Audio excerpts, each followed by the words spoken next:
Two more battles. I'll even call this one a Two more battles. I'll even call this one a co-main event because this one's so fucking good. I'm really excited about this next battle.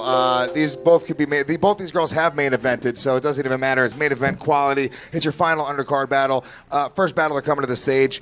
4-1 in roast battle competition. Originally from New York City, New York, hometown girl. Put your hands together for Isabel Hagen.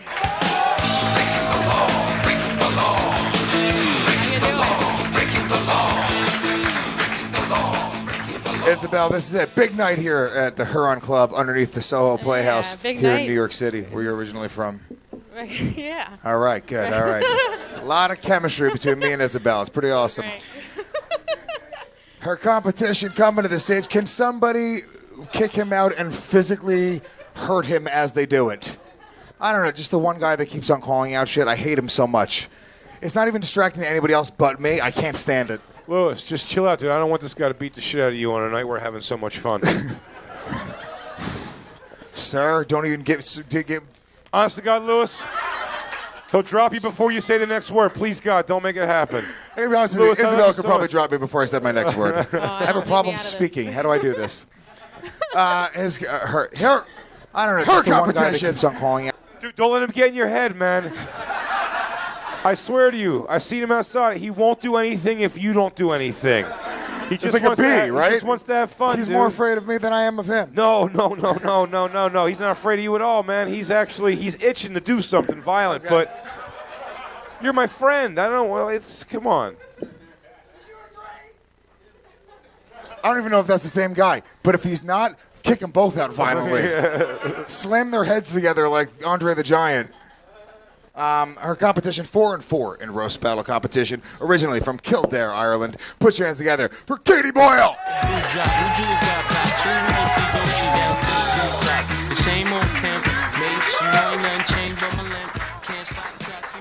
Katie, happy to have you back here at the Roast Masters. This is going to be a great night. Are you excited? Yeah. All right, good. I feel like these girls are afraid of me. I'm sorry. I didn't do what they say I did, okay?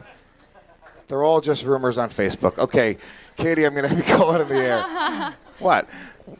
Heads. Tails! Isabel, but it's been tails every single flip tonight. Isabel Hagen, do you want to go first or defer? Very confident Isabel Hagen going first. Wow. We're not fucking around here tonight. Isabel's going first. Katie Boyle's going second. 1 round, 5 jokes. This is your last undercard battle. Clap your hands, motherfuckers. Let's roast. Oh, man. Thanks. Great. Thank you. Wow. Katie moved here from Ireland. And now she gets a lot of work as a babysitter because no wife is worried that their husband's going to fuck Katie. So... I'm so excited to roast Cunt Dracula.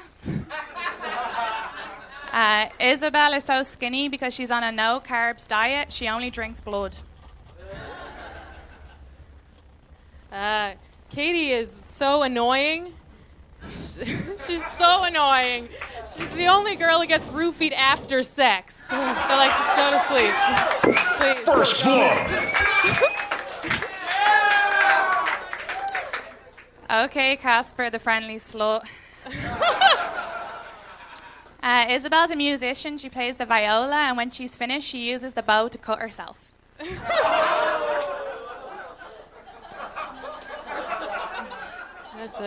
That's a great idea. Holy shit. You do it. Katie can't find a husband because every guy she fucks turns out to be gay. Yeah, no pots of gold, but a lot of rainbows. Yeah. Get over here! Give it up for every necrophiliac's wet dream. Isabel told me she's into kink because she will do anything to feel alive again.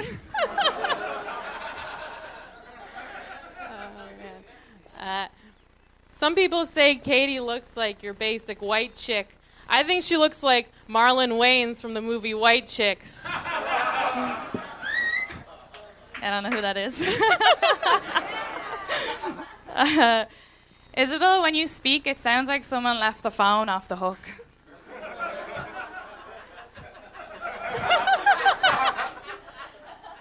I wasn't sure how that one was gonna go. No, I think it went well. That was the one I was telling you about. Cool. Anyway. All right. Is that it? Okay. That was it. You might not know this, but Ireland just legalized abortion. Yeah, it was so cool. In the pro-choice campaign, it was just a picture of Katie's face and then never again. Fatality. Isabel's boyfriend works at the Chelsea market selling oil. He gets most of it off her face. Flawless victory. One more time for Isabel and Katie. Come on, guys. There we go. Killer joke writing. This was a fun one. This was a close one. Big J, let's go to you first. I'm gonna have you come back to me. That's a really tough There's one. 3 fucking judges. I'll come back to you. What's going well, on maybe here? my thing won't be important by the time you get back to me. Third person, violently kick him out. For saying you Dennis want to hear Paraffin. one more Yeah, joke. for one more it's joke. yours I don't over like the it. whole thing. Now. I don't like the audience starting a one more joke I'm really thing. enjoying myself, Lewis. Murdered that guy. Yeah. Don't cross me. Don't fucking cross me, Paraffin. We're going to come back to Big J. I'm glad you do have a full-size glass now. This is very exciting as well. Big deal. Eli Sayers, what do you think? Very close battle. Both these girls are killers. This is it. What do you think? Very close and fucking great job. Holy shit, that was awesome. Thank you. I was pretty good at Amazing. hosting the whole night. I really tried. Katie, great job, and you're Irish. That's the closest we've had to a woman of color on this show.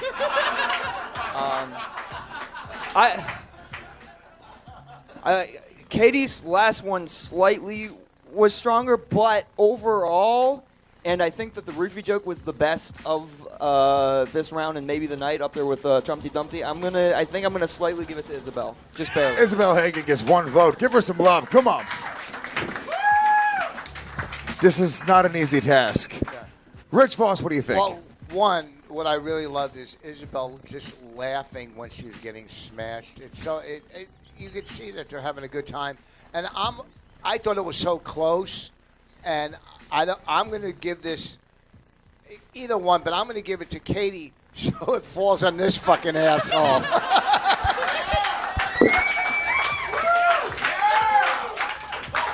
One vote for Katie Boyle, 1 vote for Isabel Hagen, and we come back a full 93 seconds later to Big J Okerson. They both did great. I'm going to go with Isabel. Big fucking deal. That's it? Just Isabel? Fucking asshole. No dramatic fucking thing. You're a cunt. I'm a big Katie Boyle fan, though. They both did fantastic. That was so far the battle tonight. Ladies and gentlemen, your winner, Isabel Hagen. Give her some love. Your loser, Katie Boyle. Go back to your country, Spick.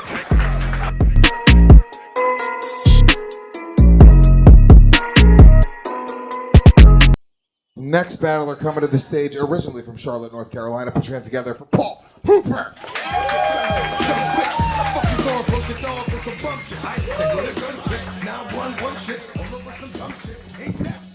His competition, originally from Kildare, Ireland. Put your hands together for Katie Boyle.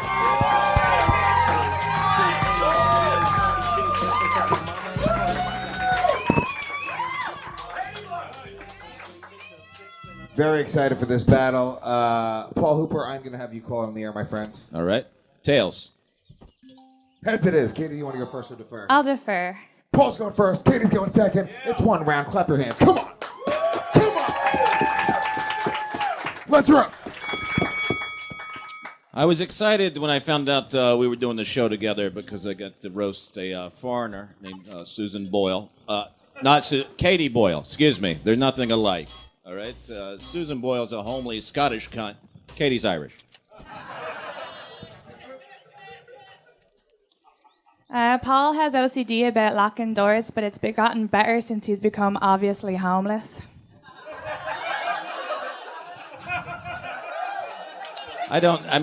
Is that accent real? I didn't know we could do characters. But Katie's dad shot her cat because it had cancer, then shot it 9 more times because he thought it was Protestant.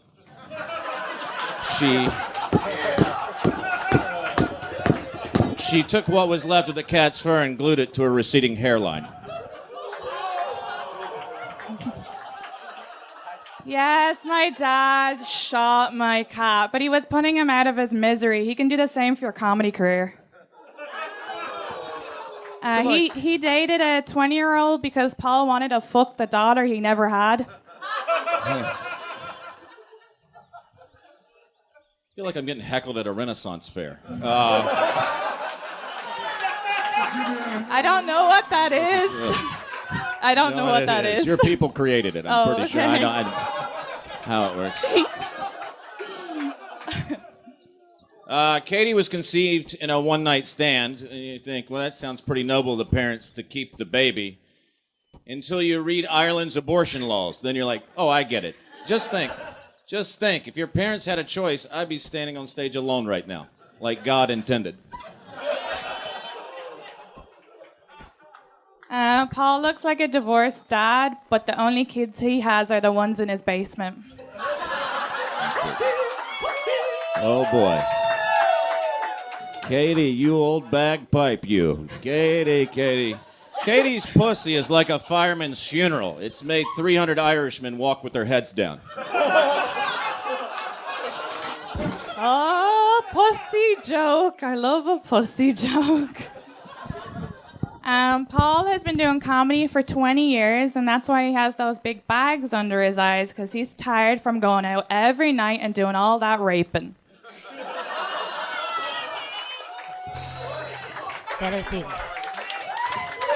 One more time for Katie Boyle, Paul Hooper. Great battle, a lot of fun. Let's go to Big J Okerson. Well, fantastic job, both of you. But I gotta say from the gut, and I think I speak for the audience when I say, with their tanks and their bombs and their they are fighting in your head, come on! Zombie, hey, what's in your head? In your head, zombie, hey, ho, hey,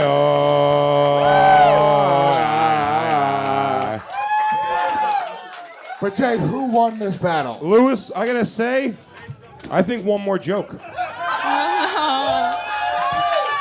I'll be honest, I can't pick a winner today. I think it's one more joke. Stop it, Jay. Everybody's charade now, huh? God fucking damn. We can't just do one more joke every time because you feel like it. I don't just feel like it. That was tight. Mike Lawrence, you're the only judge with any integrity on this panel. Do you agree with Big J? Do you think we need to go to one more joke, or do you think there's a clear, decisive winner here? I thought that, just in terms of variety, riffing, and stuff, I thought Paul edged it out. But with the fireman joke, now we know what the pipes are cleaning. One vote for Paul Hooper. Give him some love. Come on.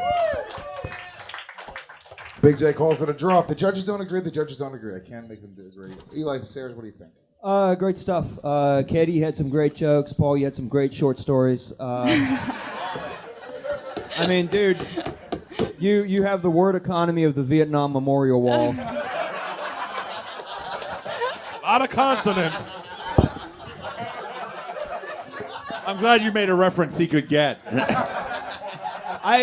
Look, Katie, you kill it every time. That time, I agree with Mike. Just as pure amount of punchlines. I thought Paul was just on point tonight, and I'm gonna give it to Paul. 2 votes for Paul Hooper. Come on, give him some love. It's the only luck the man has ever had. Rich Voss, what do you think? I love watching Katie, but I mean, Paul. Yeah, I have to go with Paul. You can take off your flannel. Fucking summer, stupid. I'm gonna have to go with Paul on this one. He just edged it out. It was so fucking close. Everything's been too close tonight. Your winner, moving on to the next round, Paul Hooper. Give him some love. Come on. Final thoughts from Sherrod Small. What do you think? Do you agree Great with the rest job, of the both judges? guys. Yeah, both did great job. Really, great job. Tight show, but I'm going to give it to Paul, too. But Katie, great job. All right. there Excellent you go. job. All right, guys, one more time for Paul Hooper, your winner. Good luck on Hit it, boy, Boardwalk you One Right. loser. Go eat a potato, you dumb Mick. Perfect.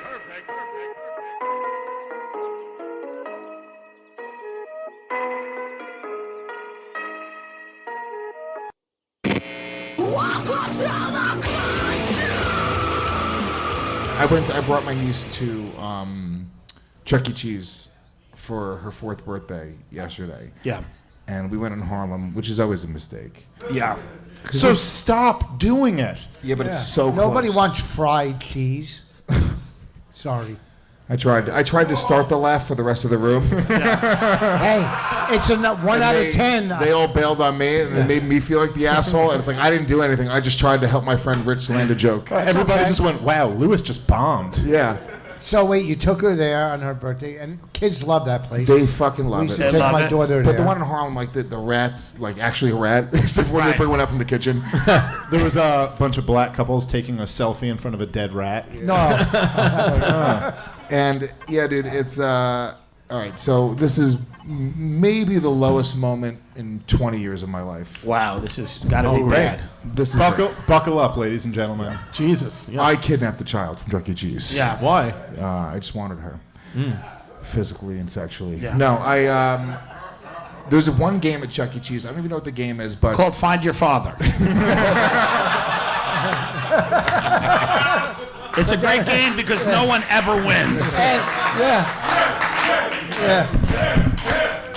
But then they have to leave the state. So funny. Go find your father. So what's it called?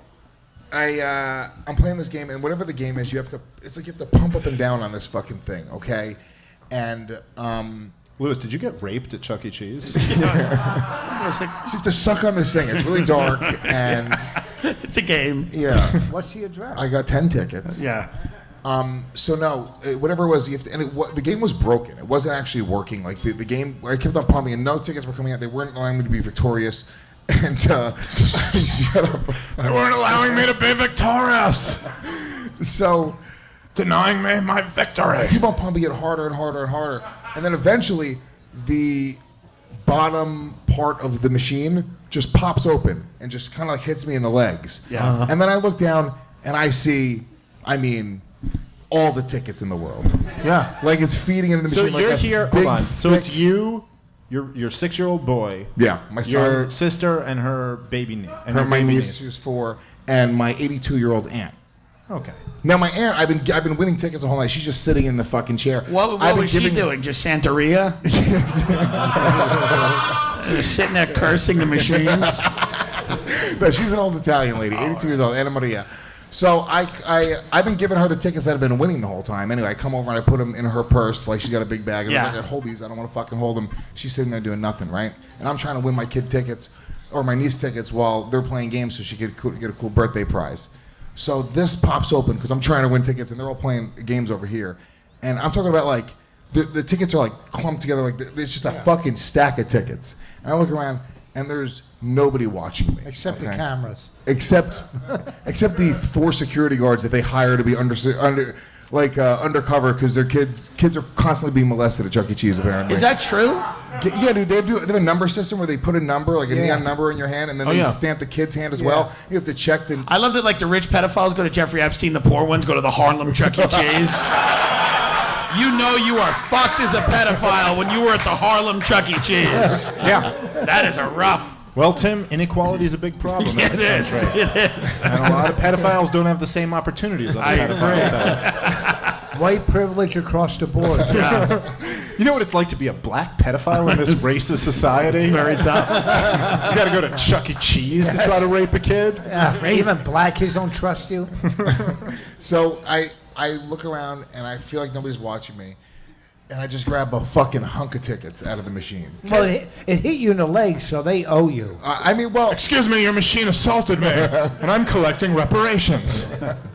I grab a hunk of tickets out of the machine, and I'm like, goosh, and I tear it, and then I fucking take it, and I have it against my chest. James, run!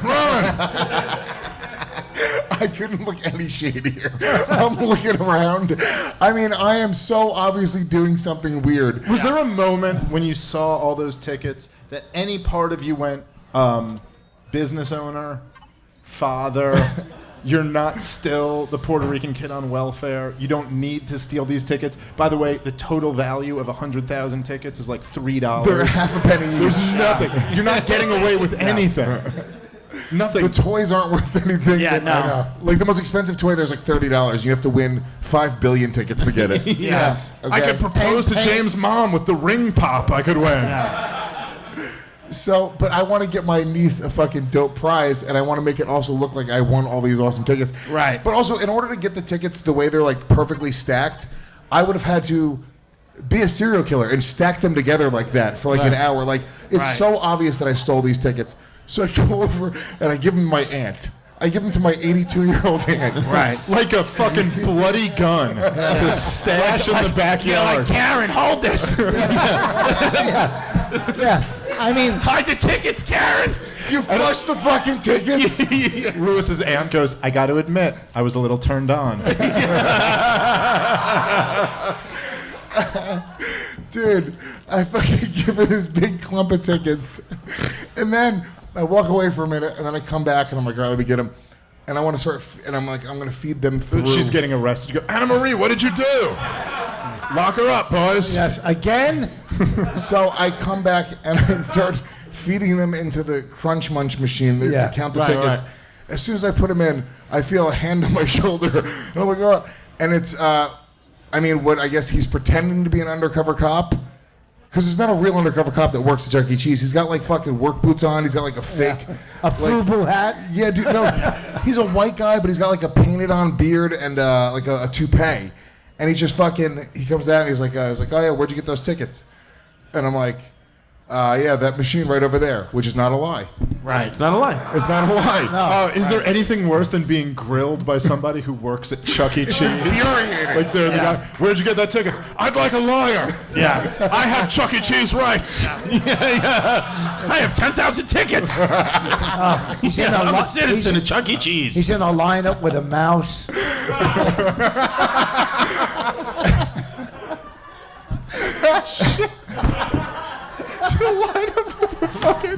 They needed fillers, so they have the Chuck E. Cheese mask.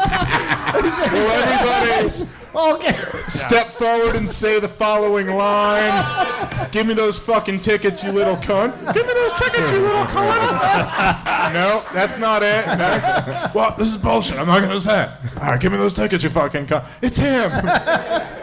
Yeah, so I was like, yeah, and then another guy comes over to me, a big black guy, and I just know I'm caught at this point, and now I don't want to make a scene because I don't want my kid and my niece to catch wind of me being fucking caught stealing tickets at Chuck E. Cheese. Oh my God, your fucking little boy is there. What's wrong with you? No, they're over playing a shooting game, man. I hope the little boy was there. Otherwise, this is a story about Lewis just robbing a Chuck E. Cheese with no children involved, which is insane.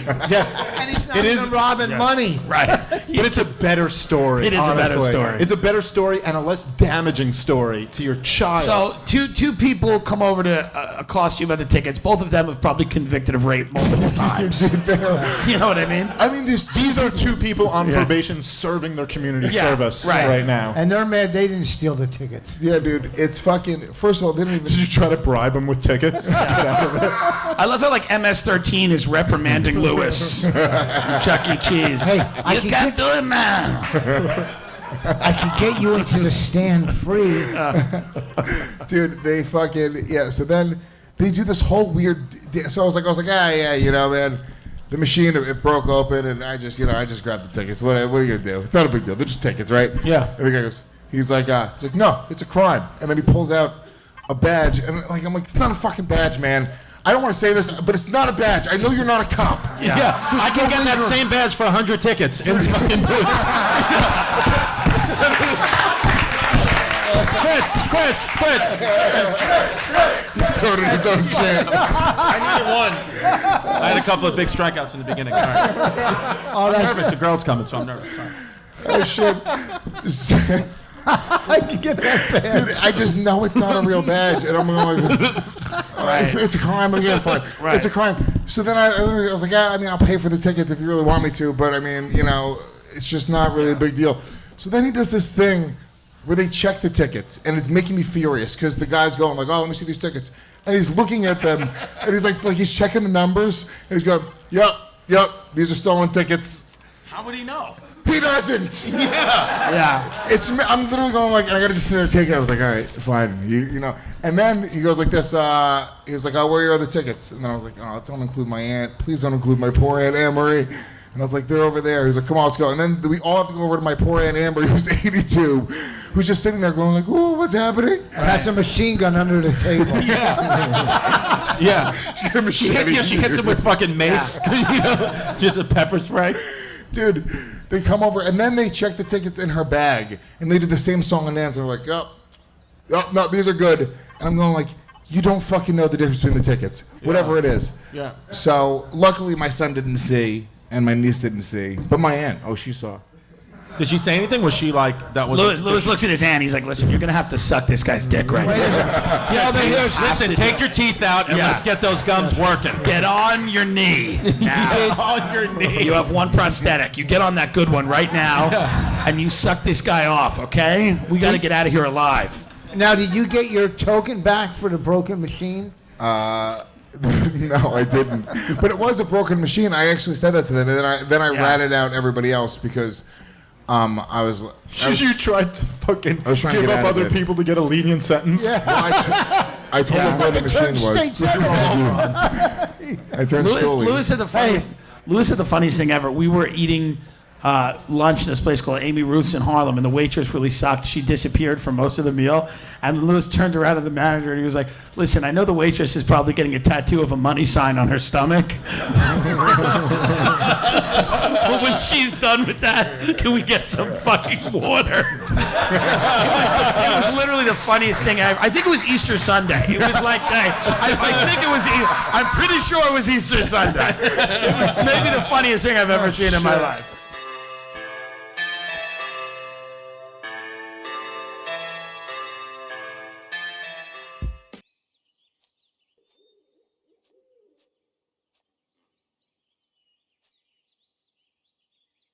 And you walked away for a second. We should.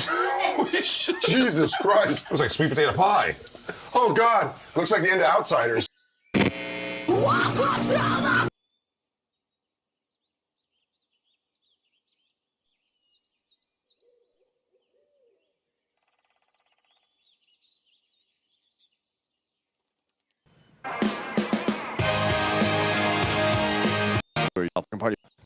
Pretty not used to and wines. It's Dan, it's so good to see you. Yeah, whatever. So we have special guests today. I actually don't know how to say your last name, madam, but it's Brett Weinstein and his wife Heather. So tell me how to say your last name. Yeah, it's actually Weinstein, and Hying rhymes with flying. Is there like a difference between Weinstein and Weinstein, and does one of them touch people and the other one just does science? That is pretty much the thing. Touches Yes. people without their consent. Right, Yeah, there you because I can guarantee you that some Weinsteins touch people with their consent. Wow. Yeah. We're here already. That is amazing. Yes, I did not used to correct people, but it has become important to distinguish between the Weinsteins and the Weinsteins. Do you know anything about the etymology there? Like, how did it? Is it just like a different culture, I do. region of the world, or something? Tell me about that. I do. Yeah, it's a German. Oh, you mean the difference between Weinstein and Weinstein? Yeah, that's actually an interesting story. Weinstein is a reference to the sediment in the making of wine. It's a stone-like, a crystalline sediment. You may have gotten some grit in the bottle of a bottom of wine. That is Weinstein. Okay. And Weinstein is actually just a really wrong pronunciation. Oh boy. There we go. All right. Well, fair enough. Fair enough. I mean, you did ask. I know that's the answer that I wanted. What's the honest answer? And that's something that is you can't get a lot of these days. Everybody hedges on anything. Well, before I answer your question, I just want to give you these. Shut the fuck up and tell me the answer to my question. I've got things to do today, please. Thank you. Right there with you. So you guys have, over the last, decade or so, stirred up a little bit of controversy. Simply by being rational human beings. One of the things I've enjoyed saying over the last couple of years is that a reasonable person might seem conservative when liberals are out of control, and liberal when conservatives are out of control. Which is that reason is the baseline, right?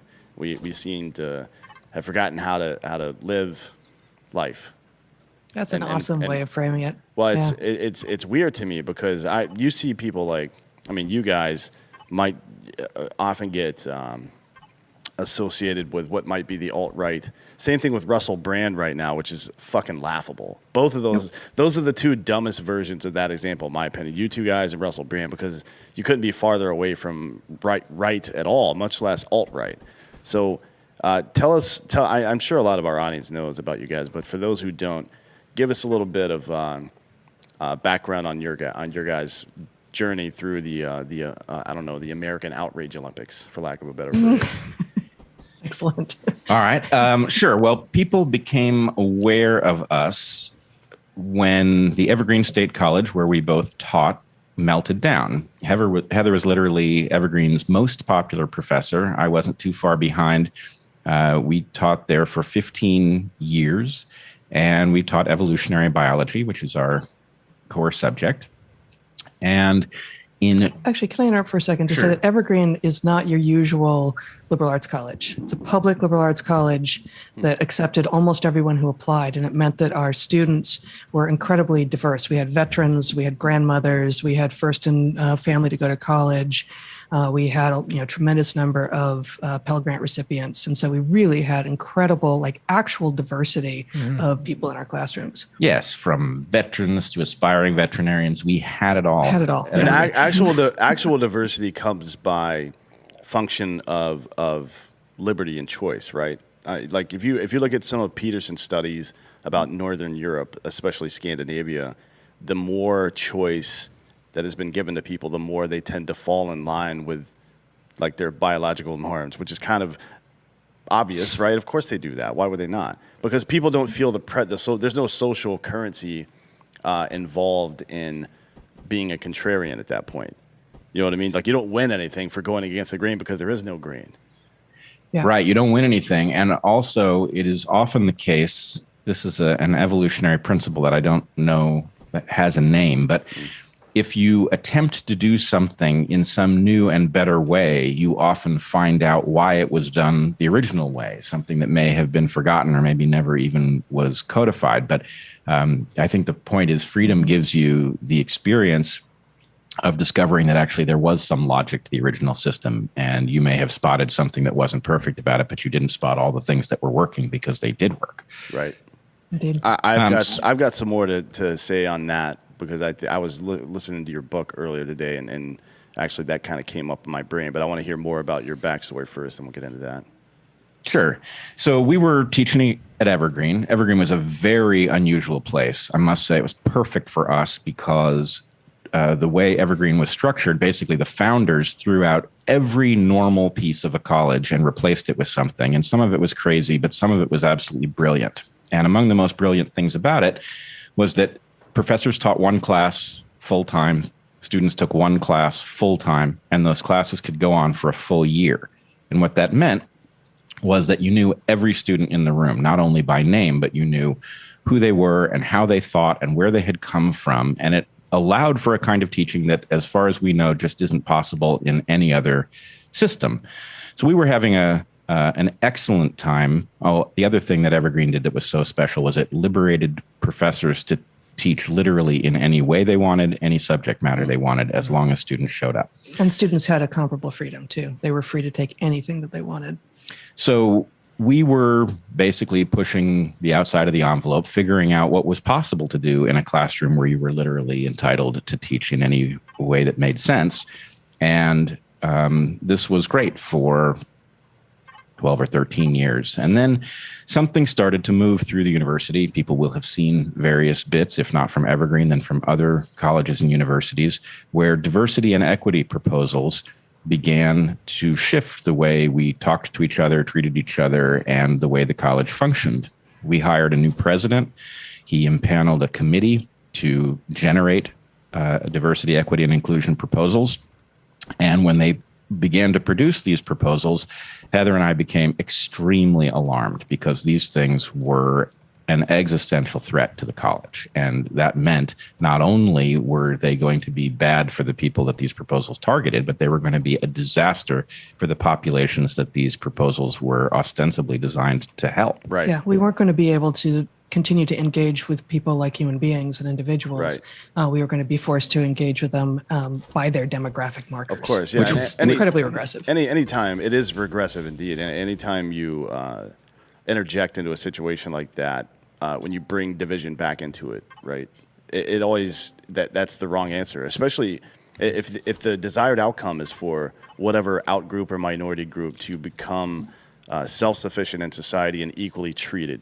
If you continue to ostracize them, even if it's with good intent, that there's never a good outcome, ever. There never has been, ever. It can't possibly work. Right. And in this case, it actually was going to mean that the college couldn't function because Evergreen was not a wealthy school. Right. It needed tuition dollars to function. And, obviously, if you demonize the largest group of students on campus, they're going to go somewhere else, and the college literally would be insolvent. So in any case, it was our obligation to point out that these proposals were a danger to the college. Heather happened to be on sabbatical this year, but I was on campus, and I knew what was going to come back was going to be accusations of racism. But I also knew that my track record was so good on this topic that I felt I could survive it and I could make the points that needed to be made. So I said what needed to be said. The expected accusations came back, utterly ferocious. And to make the story tractable, one particular proposal caught people's attention in a way that others had not. The proposal involved a change in a college tradition that stretched back to the early 70s when the college was founded. The tradition usually had involved Black students and then later students of color absenting themselves from campus for one day to emphasize the role that they were playing. Right. This was never a big deal in the sciences where Heather and I taught, but nonetheless, it was an annual tradition. In 2017, the tradition was reversed. The administration became extremely aggressive in pushing it. And the idea was they asked white people not to come to campus for the day. Right. And I said the only thing one could say in the only place that was available for me to say it. I wrote to our colleagues and said it is absolutely unacceptable, especially at a public college, unacceptable and very likely unconstitutional and illegal, to exclude people on the basis of their skin color. Of course, I was accused of racism. The day came and went. And then a couple of weeks later, 50 students that I had never met showed up at my classroom. They chanted, accused me of racism. They demanded my resignation or my firing.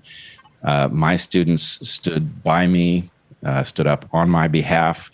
The protesters made the dire mistake of filming what they did and then uploading it to the internet. And when people watched this mob of crazed students leveling accusations and they saw me try to reason with them, people got the idea that something was off at the college.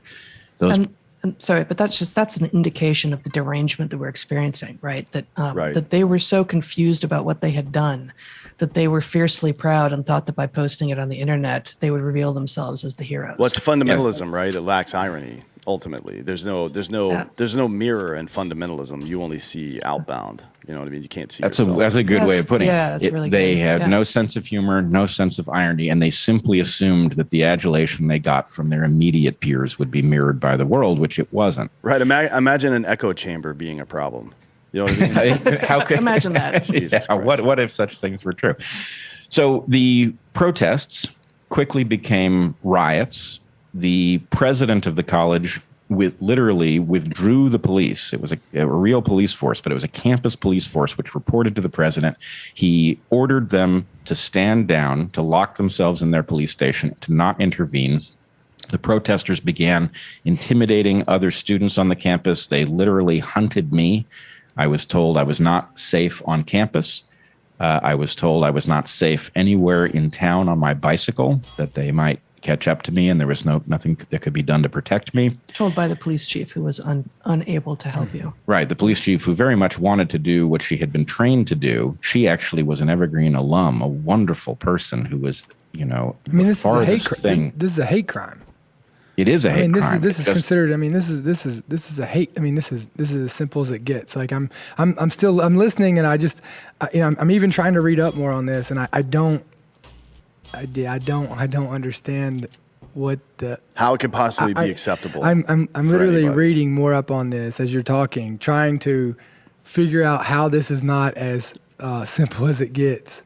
It's as common sense as it gets. Well, that's the way a studious mind works. I mean, you immediately try to falsify your own idea. That if you have any kind of scientific mind, if you've ever even given a look to the Socratic method, the first thing you ever do when you have an idea is, okay, but that's probably not true, right? And you investigate why your own idea is bad. And if you can't figure out why it's bad, you ask other people, hey, is this idea bad? And if everybody agrees that it's not bad, then you've got something. But until then, you don't have shit. You know what I mean? Yeah. Well, this is how science is supposed to progress as well, of course. And this is also why the protests and riots look the way they do, is that in light of the fact that this is just obviously transparently wrong by almost any natural viewpoint, the only way to get people to accept this is to intimidate them. And so, and to overlay it with a narrative that doesn't withstand any scrutiny, but the narrative sounds right. It uses the right keywords for, people who identify as liberals, for instance, to say, oh, well, I like to be on the side of the people saying those sorts of things. Right, but liberal or liberal, progressive, conservative, libertarian, whatever, however you identify yourself, one of the key root words in all that is liberty, right? If you have to compel someone to believe something, then that's not belief. Right, that's authoritarianism at its core. That's exactly what it is. You can't that can't be allowed under any circumstances.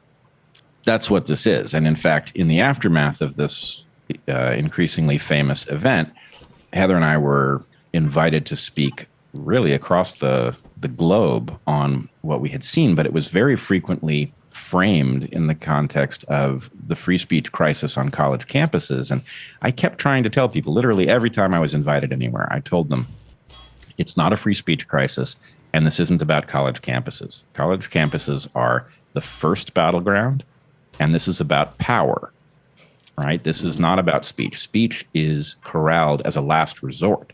What they want you to do is self-censor, and anybody who shows a willingness to stand up against it immediately becomes the witch, and that's what happened to us. And we were lucky. We had enough of a track record that when people heard that we were the racists at Evergreen and they began to think about how did that add up, it obviously didn't. There wasn't a shred of evidence for it any more than there was a shred of evidence that Evergreen had a problem with white supremacy, right? It was all a nonsense story used to cover a coup, effectively. A power grab. Right. I mean, but that's information warfare. You know what I mean? You instead of it's actually if you look at the Stanton papers, it's some of it is alluded to in the stages of genocide as well, but you take some loose definition of your enemy that's not obvious to everyone, and you propagate that as some kind of intrinsic evil, and then you allow people to figure out over time, oh, that's them, they're the fucking enemy. Like, are you kidding me? Well, how are we so fucking stupid that we haven't seen this coming?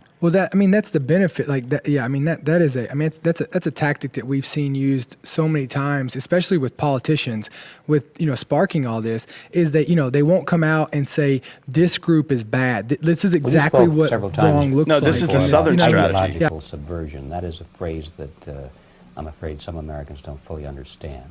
When the Soviets used the phrase ideological subversion, what do they mean by it?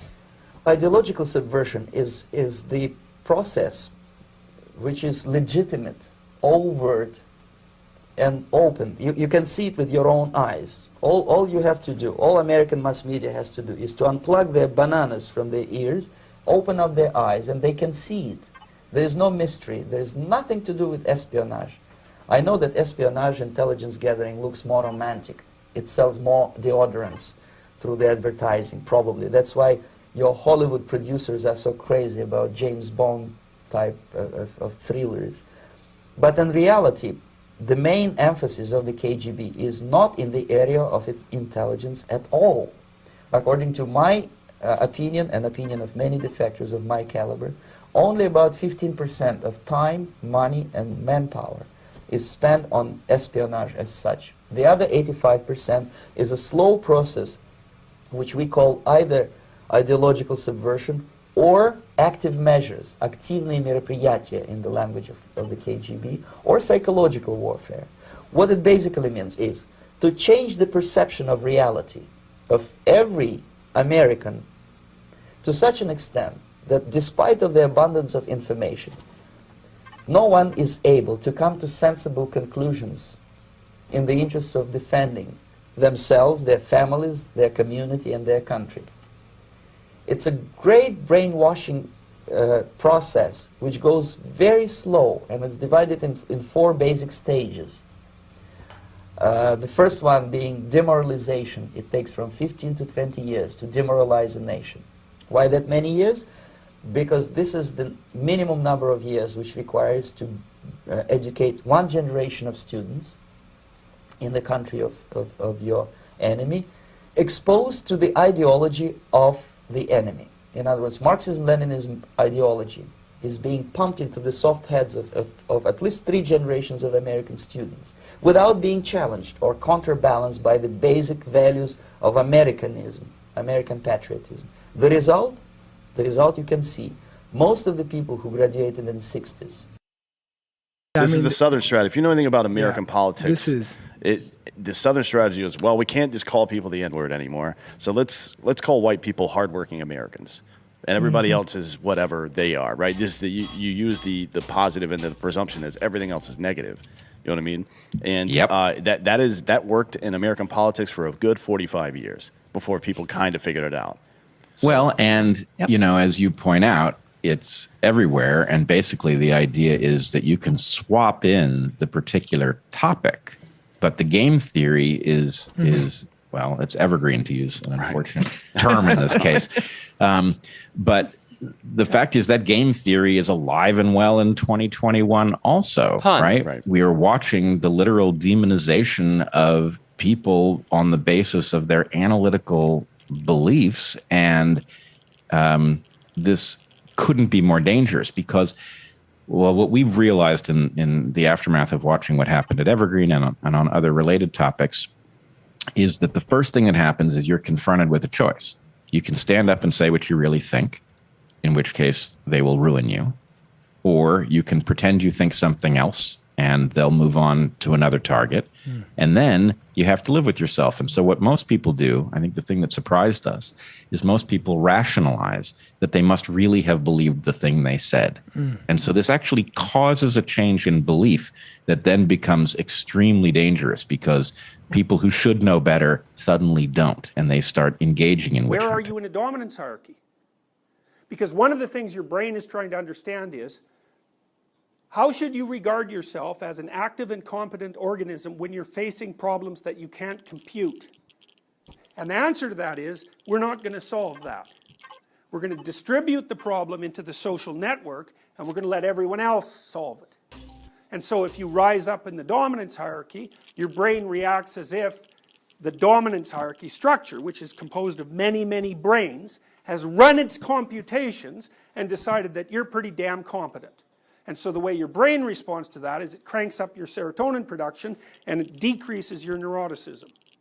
And it's perfectly reasonable computation because A, if everybody says you're competent enough so that you're going to get more rewarded for your competence than other people are.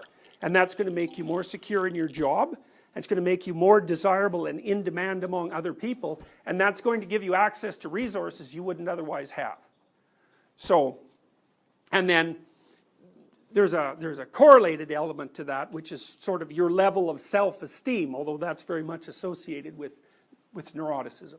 People with high self-esteem generally have low levels of negative emotion. It's not clear that those are separable phenomena.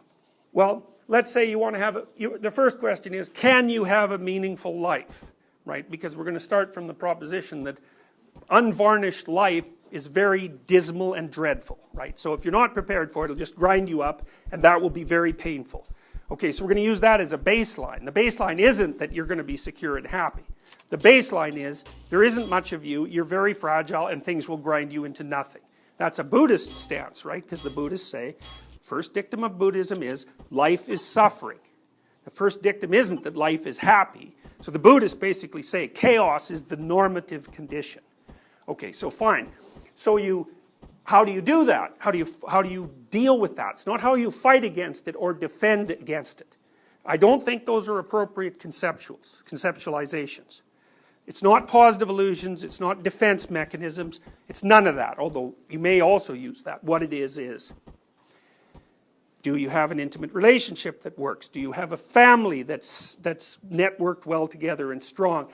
Do you have some sort of interesting occupation that regularizes your schedule, gives you something productive to do on a long-term basis, is stable and productive, right? Do you have something that you find engaging to do, or maybe more than one thing outside of work, right? And are you compromising your mental and physical health by doing any things that are particularly stupid?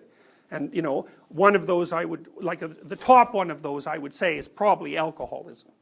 So if there's one thing you really want to avoid that screws up your life, it's drinking too much. It is unbelievably dangerous. So the first thing we might say is, well, let's optimize those. Well, the more you optimize those, the more pillars there are in your plan. And they're only somewhat correlated. So maybe you can lose one, or maybe you can even lose two. It's going to knock you down, but it's not going to sink you. You know, and then you might also want to have variance on those plans to some degree. So like one of the things I mentioned earlier is that it's always nice to have an alternative to your current job at hand, because it stops you from being vulnerable. It also stops you from being a slave or a victim, or maybe even stops you from being a tyrant, because you've got some choice. So you diversify your hierarchy of plans, essentially. Just like you do, you can think about it as stock market investing in some sense. It's a very analogous idea. You don't put all your eggs in the same basket. You diversify across multiple portfolios. So if one sector gets knocked out, hopefully it doesn't knock you completely out of the game. And that's partly what I guide you through in the future authoring program too, because it asks you to consider what I think are the main 6 dimensions of your life.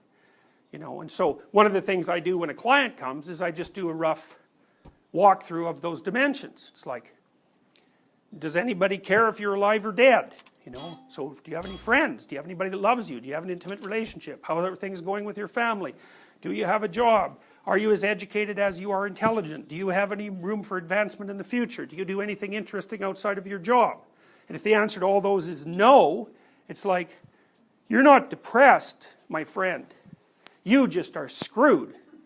Really, it's like if someone comes to me and they're 40 and that's the issue, especially if they're also drinking. It's like Humpty Dumpty has hit the floor and no one is going to put the pieces together because it's too much. It's too much. People, you know what I mean? It takes a whole lifetime to put those things together. And that might have started as a psychological problem.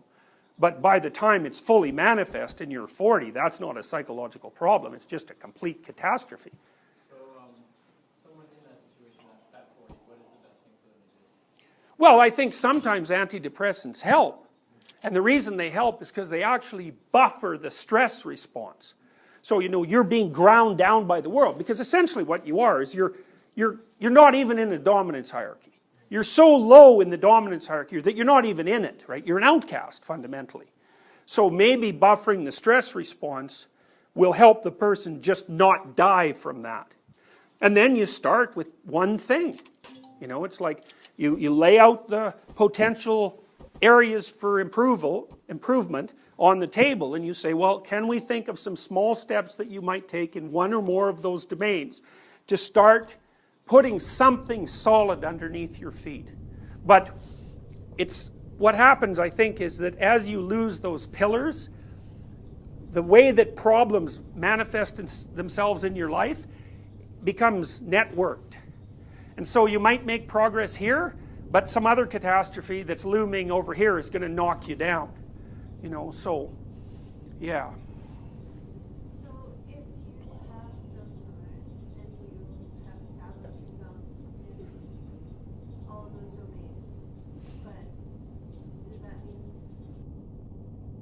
Yeah, And this is one of the problems with compelled speech, right? Like once you compel someone to say something they do not believe, in order not to live the cognitive dissonance, in order to sleep at night, in order to look at their children or their spouse or their friends or whatever it is, they, exactly as you say, disappear the dissonance by actually coming to truly believe that what they are saying now, as garbage as that conclusion might be, is actually something they've always believed. Absolutely, you can see it. I heard it on ESPN this morning, actually.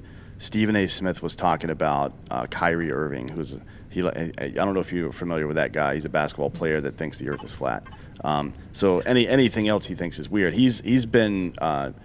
New York has a vaccine mandate to be inside, right? So the NBA said if you play in New York or California, either one of those states, you have to get the vaccine. Otherwise, you can't play your home games. The visiting team can play there, but the home team has to be mandated. And it's just rules that don't make any sense. But Stephen A. Smith's retort was, you're being a distraction to your team. The reason you're supposed to do this is, one, because it's mandated. Like, what the fuck? That's not a reason. That's you're begging the question. That is a logical fallacy. You've already fucked up your entire argument right there. And then two, because you don't have any good reason not to, or something like that. It was just like, because somebody in charge of you told you to do something to your body, you now should be that in and of itself is a reason to be compelled to do it. That is not how any of this works, right? So do you think, here's my question to all of it, right? And I've been trying to put these two together so do you think that this is, there's somebody sitting back having meetings? Look, when a company, so say there's a company who they're trying to change their customers, right? And they're trying to change what they see of the company, and they want to get the messaging right, and they're trying, because they all have to be on the same page, right? Like there has to be some type of movement to where they're all on the same page, or they're all going to start, getting tangled up. So my thing is, do you think that there's actual people sitting back who know exactly what they're doing? And because to me, I can't think they're inside the United States, right? Look, I think that our leaders are just so incompetent. They are so incompetent, and they are so insecure, and they're so weak that they can't combat it. To me, and this is just, look, I'm high school educated, right? I do have a doctorate. It's honorary, so Dan calls me doctor. But, I don't. No. But I think it's our enemies. Right, I think you got Russia and China doing this, and our leaders are so incompetent that they won't stand up to this, to fight this and combat it. And what do you all think? Or do you think that there's somebody literally, you think our leaders at the top really because you can't believe this shit. Like you can't, Well, I think they probably fall into the definition of what she's talking about. In some cases, the cognitive dissonance weighs heavy on people, and it does eventually almost always evolve into just acceptance of that as a fact, which is not how facts are supposed to work in our brain. Facts in our brain are supposed to, and I don't have to tell two biologists this, but for the audience, facts are supposed to recognize danger and opportunity, right, in life. That's what facts mean in our brain. It's like fight or flight. At the lowest possible level, it's danger and opportunity. The opportunity to propagate my genetics or get food or whatever it is, or improve my station. Dangers and predators and blah, blah, blah. That's basically what it is. When you start confusing those two, that's like putting bad code in a computer. Everything else that spits out of that machine now is fucked. But where did it start? That's my point. Like, where did it start? Did people sit down and say, hey, look, we're going to do this because we have some huge agenda at the end of this? And honestly, I don't believe that there's You're anybody... asking if there's like an organized cabal, or if this is just... That's what I'm saying. If this is just incompetence and then bad actors acting on that incompetence, right? Well, I think so. Question. Just before you jump in, both are possible, right? Like, it doesn't require conspiracy, what we're seeing. I agree. Disorganized incompetence is certainly a possibility. That said, conspiracy is also a possibility. I would say it a little differently. What I'm seeing requires a certain amount of conspiracy. Okay, go into that. I want to hear about that. Yeah, but it's not nearly as much of it as you think, right? And what I would encourage you, by the way, what you said about facts is very insightful, right? Facts are a means to an end. It doesn't mean that they aren't real. Facts are real, but the reason that we focus on facts as biological creatures is that they are an element of a successful program. But they're not the successful program itself, and they're certainly not its objective. But what I would say is a tendency to collude is one of the tactics in the human toolkit, right? It's not surprising to find people colluding in their own interest. In fact, a lot of collusion is just normal legal. We see it in a business context, right? You collude to exclude a competitor from the market. And that collusion, sometimes it's illegal. But what you've got is an admixture problem. Some of what you see is just garden variety incompetence, right? Some of what you see is self-deception. Somebody's caught in a bind, and so they accept a story that is better for them to accept than the true story. It's the cowardice mixed with the cognitive dissonance that we're talking about. And then there are a few who clearly know enough to know better and still say things that are manifestly false, right? And if you broke those down, like just entertain me here. If you broke those down to percentages of people, what would you say? Well, okay, so this is just me spitballing. Yeah. Right? Because the most dangerous is the last one. Well, on its own, the last one is not as dangerous as you would think. Well, if you take that last category to zero, right, then you lose the danger, right? But you only need a small handful of people in that last category. It's like a nuclear weapon, right? Yeah, exactly. And if you have, and all you need is a lot of, frankly, people who don't have the balls to stand up and say, actually, no. Yeah, because that person can lead and keep pushing the narrative harder, because if they don't have anybody that stands up to them. Right. It's the problem is it is the conscious element that steers the mob, and that does make it especially dangerous. But I would say, it's funny. I literally 2 days before Evergreen melted down, I had a model that I had put on the board for them about how witch hunting works. Yeah. Yes, and it was more or less this question. And basically what I said was a tiny percentage of people will initiate a witch hunt. A moderate-sized group of people will participate enthusiastically. A large number of people will say nothing, and a tiny number of people will stand up and say no, and they become the witches. Yeah, exactly. And that in that framing, your third category, the large number of people who will say nothing, are effectively fence sitting. Right, they're waiting to see. They're kind of like, let's see which way the wind blows. Who's going to win here? That's the way I'll fall. Right. Which is, it's like the definition of cowardice and of lack of moral center. Right. Well, so because I go back to, and Dan talks shit to me about this all the time, that I believe in too much good, right? So I still believe that the majority of human beings want to do good. I still believe that, right? And the reason I asked your percentage was simply because the people who are leading this are the smallest percentage, right? And you don't have to have the majority stand up. You don't have to do that.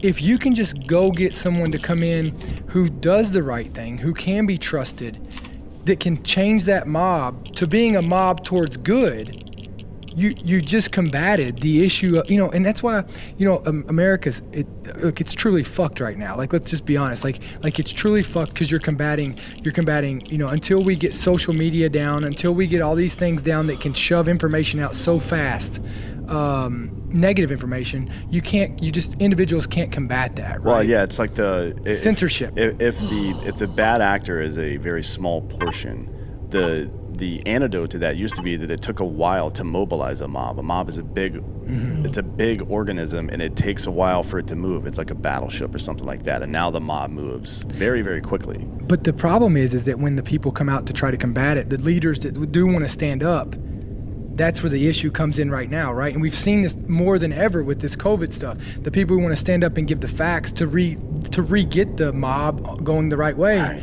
they're censored and they're shut off, so they're completely silenced. Yeah, it's muted in a heartbeat. It's all word games too. If the amount of the discussion that does make it in front of the average eyeball is it's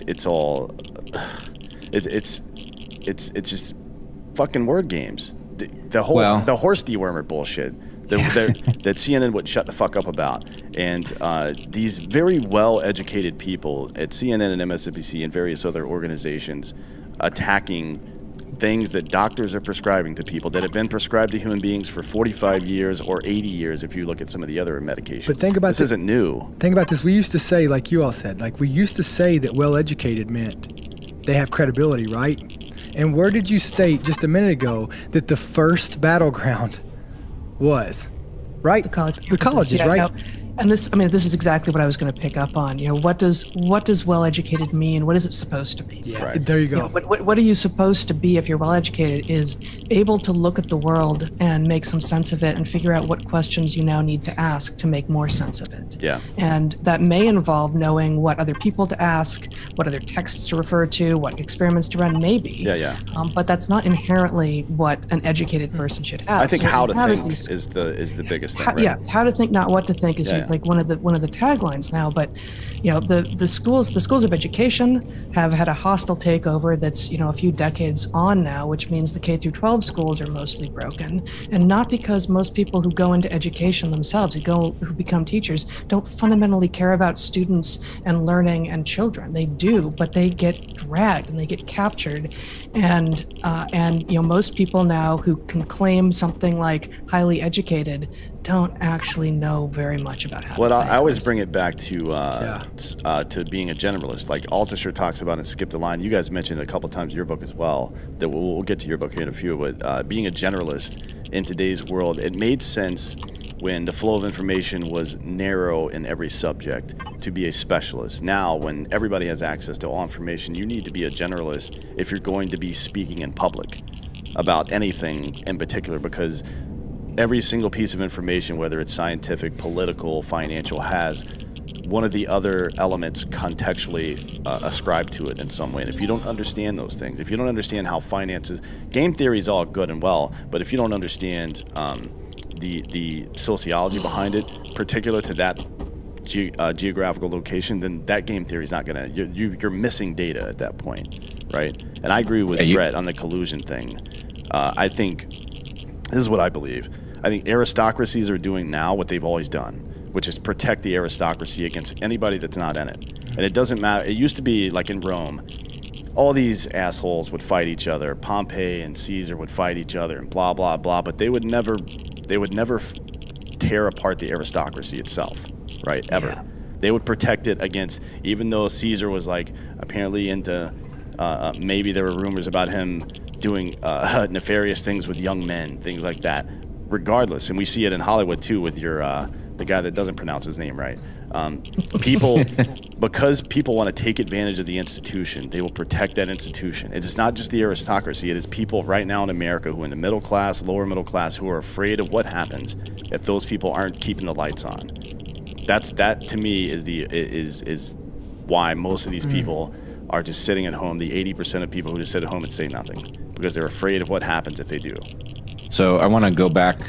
You alluded to the phenomena we see with respect to the pandemic, and I want to point something out. I'm still sort of wrestling with what the term should be, but what we have is a coercion-dependent consensus, right? And this is increasingly a focus for me and for us, is the idea that there is something natural about consensus, right? We arrive at the idea that plate tectonics, it starts out as a heretical view, and then there's so much evidence for it that, scientists converge on it, and virtually every scientist now believes in plate tectonics. That's a natural consensus. What we have in the case of the pandemic is an artificial consensus that only seems to exist because of the incredibly high costs paid by people who contradict it, right? And so from the point of view of your average person looking at their screens and saying, well, geez, if something was really off, surely there would be a large outcry. And really all I see is a small number of weirdos, right? Well, why do you see a small number of weirdos? You see a small number of weirdos because everybody with something to lose has been driven back into their shell.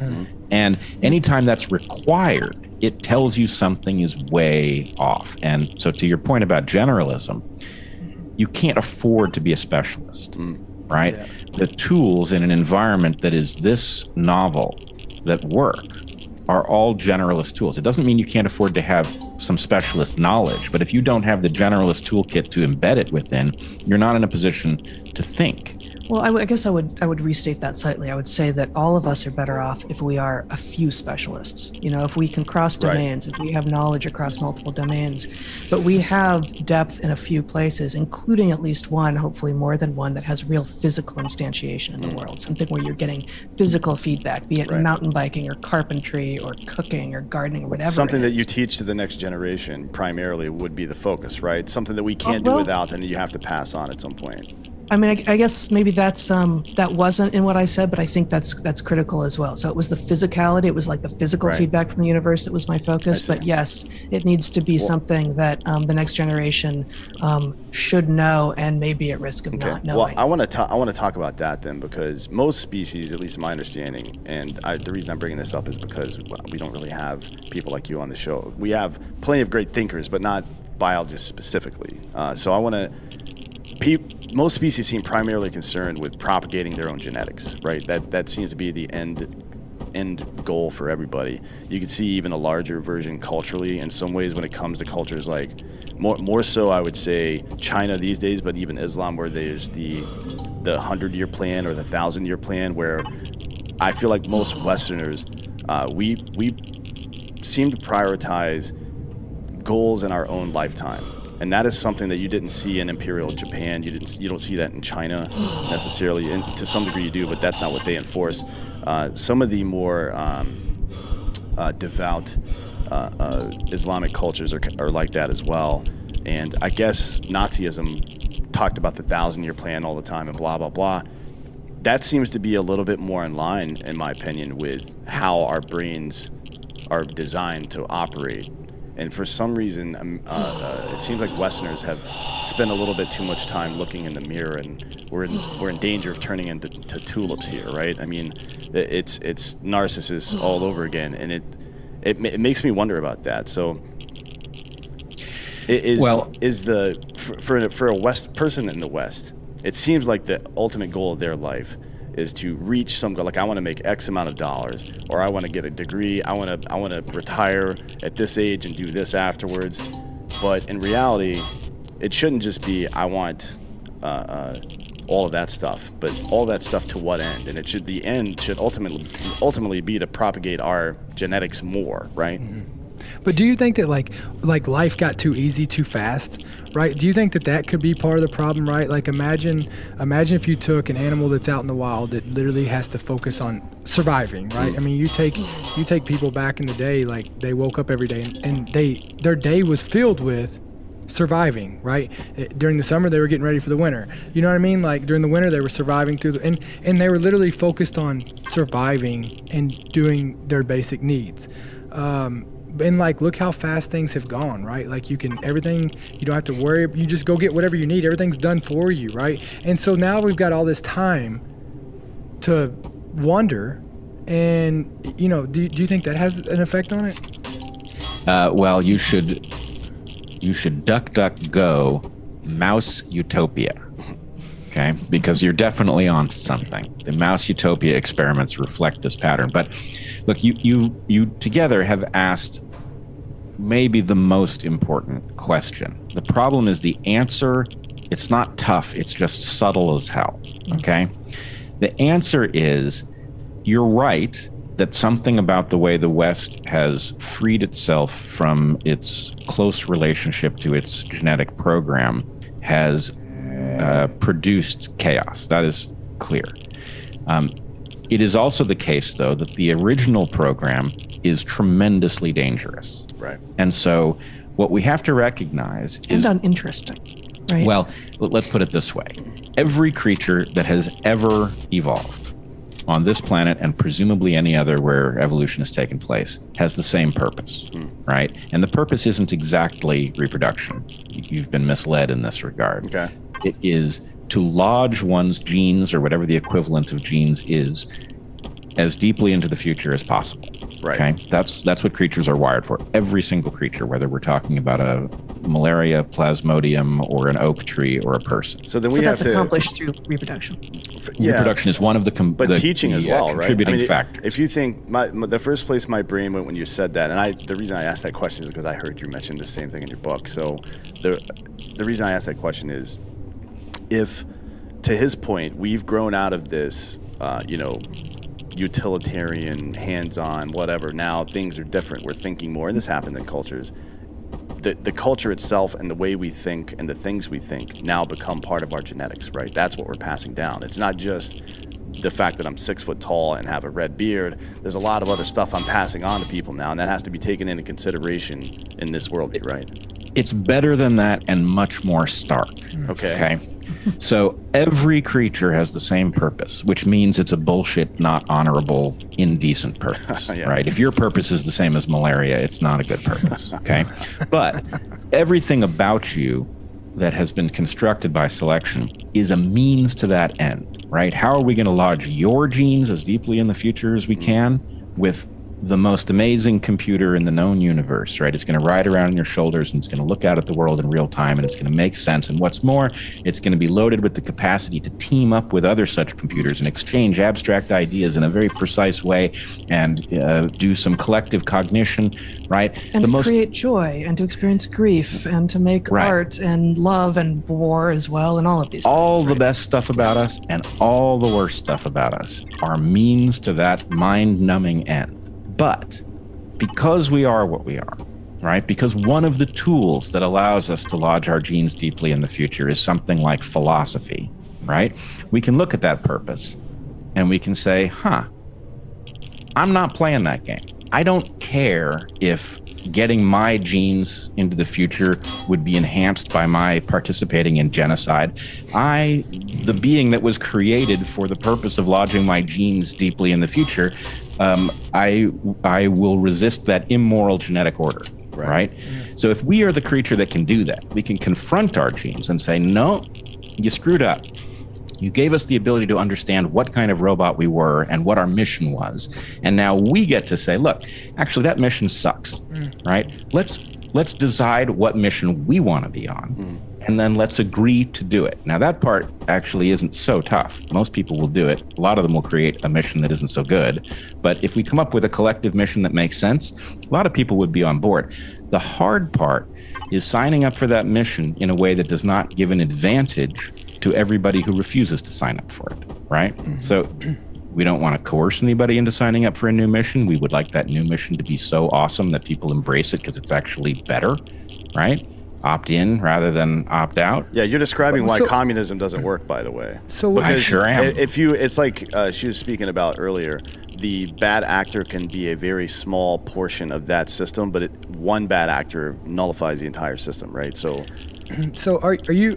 And I'm trying to get this. So, are you trying to say that, and are you insinuating that, I mean, maybe back in the day when we were talking about surviving, only the strong survive, right? And do you think that because everybody can survive now, right? Everybody has because the system has came in and made everybody be able to be at this, to compromise for the people who might not necessarily, you know what I mean? Well, strength is relative, right? Like physical, if we're on the moon, physical strength stops meaning anything because gravity's so low. And if we've defined strength by the ability to survive the elements, well, that's no longer a strength anymore because that's not necessary. Yeah. So now, strength is one measure, right? For sure, strength has been a measure of success, but so has intelligence, so has persistence, so has resilience. There have been a lot of measures of success, but to your point earlier about have we basically since the Industrial Revolution been handed comfort after comfort after comfort that makes it really hard to remember what it was to work for our own success. Yes. And then, hand in hand with that, we actually spend a lot of our time doing garbagey work. And, I personally, I would far rather be washing my clothes in a stream rather than spending time on a phone tree with customer service, and I don't have that option given the world that I live in and the other parts of my life that I want to live in. But I would far rather have the sort of the removed abstract, phone tree type of work totally absented from my life, and have to take as a punishment, if you will, a little bit more of the physical work that we have mostly had lifted from us. I guess what I'm trying to say is that, like, look, leaders rise up, people who are leaders, who are, intelligent, who work hard, who have figured it out. I mean, it doesn't mean like maybe they all started at the same place, but this person just put in the work, right? They put in the work, they had the genetics, blah blah blah, right? Do you think that with the system that's been created has allowed people who had no business being leaders back, if you take the system that has gave them, or who has gave them the handicap in life, right? Not the handicap you were talking about, but like, in golf you get a handicap, like who have gave them that to make them, equal to normal leaders, or to, true, genuine leaders, and now they've moved up in the leader position, and now everything's going to shit. Well, a couple things are true. One, our system effectively, let's just take the U.S. political system, right? In order to rise to the top of it, you have to demonstrate extreme skill in corruption, right? You have to be able to garner a large pile of cash. Having the right last name helps, but otherwise, yeah, you have to be more or less corrupt. But that last name is helpful in part because the family has demonstrated skill in corruption. Right. Actually. You want to know how our system works. Hunter Biden is telling you, right? He can't help himself. He is showing you what influence peddling looks like when the person is addicted to drugs and they don't know how to do this euphemistically. But the point is, this is how the system works, and it works this way because it's an evolutionary system, and these are the patterns that are reinforced, right? If you want a system that doesn't work that way, then corruption has to cost rather than pay. Correct. Right? It's that simple. So you're right that there is something about our system that is promoting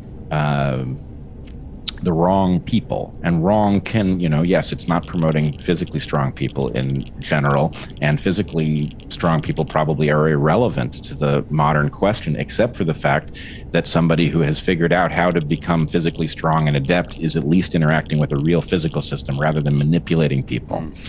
But what we've got is a system that is set up not to reward people with the kinds of values and insight that we want governing our direction. Right. But we have to talk about what we mean by reward too, right? Like, if power is the reward, then that's not that would not feel, I guess in some base sense that would feel great for me, but that has to be, that's a vice. Power is a vice just like any other, right? And well, trying to get to it. One of the things we like to say on the show is that people who want power very rarely deserve it, and people who deserve it very rarely want it. You know what I mean? And that's a big fucking problem for us. But all this comes down to, though, is that the standards have been compromised, right? So, like, you look at all these titles. You look at leader. You look at highly educated. You look at all these. Well, the standards have just been compromised by these people, right? If the standards were still there and people were truly highly educated and it wasn't all this bullshit, and I don't know if I agree with that, because the truly educated, the people that we're talking about, the real world, have been heretics for years, and lunatics have been in charge and murdered thousands, millions of people. For sure. What I mean? So I think it's just, I think maybe that is true, that it's just this evolutionary trait, and maybe that is maybe the corruption inherent in power and politics is the stick to get people involved in their own day-to-day lives or something, in this closed system. It's the result of a system that wasn't architected. The founders were very concerned about corruption, but they were completely unaware. They were incapable of knowing about the tools of corruption that would come to exist. I think so. Let me just jump in there, because I'm thinking of the corruption that I've seen in Madagascar, where I happen to do my field research. And the corruption there looks like what we all imagine in our heads, like the cartoon version. I go to try to get a permit to do research, and the guy behind the counter says, "Give me a Land Rover," like literally give me a Land Rover. And I'm like, I'm a graduate student. I don't have a Land Rover. What am I supposed to do? And, it just gets sort of weirder from there. That's what we think corruption looks like. But, that's not what American corruption has looked like ever, maybe, but certainly not now. It's more of a wink, right? It's more of a handshake and a wink, like, all right, we're all playing the same game here. Because it doesn't require like an active corruption for it to actually be corruptive. Well, and it does, and I think there's something important there. It assumes that, the person, the corrupting influence, gives a wink and basically says, you and I are both playing the same game, as if we are all corrupt. And the fact is, we're not all corrupt. We're also not all corruptible. Right, but the problem is that effectively it will be exactly as cryptic as it needs to be in order to not be demonstrable, right? And so incorruptible.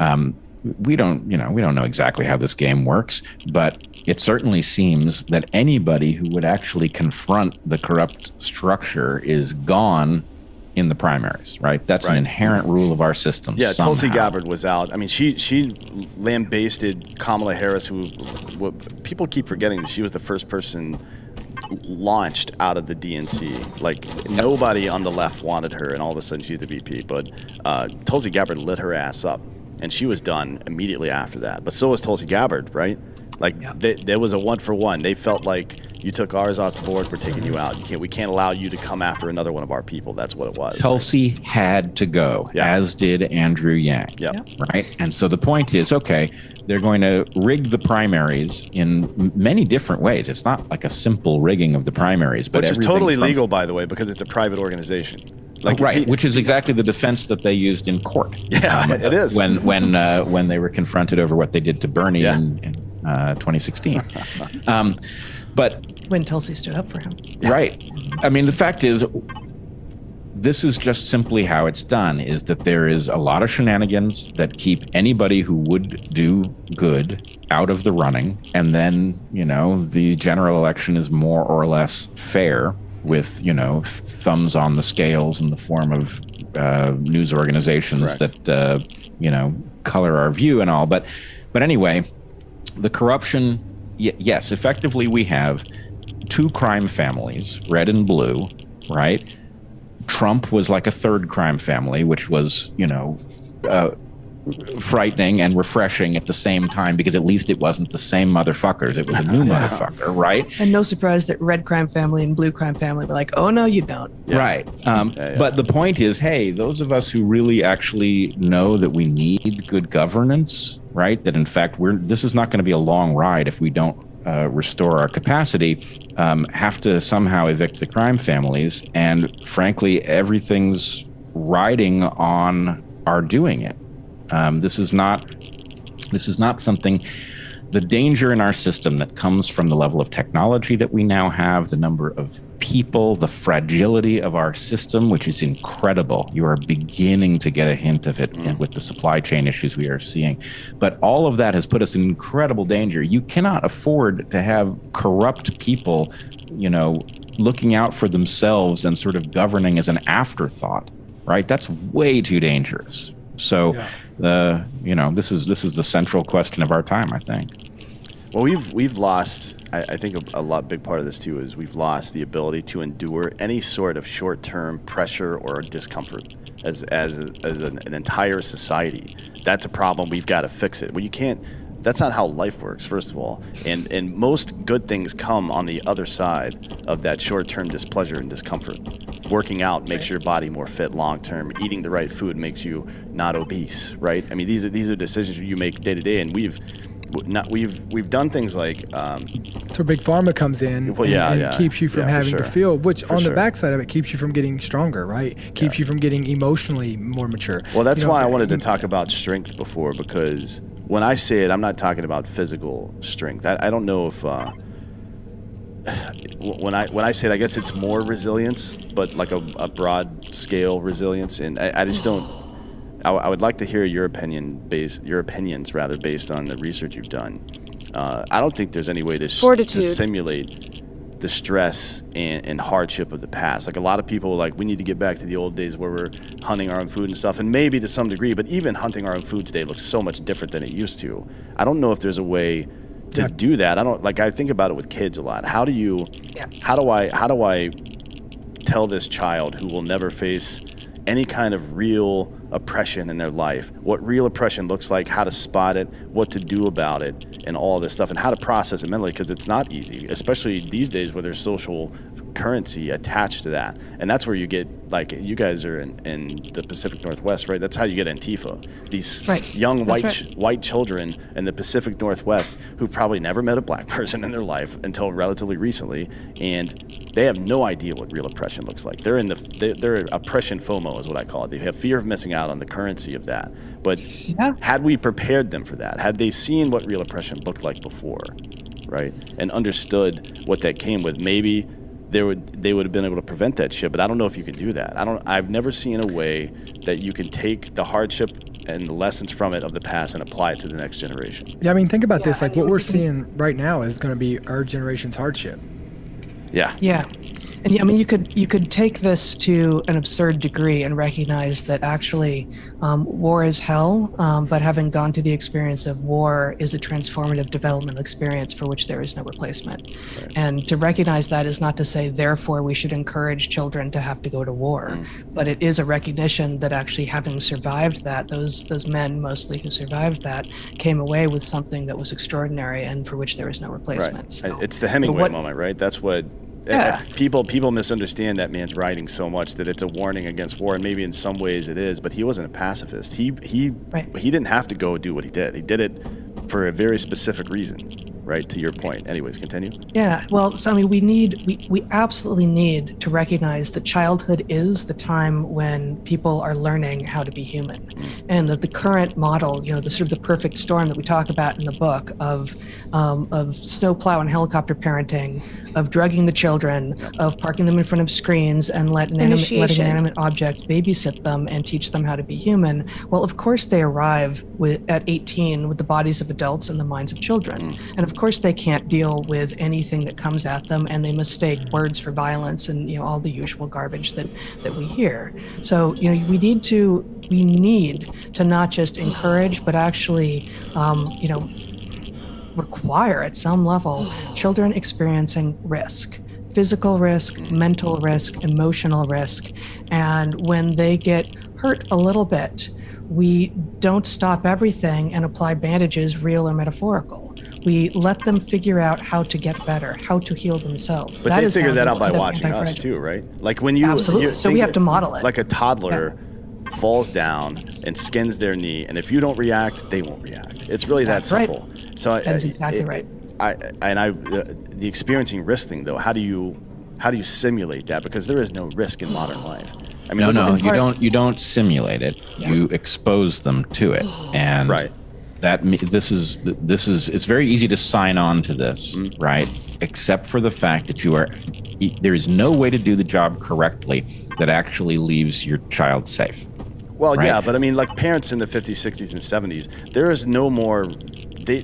Kids were not getting injured at a greater rate then than they are now. There's no evidence to suggest that. But back then, even in the 80s when I was growing up, it's like, get out of your fucking bed and get out of the house. I'll see you at sundown, bitch. Like, I don't want to see your ass in this house for the rest of the day. Well, and I understand why they did that, because they wanted us to go get the fuck out of their house, to be honest, because they wanted peace and shit. But the result of that was very clear to anyone, and it's that you're accepting some liability, some risk, by not having your eyeballs on that child at all times. That's how it is, right? So there are two things, though. One is you need to have experience in the world, right? You need the risk to be scaled back in childhood. Not all the way. So like an immunization almost. Well, yeah, it does inoculate you, actually, now that you mention it. And so the idea, you know, in our house, we have a rule with our kids, right? The rule is... Our kids are teenage boys now, 2 teenage boys. But this is a rule, you know, since the time we could first explain it to them. And the rule is there are certain things you are not allowed to bust, right? Your head, your eyes, your back, your neck, right? These things are off limits, right? You have to protect them. Now, we'll take care of you if you mess them up. But the point is, it's not really your right to put them at risk. Break your arm, break your leg. This is par for the course, right? And so, and part of what that involves is you're going to learn how to fall. Correct. You're going to learn. Exactly. You're going to learn speed and yes. how to get back up and how to get back on the bike, the horse, whatever it is. Yeah. Yeah. And the point is that having those experiences as kids, and we had these experiences too, right? My parents didn't know where I was much of the time during my childhood, and that wasn't a problem. And did I make mistakes? You better believe I did, but I also learned from them. Right. The problem, we have eliminated that. We had some sort of a panic about child abduction, I guess, that caused children not to be allowed out of the house anymore, which was insane. But we also have the problem that the world that children develop in doesn't mirror the world that they're going to be adults in, because the world's changing too fast. Correct. And so the problem is, it's very hard, even if you have a good childhood in which you are not protected from risks, so you do get some sense, it only takes you so far, because we don't even know what the risks in the future are going to look Right. like. You made that point with the framers of the Constitution, and today there's no way they could have foreseen like global mass communication, right? They couldn't have done better, but we are still at a point where they did not anticipate, for example, social media conglomerates, right, that would collude to shape our opinions using algorithms that they don't even understand. Right. This is so far. This is so science fiction-y that there's no way that they could have foreseen it. And we have to do is recognize they slam dunked the puzzle. They did about as well as they could possibly have done. That they nailed the values, even if they didn't instantiate them fully. They did express them. And the point is, we have to rescue the values that they correctly articulated, and we have to build a structure that actually succeeds in augmenting and protecting those values.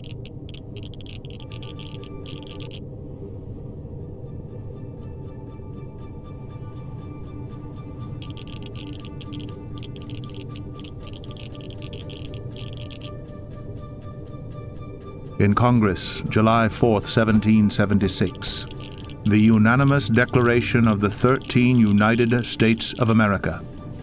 When in the course of human events it becomes necessary for one people to dissolve the political bands which have connected them with another, and to assume among the powers of the earth the separate and equal station to which the laws of nature and of nature's God entitled them, a decent respect to the opinions of mankind requires that they should declare the causes which impel them to the separation.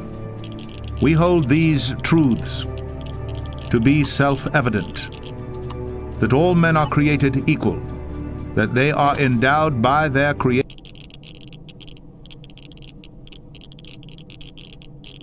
Equality. Myth. With certain unalienable rights, that among these are life, liberty, and the pursuit of happiness. That to secure these rights, governments are instituted among men, deriving their just powers from the consent of the governed.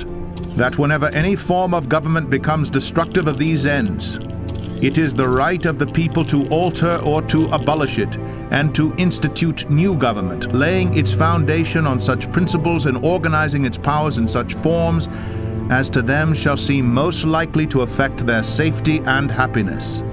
Prudence indeed will dictate that governments long established should not be changed for light and transient causes, and accordingly all experience hath shown that mankind are more disposed to suffer while evils are sufferable than to right themselves by abolishing the forms to which they are accustomed. But when a long train of abuses and usurpations pursuing invariably the same object evinces a design to reduce them under absolute despotism, it is their right, it is their duty to throw off such government and to provide new guards for their future security. Such has been the patient sufferance of these colonies, and such is now the necessity which constrains them to alter their former systems of government. The history of the present King of Great Britain is a history of repeated injuries and usurpations, all having in direct object the establishment of an absolute tyranny over these states. To prove this, let facts be submitted to a candid world. He has refused his assent to laws, the most wholesome and necessary for the public good. He has forbidden his governors to pass laws of immediate and pressing importance, unless suspended in their operation till his assent should be obtained. And when so suspended, he has utterly neglected to attend to them. He has refused to pass other laws for the accommodation of large districts of people, unless those people would relinquish the right of representation in the legislature, a right inestimable to them and formidable to tyrants only. He has called together legislative bodies at places unusual, uncomfortable, and distant from the depository of their public records for the sole purpose of fatiguing them into compliance with his measures. He has dissolved representative houses repeatedly for opposing with manly firmness his invasions on the rights of the people.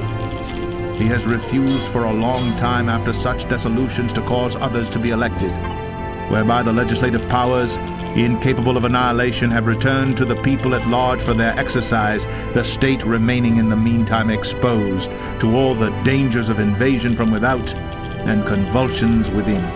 He has endeavored to prevent the population of these states, for that purpose obstructing the laws of naturalization of foreigners, refusing to pass others to encourage their migrations hither, and raising the conditions of new appropriations of lands. He has obstructed the administration of justice by refusing his assent to laws for establishing judiciary powers. He has made judges dependent on his will alone for the tenure of their offices and the amount and payment of their salaries. He has erected a multitude of new offices and sent hither swarms of officers to harass our people and eat out their substance. He has kept among us in times of peace standing armies without the consent of our legislatures. He has affected to render the military independent of and superior to the civil power. He has combined with others to subject us to a jurisdiction foreign to our Constitution and unacknowledged by our laws, giving his assent to their acts of pretended legislation, for quartering large bodies of armed troops among us, for protecting them by a mock trial, from punishment for any murders which they should commit on the inhabitants of these states, for cutting off our trade with all parts of the world, for imposing taxes on us without our consent, for depriving us in many cases of the benefits of trial by jury, for transporting us beyond seas to be tried for pretended offenses, for abolishing the free system of English laws in a neighboring province, establishing therein an arbitrary government, and enlarging its boundaries so as to render it at once an example and fit instrument for introducing the same absolute rule into these colonies, for taking away our charters, abolishing our most valuable laws, and altering fundamentally the forms of our governments, for suspending our own legislatures and declaring themselves invested with power to legislate for us in all cases whatsoever. He has abdicated government here by declaring us out of his protection and waging war against us. He has plundered our seas, ravaged our coasts, burnt our towns, and destroyed the lives of our people. He is at this time transporting large armies of foreign mercenaries to complete the works of death, desolation, and tyranny already begun with circumstances of cruelty and perfidy scarcely paralleled in the most barbarous ages, and totally unworthy the head of a civilized nation. He has constrained our fellow citizens taken captive on the high seas to bear arms against their country, to become the executioners of their friends and brethren, or to fall themselves by their hands. He has excited domestic insurrections among us, and has endeavored to bring on the inhabitants of our frontiers, the merciless Indian savages whose known rule of warfare is an undistinguished destruction of all ages, sexes, and conditions. In every stage of these oppressions, we have petitioned for redress in the most humble terms. Our repeated petitions have been answered only by repeated injury. A prince, whose character is thus marked by every act which may define a tyrant, is unfit to be the ruler of a free people. Nor have we been wanting in attention to our British brethren. We have warned them from time to time of attempts by their legislature to extend an unwarrantable jurisdiction over us. We have reminded them of the circumstances of our emigration and settlement here.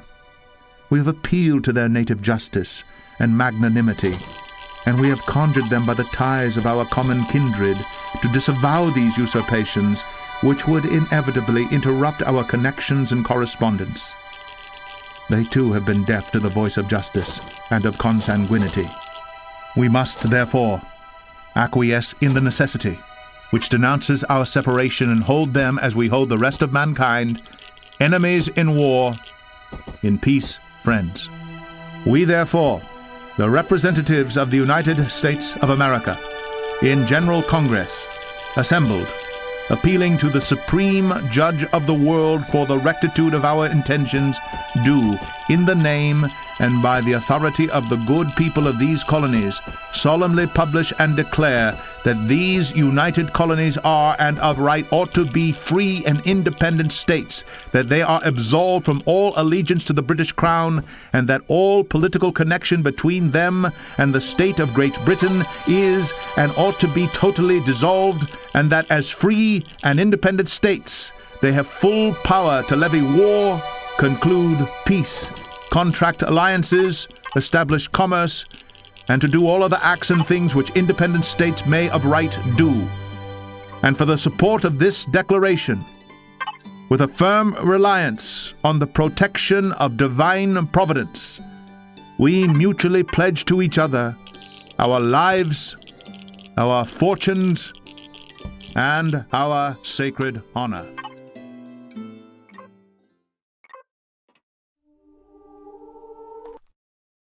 I get really irritated with the constitutional originalists because I think of it in terms of architecture. If my great-great-great-grandfather built a building and I never did any maintenance to it and he showed up and saw what it was like in the condition that I left it when I died, he would be fucking pissed and I would be embarrassed. And we should be pissed and embarrassed by how we've allowed there's so much regulation. Forget about the law and all this stuff and the court system. There's so much regulation, like this vaccine mandate shit. That's not a law. That's a regulation through OSHA. That's fucked up. That's like having an unappointed, unelected person make decisions that affect our day-to-day lives with real penalties, right? So this is a good one. Obviously, the social environment surrounding the vaccines and the vaccine mandates is so tangled that it is almost impossible to make sense. Even if you can be coherent, a large fraction of the population, no matter what path you try to steer, will declare you insane, right? But, so I wanted to go back to something. We are failing to teach people to extrapolate. Right. And I'm wondering, I'm debating in my own head whether I believe this, but I'm wondering if extrapolation isn't the hallmark of generalism.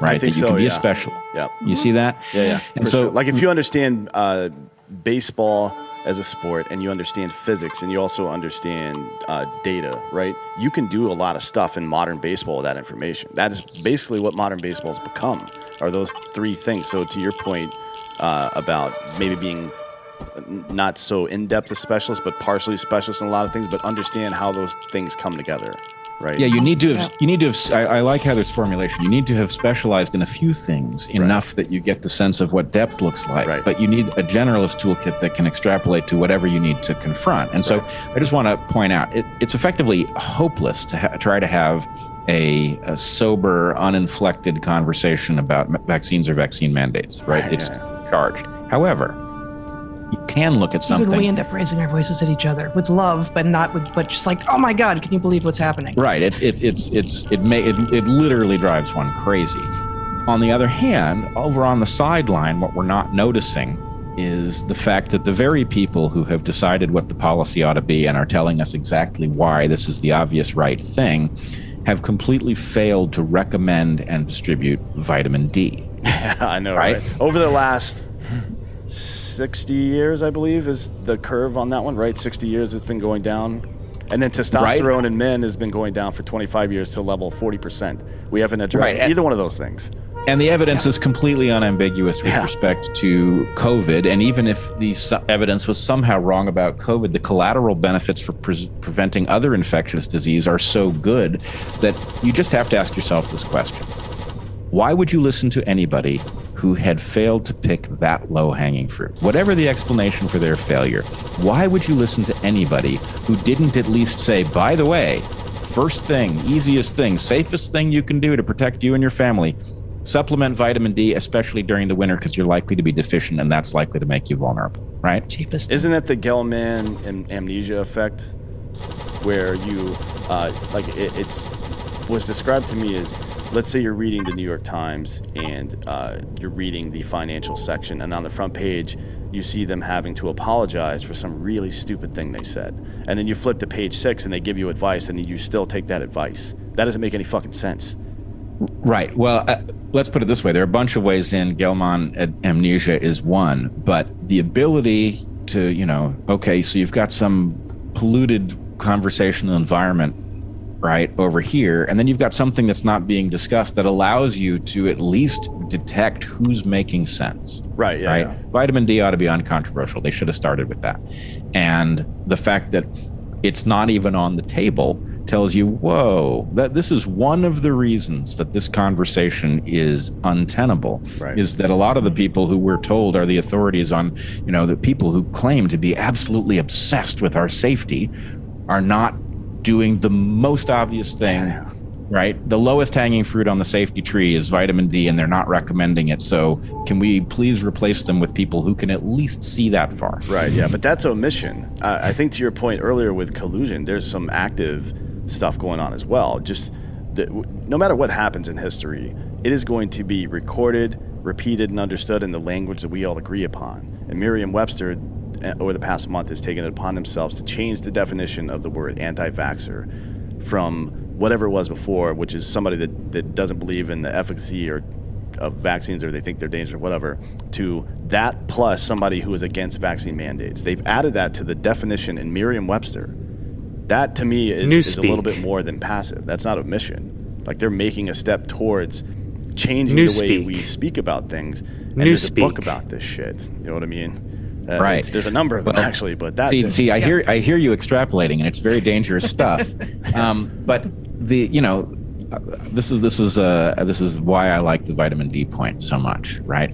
You got to ask yourself, what would at a minimum, what would have to be true for public health authorities to screw up the vitamin D thing? At a minimum, right? I mean, they'd have to be like incompetent at a level that you probably shouldn't allow them a driver's license. Right. Yeah. We're talking about a level of incompetence that is so breathtaking that really, maybe they ought to wear a helmet walking around, right? Probably Velcro shoes are a good idea, right? So, could be incompetence. We agree. Yep.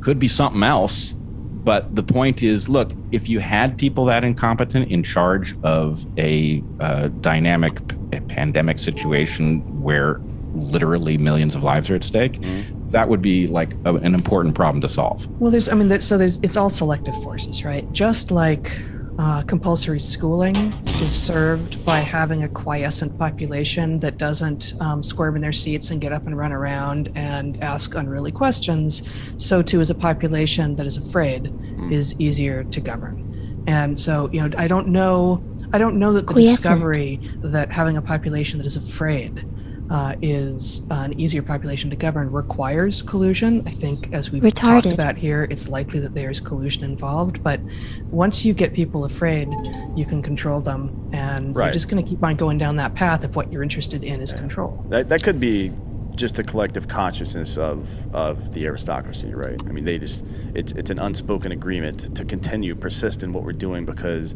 of one, the reward that we're getting for it, two, the danger. I mean, they know that they're the few and we're the many, right? So things can go bad for them very fast. Think about what you just said, though, right? Okay, so the aristocracy, we can be a little bit, we can paint with a broad brush there, some sort of powerful and influential force, right? We have a political system that is absolutely riddled with corruption, in which the aristocracy is effectively always represented, and sometimes exclusively so. Right. It has influence, direct and indirect, over the narrative that is being broadcast through social media, and social media has taken up putting its thumb on the scale of what alternative perspectives you are likely to encounter and how you are likely to view them, right? So again, and this goes back to the question about the Founding Fathers, right? To have the aristocracy have effectively an ability to whisper in your ear, right? That's what's coming through your phone and your computer, is effectively this narrative from some group that you don't know, likely you've never met anyone from it, and they have interests that you can't begin to understand, and yet the point is they're whispering to you about things as important as how you should protect your own health. Right. And obviously the story they're telling us doesn't add up. Yeah, it Well, doesn't. they're It certainly doesn't make whispering, sense. using the words of science, and practically coming out holding glassware and wearing a lab coat, as if that is the thing that makes them scientists. And we're not being allowed to see any of the analysis, which means maybe those are scientific results, maybe not. We know how you would know when you're not giving us the evidence. Right. Well, you show your work in science, right? For a fucking reason. Like when your math teacher wasn't just being a dick. He wanted to make sure that you didn't arrive at the right answer with the wrong methodology, and then use that methodology in full confidence later on. That was the purpose of that, just in case you guys are still mad at your math teachers. And it goes back. I think this is an even larger issue. Show your work, because it is important for people to understand how you get from A to C, because there's a lot of assumptions in between A and C there, and if people can understand, that's why people yell at me for it all the time, but I will very in-depth explain how I arrived at an idea, and they'll be like, dude, shut the fuck up, we've got to eat. I'm like, oh, I just wanted to let you know why I'm getting pickles on my hamburger, but my girlfriend hates me because of that shit. But I think it speaks to how we solve some of this stuff, and I'd like to hear your guys' solutions before we get out of here. Our thoughts, rather, on solutions. How do we solve some of this stuff? One thing there's a two-part thing that I really like. One is that promoting self-sufficiency and generalism and whatever permeates the fucking the discourse at that time. You need to understand what people are talking about. One, and two is, as an individual, if we know that these political structures as they exist, and you don't even have to be in politics to be politically persuasive these days. You just have to be a corporation thanks to fucking Mitt Romney and all that bullshit. So that isn't even necessary anymore. But if we know that they're intrinsically corrupted, or at least corruptible, then you can't have full faith in them. So you can do something about that as an individual. If somebody's having a problem that traditionally gets solved or adjudicated or whatever by the government, go take care of that problem yourself, or help them take care of it. Box the government out. Take away some of the... Because once people start to realize that the government only exists because we fucking allow it to, it's like Tinkerbell. I don't understand why people can't figure this shit out. There aren't 535 people in Congress and Senate, the president and his staff, with some magical powers. We allowed them to do this shit. You know what I mean? And we can stop that whenever the fuck we want. I'm not talking about violence. I'm talking about we can take the power out of those organizations. Not easily, and there's going to be some short-term pain, maybe some long-term pain for some of us. But there is a way to do all this shit, right? And I would like to hear your guys' thoughts on this. Well, there's very definitely a way to do it. What there is no simple way to do it, and no way to get around the fact that we are up against some hazards that we don't intuit, right? And I would just point out, you have access to a wide range of viewpoints. What you don't have is unfettered access. As you start to access certain kinds of discussion, before you even know what to think about it, something is telling you what you should think, right? And so, we discovered yesterday that our conversation with Brian Keating, a physicist... Yeah, we love Brian. He's a good buddy of mine. Okay, he's a great guy. We had a conversation with him about our book, which is really decidedly non-political, right? And he discovered that the video that he released was being restricted cryptically by YouTube. And then he started checking around, and it turned out that other videos that involved us that had nothing to do with politics were being restricted. So some force is intervening. Some force doesn't want you to hear that discussion. Well, that's Google, YouTube, and Facebook actually just got caught doing that. They have a white list and a black list. Like, if you're on a white list, you could do whatever the fuck you want. And if you're on the black list, you get judged very differently, right? It's Google, YouTube, Facebook, Twitter, Trusted News Initiative. But the point is, something wants you to see certain things and not see other things.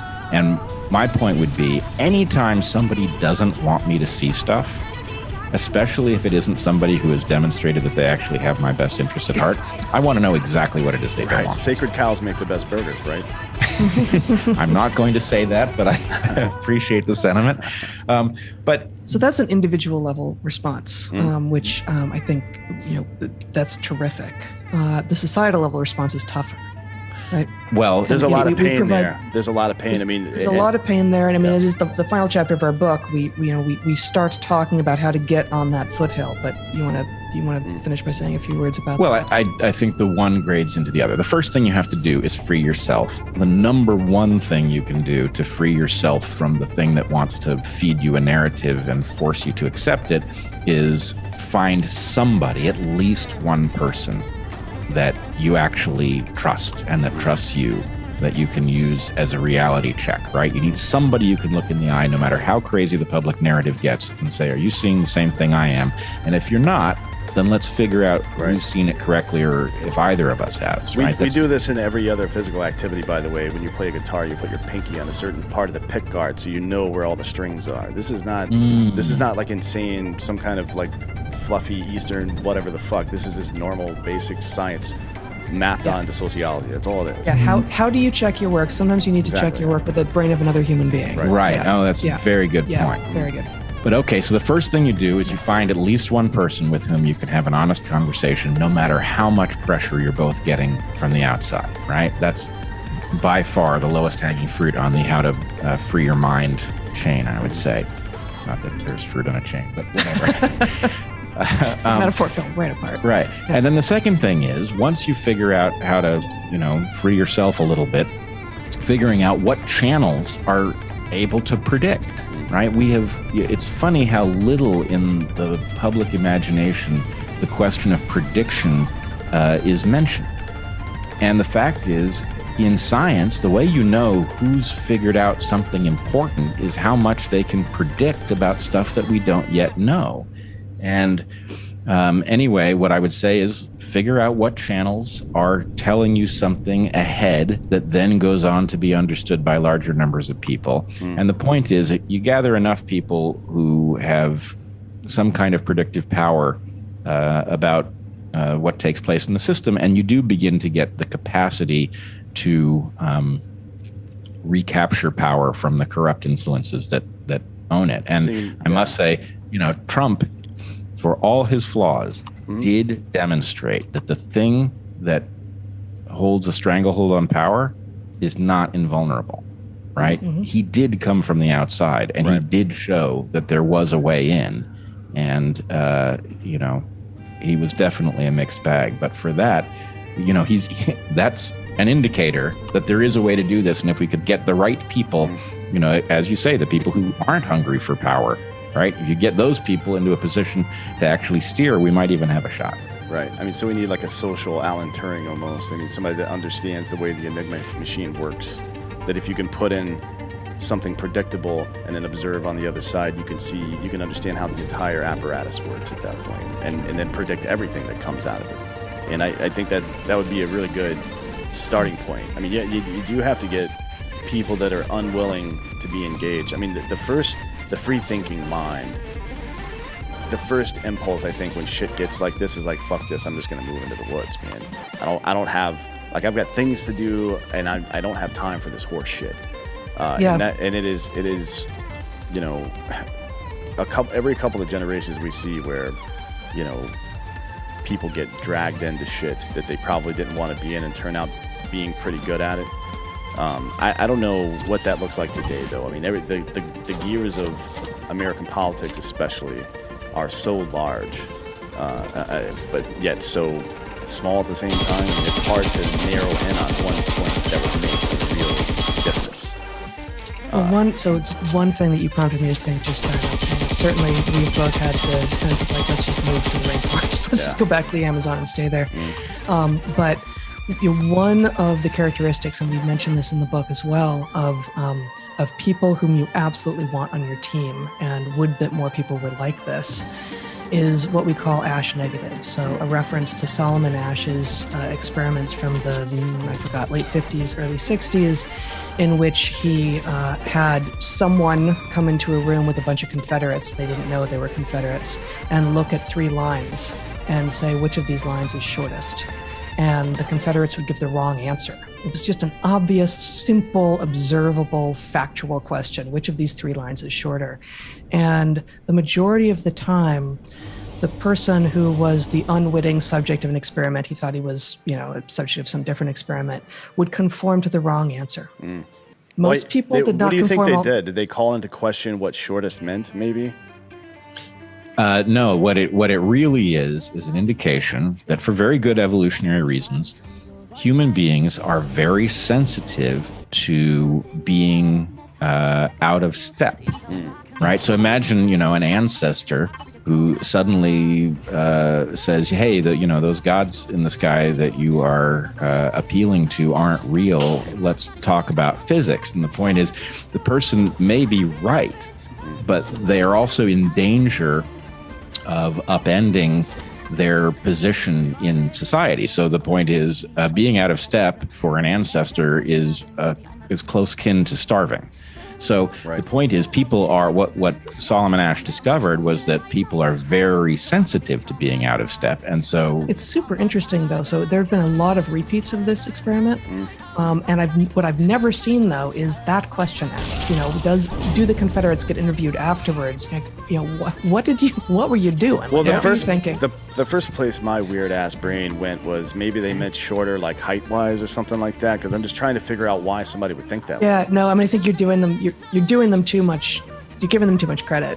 Wow. The vast majority of people did not conform all the time, but the majority of people conformed some of the times to a patently wrong answer. And so what we argue in the book and elsewhere is be Asch negative. And there are times when you just need to go along, for sure. There are low stakes times, but in general, you have to be willing to look around you and go, well, this is going to be uncomfortable, but I object. I think that's not how I'm seeing it. We definitely, there's some utility though to going with the grain, right? Like understanding how we've evolved. And I'm just talking about the physical world, not necessarily sociology or anything, but understanding the physical world, how we've evolved. If you, I think in a lot of ways, it makes sense to figure out how we're programmed, evolutionarily speaking, and experience and whatever else, to at least consider making that part of the physical things we do, right? Like diet, for example.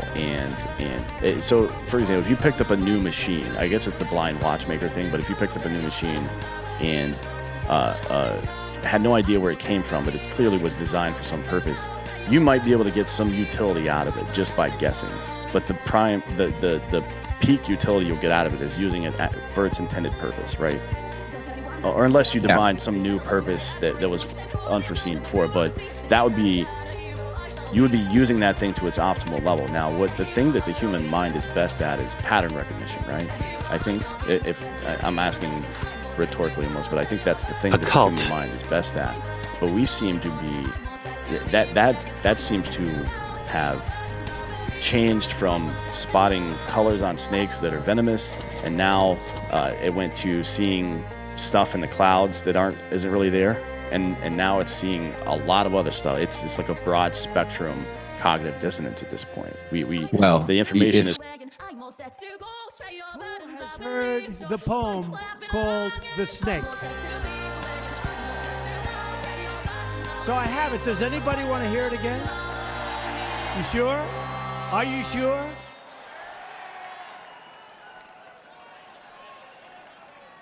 Okay. So let's dedicate this to General Kelly, the Border Patrol, and the ICE agents for doing such an incredible job. Right? This was written by Al Wilson a long time ago. And I thought of it having to do with our borders and people coming in. And we know what we're going to have. We're going to have problems. We have to very, very carefully vet. We have to be smart. We have to be vigilant. So here it is, The Snake. It's called The Snake. On her way to work one morning, down the path, along the lake, a tender-hearted woman saw a poor, half-frozen snake. His pretty-colored skin had been all frosted with the dew. Poor thing, she cried, I'll take you in, and I'll take care of you. the border. Take me in, oh tender woman. Take me in, for heaven's sake. Take me in, oh tender woman. Sighed the vicious snake. She wrapped him up all cozy in a comforter of silk and laid him by her fireside with some honey and some milk. She hurried home from work that night, and as soon as she arrived, she found that pretty snake she'd taken in had been revived. Take me in, oh tender woman. Take me in, for heaven's sake. Take me in, oh tender woman. Just coming in and being immediately corrupted. It's a pattern recognition system trapped in some version of the Truman Show. Right. Yeah. So you're right about the idea that sometimes the right thing to do is to go with the grain, right? That's absolutely, I mean, it's actually one of the key arguments in the book is that human beings have two phases, right? There's the go along with the narrative phase because that's what it makes sense to do. And there's the confront the narrative and figure out what comes next phase. And the trick is figuring out where you are. And unfortunately, there is some force that is trying to convince us that this is very much the go along phase when it is very much the, hey, wake up and recognize we don't know what to do next phase. I was going to right? mention that. Yeah, for sure. I think people have gotten to this point where it used to be all about survival. And now I don't know if a lot of people could, if you ask the average person, what's your goal in life? I don't think people can answer that question, honestly. I don't think they have an answer to that. Well, don't you think that the brain, like, I mean, we get on autopilot, right? That's why everything is habitual, right? About getting into habits. It's about doing, things over and over again, because then your brain has to think less about doing it, right? So basically you don't have to choose to do that anymore. Your brain just naturally does that, right? And do you think that, what's happening with all this is, the danger of going with it? The key piece you have to remain is that you chose to go with it when you still recognize that it wasn't the right thing, right? Because if you just start doing it without making the choice to do it, but no, you it's not right, then it becomes a habit. And then you just start doing these things over and over again and you don't even recognize them, right? Like, I don't think people get fat and eat unhealthy. I don't think they do this stuff on purpose. What happens is they stop consciously eating, right? They stop consciously making decisions. They stop consciously living, and instead they just start going with the flow. And that's where all this is so dangerous. Well, that because works. They've done this for so long. That works if the machine is operating properly. Well, it does. Right? You guys talk about getting in the zone and what that means too in the book. And it is when you have prepared the conscious part of your body so well that it can then operate subconsciously, I guess, not unconsciously, hopefully not unconsciously, but subconsciously, right? When Michael Jordan is in the zone and can't miss a shot, it is because from the neurons down to the fucking fingertips, everything knows exactly what to do. His brain is doing trigonometry in real time and making those adjustments to hit that shot. And that's something that you wouldn't expect out of a guy that left his third year of college and probably never took a trigonometry class before, but his brain's doing that shit. But this is the kind of thing with PTSD with veterans right now, right? Because we've been in a war for so long. So think about this back, the warrior class used to be with itself, right? Like, I mean, people fought, they were warriors for life, right? Like, they were warriors for life, and there was a reason, because it became habitual. It was a way of life. Fighting was a way of life. Like, they got up, and it just became autopilot. That's why they became so good at fighting. And now what we've done is we've taken somebody out of society, we've made them warriors, we've made warriors fighting mentality, killing habitual. And it's autopilot to them. They've been in war for so long. I mean, some people 20-some years going back and forth to war deployments over and over, fighting, and now they got to come back and take all that away. Yeah. Right. And that, and that's a problem with PTSD. In my experience, there's a lot more post-traumatic stress from military personnel from prolonged exposure to heightened levels of stress than there are for single incidents. Like, I watched my buddy die and I can't stop thinking about it. Most of what it is, in my experience, and my experience is broad in this, is that people were on alert for so long that they don't know how to not be on alert anymore. And it's the same. This is why all these hallucinogenic drugs are so good at untraining the brain to think that way, to get rid of the fight or flight stuff. Yeah, it's a really useful tool. But how do you take that, what we're learning about, and I think it's this phone, this computer, the way it works, the GPS we're all using, all of it exists because of the fucking space program. It's not because we were bored and decided to figure it out. It's like, no, we had to have a cock measuring contest with Russia, so let's get to fucking space, all right? And we developed all this cool technology because of it. We can develop things just because they're technically unrelated. The small community of military people who are dealing with this shit and figuring out on their own how to treat it, I think I'm not saying that everybody in America should just start doing mushrooms and shit. Well, they should, but that's not the point. Yeah, they for sure should. should. The point is there are lessons to be learned about how the brain works, how we've designed all these electronics to mirror the brain, and how if we can fix this, we can fix this, right? And we figured that out now. We figured out how electrical stimulus not actually shocking to the sides of somebody's head, but changing the way their neurons fire. There's a big difference between that. We were on the right track technically with that, but that's kind of like caveman thinking, right? But changing the way your brain is mapped is possible. So we should be able to do the same thing for collective consciousness as well, but I don't know what that looks like. Like, how do you apply that level of introspection at that big a scale? But that stuff is also dangerous, because if you go do those things and you reteach it worse, well, it's even worse, right? Well, I would say you want to frame the problem correctly, and the point is, yes, the autopilot becomes lethal at the point that it's trying to solve problems it doesn't know anything about, right? And so, hallucinogenic drugs are one tool to retrain your mind. You're right; they could make things worse, right? What they effectively do is they make the mind more plastic. But that doesn't mean you couldn't reprogram it worse in that circumstance. But we don't hear those stories actually. It's uncommon. Yeah. So what I would say is in all levels of this, whether you're dealing with your own being ill at ease, in the worst case with PTSD in your own life, or whether you're talking about our collective understanding of the universe, the key thing to recognize is I am getting plenty of data that tells me that my autopilot isn't smart enough to handle this. It doesn't know enough. It wasn't programmed for this. And the only right answer to that, as we argue in chapter 11 here, is you have to come to consciousness. The consciousness is the second best way to approach things, right? You don't want Michael Jordan conscious as he's doing his thing. You want him in the zone. Right. His conscious mind will be there, right? He'll watch, but it's another part of him that does the magic, right? At the point that something is telling you, this is not what I was built for. I'm not in the zone here. I'm not even sure what all of this means. Consciousness becomes the right tool. And the message that we're trying to deliver is that the hyper-knowledge of planet Earth at this moment is putting us in a situation where we are not collecting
Like, you don't want people who are just going to jump on the emotional roller coaster and just feed your bullshit of like, oh yeah, this sucks. Yeah, everything in life does suck. Everything is just, you know what I mean? Like you need it factually, people who are factually based and balanced and grounded.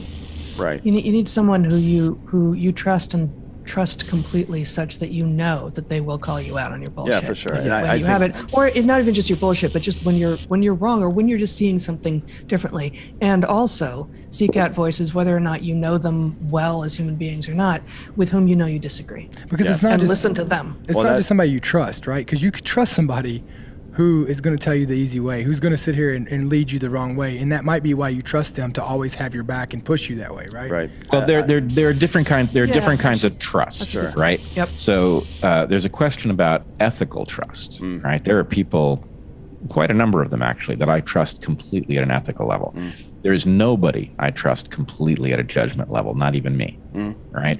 The point is, we all because it's a broken machine, right? Right. Well, it's a broken machine out of its depth. Yeah, and for sure. So what you want is the person you can trust completely to tell you what they see, and then you don't want to trust what they see completely. You want to hash it out with them, because you'll do better together than you will do on your own. That's where I was going to go with that. We have to understand why we believe the things we do, and I mean the things that we hold the things that are unquestionable in our lives, what we call facts, right? Whatever we call that. So I think if you boil it down to a political level, there's a really good example of this, and it is the climate change debate. The reason that it became a left versus right issue, because scientists were just making predictions based on the data. And look, that's how science works. They're wrong quite a bit until they're right. And sometimes even when they're right, they're wrong 20 years from now. But we have the data we have. We try to make predictions based on it. The oil industry, right, was very concerned about freighters in the shipping industry as well. We're very concerned about not having their ships operating because it might be causing some issue. And let's be real, 83% of all this exhaust is from those assholes, not from cars driving around in America. So because they had that issue, and it was primarily, I guess, conservative politics that were involved in that at the time, from having their campaigns funded, or maybe their family members were involved in the oil industry, like the Bushes, for example. It became an anti-moralistic argument. Like, no, they're just making this shit up because they're liberals and they don't like this and this and this and this. And look, there's, and then on the other side, it's like if you're fucking not driving a Prius, you're immoral. Like the car that you're driving in America is not having a very large effect on global climate change. Fuckface. But that goes back to where you all were talking about, right? Like you don't hear this is the first I've heard about the ships out being majority of it is the vast emissions. Majority. Yes. But again, you go back to left or right, doesn't matter what side they're on. They will they'll fight each other, but they'll protect the institution, right? They will protect what puts money in their pockets. They will, and this is another example of that. So it's like, hey, well, we don't want to talk about what the real problem is. Let's go ahead and just blame it on and make enemies inside the United States because, we don't, you can't ruin this. Well, we value different things in this caste system in the West. Yeah. The upper level values power, and the lower level values acceptance, I think. Maybe more so acceptance and comfort, probably more so than anything else. For sure. And it's and it's weird how we define acceptance too, because as long as there's enough people accepting us, we'll be fine with that. You know what I mean? But it doesn't have any basis in reality. Bourgeoisie. We never take that back to do what you guys are talking about, which is strip away all this pretense and context and everything. And is this fact that I'm basing all this shit on correct? Is my foundation correct? Because it's not. In most of these cases, the reason people have these single voter issue political beliefs, the facts that they believe are not real. And in most cases, I would say the gun debate, talking about murders, 67% of all gun deaths are suicides. There's mental health stuff involved there that people won't talk about because it negatively affects their anti-gun shit. And in the same way, gun people will. I'm tired of hearing this mantra of just shout out in French anytime anybody brings up guns.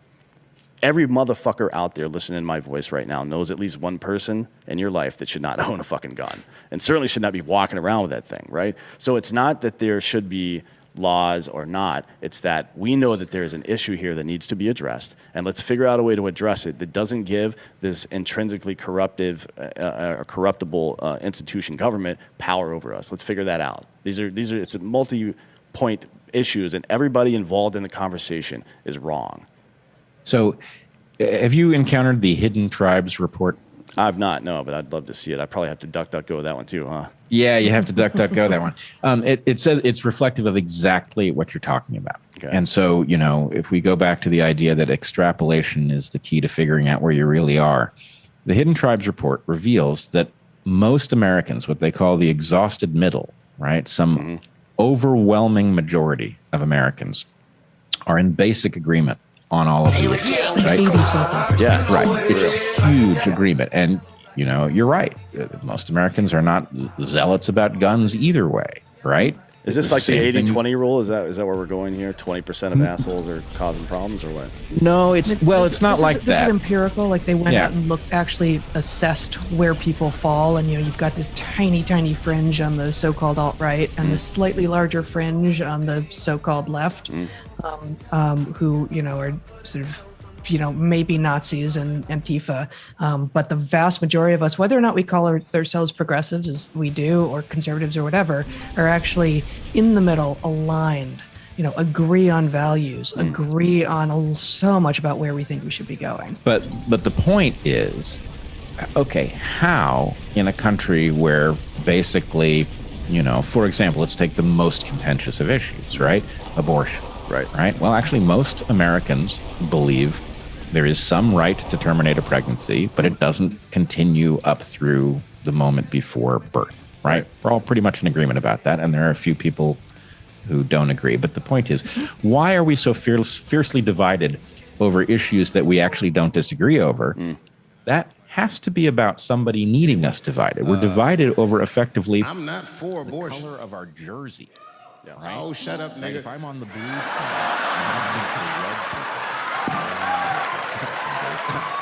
I'm not for it, but I'm not against it either.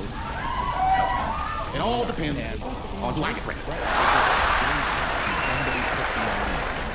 I don't care what your religious beliefs are or anything. If you have a dick, you need to shut the fuck up on this one. Seriously. This is theirs. The right to choose is their unequivocal right. Not only do I believe they have the right to choose, I believe that they shouldn't have to consult anybody except for a physician about how they exercise that right. Gentlemen, that is fair. And ladies, to be fair to us, I also believe if you decide to have a baby, and you have to pay. That's fair. If you can kill this motherfucker, I can at least abandon him.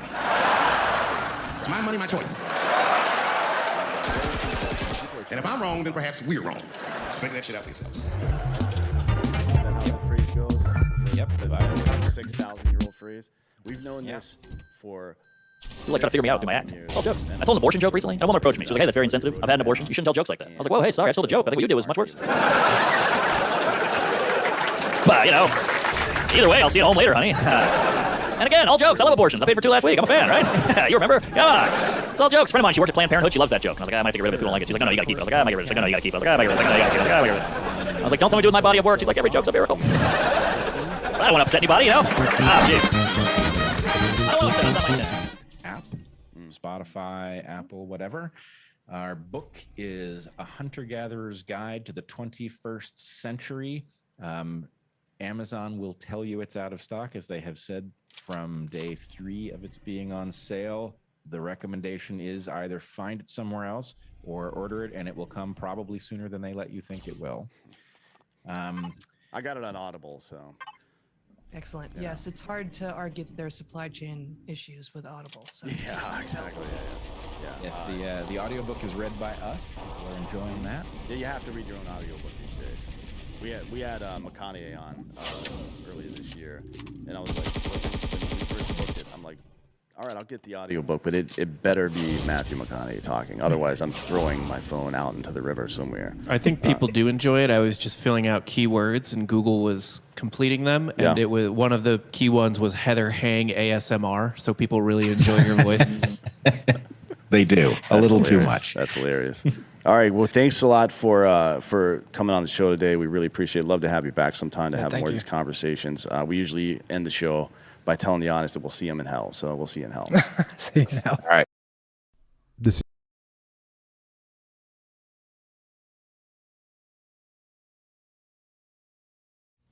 Hello, my name is Maria, and I'm here to tell you about ASMR, Autonomous Sensory Meridian Response.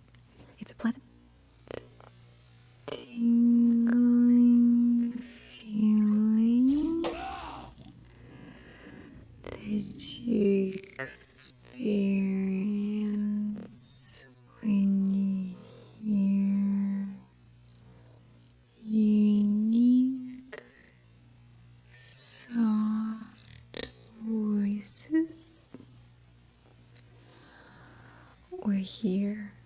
certain soothing sounds, such as tapping, or both, like sounds of me whispering and brushing your hair.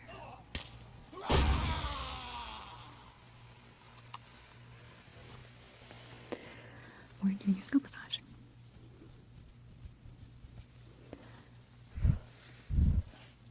I can use this brush to trace along your face, one cheek, and the ear, over the other cheek. The stinging sensation is euphoric. It starts in the back of your head, travels down through your spine, into your limbs, relaxing you, giving you a feeling of well-being. We believe that everyone has the ability to experience it. It's simply a matter of finding the trigger that speaks to you. Thankfully, in this world, the choices are endless.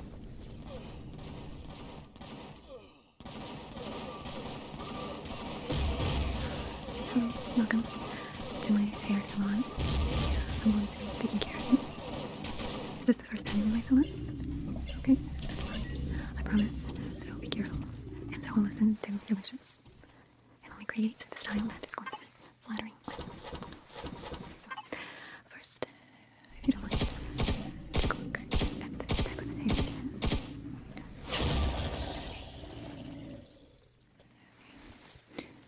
When was the last time you had a haircut? Do you remember?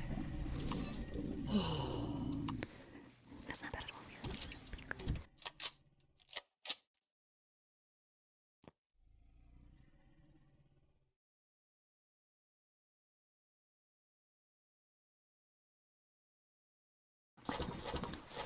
So, first, if you don't mind, take a look at the type of the hair that you have.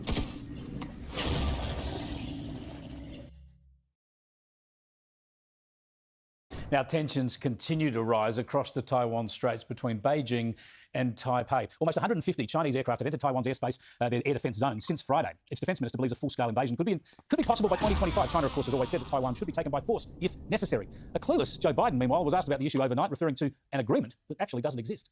I've spoken with Xi about Taiwan. We agree we will abide by the Taiwan agreement. That's what we are. And we made it clear that I don't think he should be doing anything other than abiding by the agreement. The assumption is that Biden was talking about the one China policy. I don't know, hopefully Xi Jinping knew what Biden was talking about, but who knows? Let's bring in Michael Shoebridge, who's the Director of Defence at the Australian Strategic Policy Institute. Thanks for joining us, David. Just how concerned, Michael, sorry, I keep giving you the name of the Greens politician, your soulmate. Tell us, Michael, how serious the situation is. We know that the Taiwanese will often talk it up in terms of that sort of rhetoric, but how do we put it into context in Australia? Well, Chris, I think we've got to take it seriously because Xi does want to unify Taiwan with the mainland while he's the leader. He's a man in a hurry, and his only way to unify Taiwan now, after what he's done to Hong Kong, is to do it by force. So when we see these Chinese military flights going in greater and greater numbers into Taiwan's air defence zone, we need to take it seriously and not just shrug our shoulders. But the good news is that's happening. Right while this is happening, there are 6 navies cooperating together with 3 aircraft carriers in moves to deter Beijing. So that's the good news here. What we might be concerned about a doddering Joe Biden or wonder what he's talking about when he mentions the agreement in this is there's been no sign from the US that a strong position on Taiwan and China has changed, is there? No, in fact, Congress recommitted to their Taiwan Relations Act, which at core says the US will oppose Taiwan's change of status by force. And that's the same policy that Australia and the governments of those 6 navies that are cooperating in North Asia right now have. So Biden hopefully is saying he's reinforcing that commitment to oppose change of status of Taiwan by force. But really the bigger issue here is how can we believe a word Xi speaks on this? Because the last time he said he wasn't going to militarize something, that was a promise he made to Obama in the White House Rose Garden, and he went home and did the opposite. Indeed. Well, I'll come back to Xi Jinping in a moment, but with Joe Biden, when he talks about the agreement, presumably he's talking about the American position of a one China policy that's recognising, I suppose, Chinese sovereignty over China, but at the same over Taiwan, but at the same time saying that it would defend Taiwan if it were attacked by China.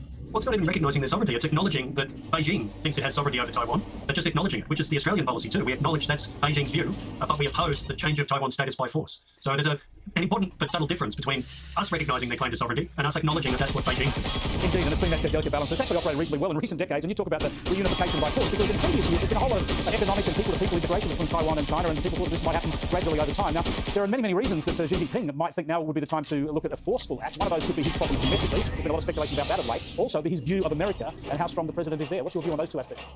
I think you're right. He's got a lot of domestic drivers at the moment. He's got enormous trouble in China's financial sector and property development sector with Evergrande. He's got the own goal of economic confidence that he's inflicted by his attitude to successful corporate leaders, and we see that in the big tech community with Alibaba and the education sector. And he's got a bunch of rolling blackouts because he won't buy Australian coal, although he's had to change his mind on some of that. And then he's got his own purges in the party and the government. So there's a lot of reasons he wants to stoke nationalism.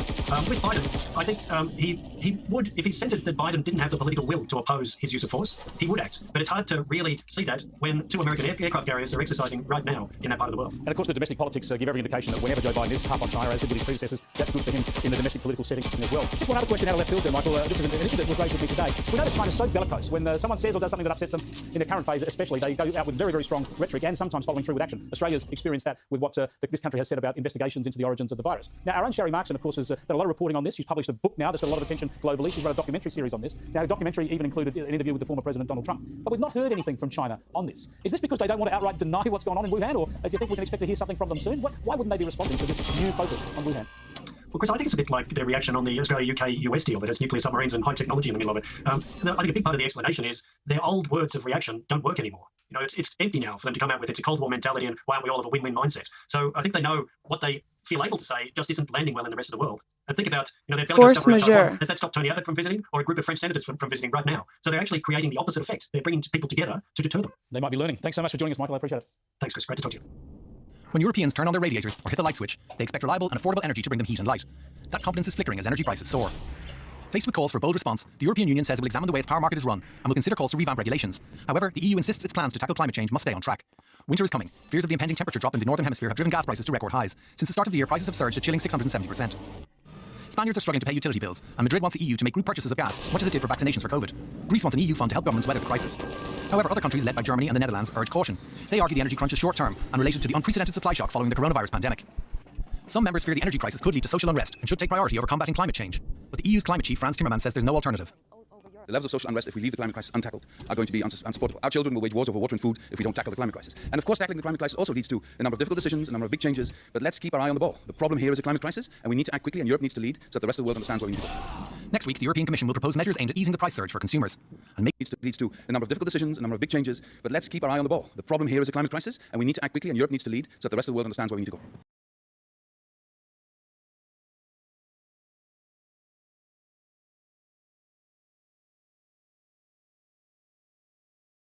Our children will wage wars. Some members fear the energy crisis could lead to social unrest and should take priority over combating climate change. But the EU's climate chief, Frans Timmermans, says there's no alternative. The levels of social unrest, if we leave the climate crisis untackled, are going to be unsupportable. Our children will wage wars over water and food if we don't tackle the climate crisis. And of course, tackling the climate crisis also leads to a number of difficult decisions, a number of big changes, but let's keep our eye on the ball. The problem here is a climate crisis, and we need to act quickly, and Europe needs to lead so that the rest of the world understands where we need to go.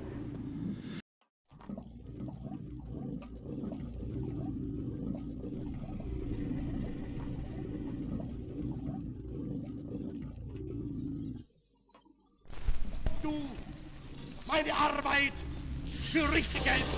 Ob du glaubst, dass ich fleißig gewesen bin, dass ich gearbeitet habe, dass ich mich in diesen Jahren für dich eingesetzt habe, dass ich anständig meine Zeit verwendet habe im Dienste meines Volkes. Gib du jetzt deine Stimme ab. Wenn ja, dann tritt für mich ein, so wie ich für dich eingetreten bin.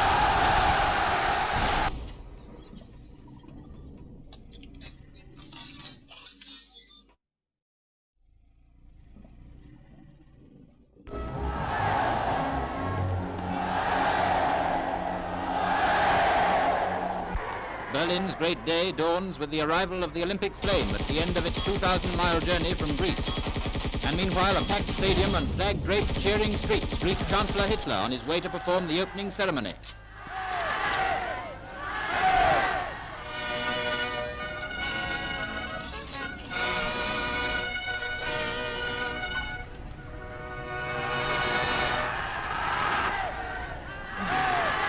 Like a modern Caesar, he stands on the balcony to receive the salutes of the athletes of 50 nations.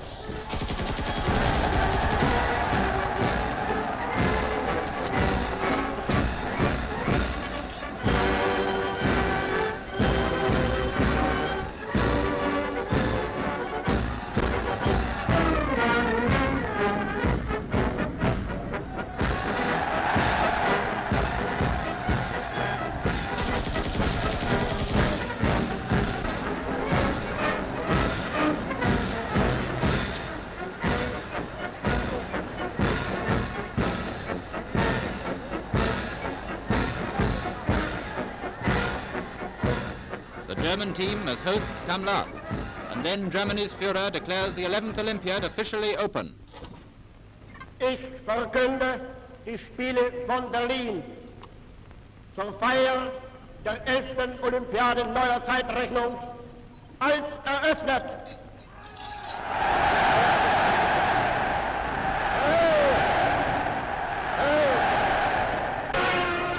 So, with the pigeons carrying a message of peace to the world, begins the event for which all Germany has been preparing for months past.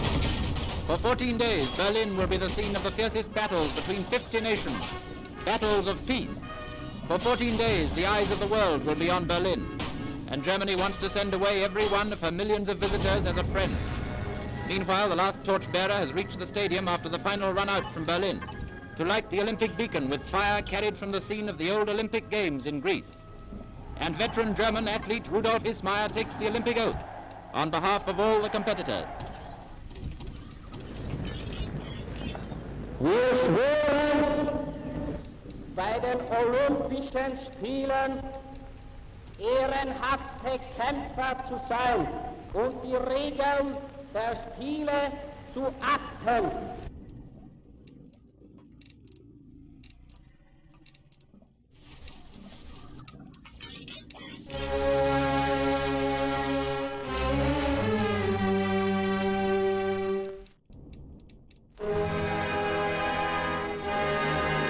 Moscow heads the communist world in mourning the passing of Joseph Stalin. From a saluting base on Lenin's tomb, he reviewed each year on Red Army Day men of the Soviet armed forces. Army, Navy and Air Force, all had been fostered by Stalin himself. Until now, they have become one of the greatest military powers in the world.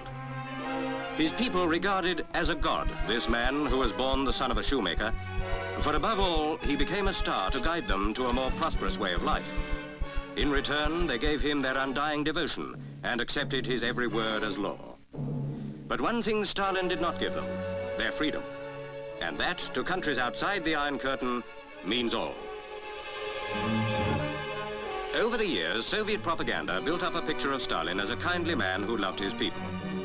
Yet when Lenin died, it was he who destroyed those same people, it is believed nearly 7 million of them, to make his position secure as Russia's dictator. And through the 30 years of his rule, he remained unchallenged even by members of the Supreme Council, the Soviet's administrative machine. Of this body, Stalin was the chairman and held the reins so tightly that no decision could be taken without his approval. Thus, none could contest the power he held over 200 million Russian people.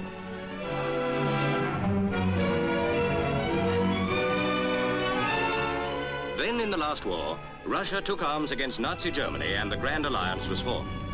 At Yalta, following the collapse of the enemy, the Big Three met, Churchill, Roosevelt and Stalin, to plan for peace. But Stalin abused the privileges that victory won him, and still world peace is threatened by his policy of communist domination. Russia herself has known fear in post-war days. 9 Jewish doctors were accused of murdering Zhdanov, once believed to be Stalin's successor. Now Molotov, chief of secret police Beria, and Stalin's right-hand man Malenkov are among those tipped as Russia's new ruler. Malenkov, reports indicate, seems the most likely to follow in the steps of his master, probably by methods similar to those adopted by Stalin himself, who had all his rivals liquidated to establish his initial power. Anxiously, the world waits for the name of the new Soviet dictator. Whoever shall occupy the Kremlin follows a man of genius. Yet he was not wholly a great man, for he lacked humanity and the will for peace, the essentials for everlasting greatness.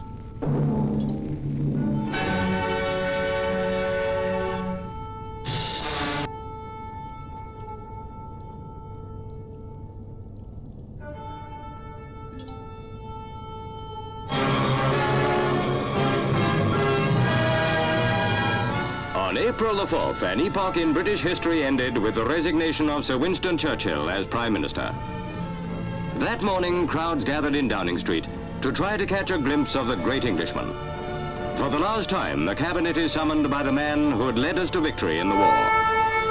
Sir Anthony Eden was there, Sir Winston's right-hand man for so long. He was now to be his successor.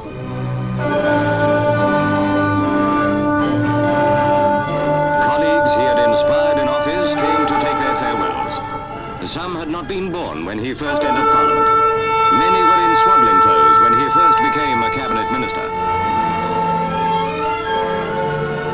The crowd watches the ministers leave, sad-faced at the parting.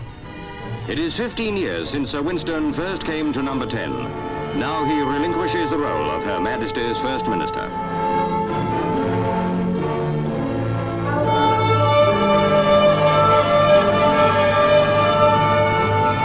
With the characteristic cigar clutched in his hand, the evergreen man of 80 years and 4 months sets out to tender his resignation to the young Queen. The man who in 1940 had said that he had nothing to offer but blood, toil, tears and sweat, has paid his part of the bargain in full.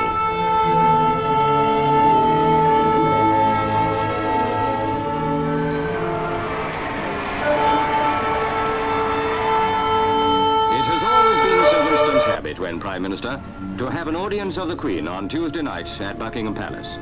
But this is the last. Now, the man who through the darkest days of the war would report regularly to the Sovereign all the great affairs of state, all the triumphs and all the failures, is no longer Prime Minister.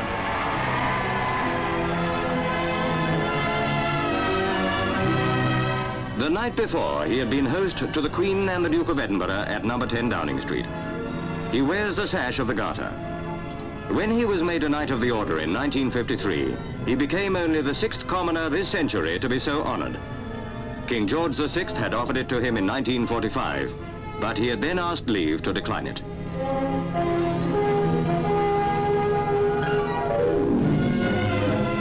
Sir Winston took an important part in the ceremonies attending the coronation, and has probably been nearer to the Sovereign than any Prime Minister for many years. In proposing her health at the dinner, he spoke of the brilliant opening of the Queen's reign, and called her the young gleaming champion of the wise and kindly way of life.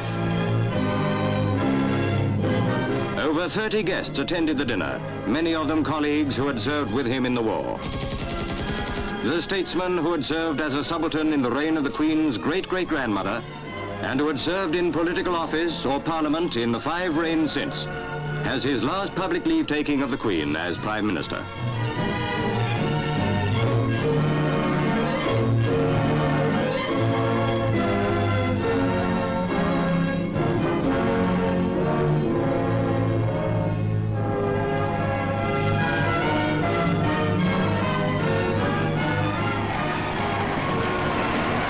And so into a well-earned retirement goes this great Englishman, a man whose deeds and words will live as long as the English tongue is spoken, honored alike by political opponents as he is by his political colleagues. And now upon the shoulders of Sir Anthony falls the role of the Queen's First Minister. Long versed in the affairs of state, we wish him well in the heavy tasks that lie ahead.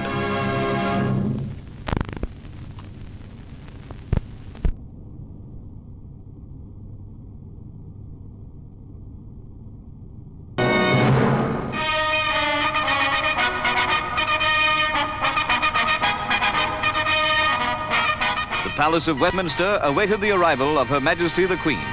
From this historic place, centre of the British Commonwealth of free peoples, has gone forth the pattern of parliaments, the Westminster model. In the chamber of the House of Lords were assembled the peers of the realm, their wives, and the ladies who are life peeresses. Facing them was the throne, soon to be occupied by the Queen. For this was the occasion of the state opening of Parliament. Through the royal gallery in stately procession came the gentlemen-at-arms. The Lord Great Chamberlain, the Marquis of Cholmondeley, received the imperial crown and proceeded to place it upon the table to await Her Majesty's entrance.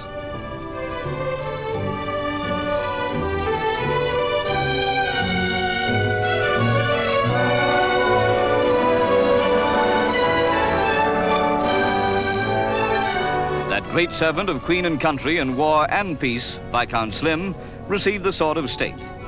The cap of maintenance was to be borne by Lord Mills.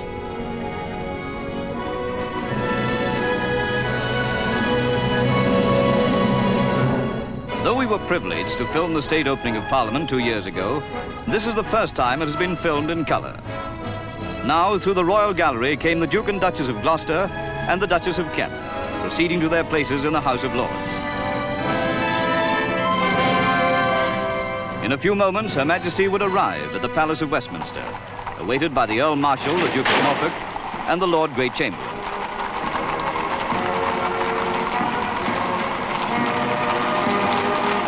Escorted by the household cavalry, the Queen and Duke rode in the Irish coach from Buckingham Palace.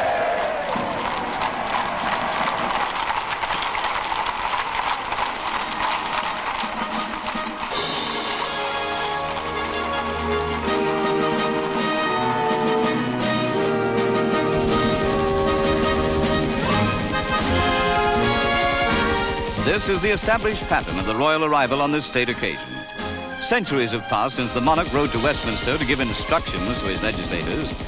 In the constitutional monarchy of today, the sovereign takes no part in framing the legislative program. But the opening of Parliament retains the grandeur that has invested it for centuries.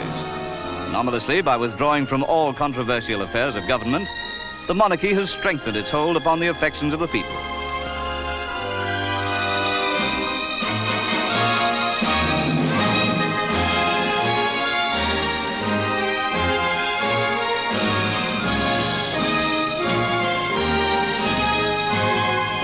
Liberty. It was now time for the Lord Great Chamberlain to convey the imperial crown to the royal robing room.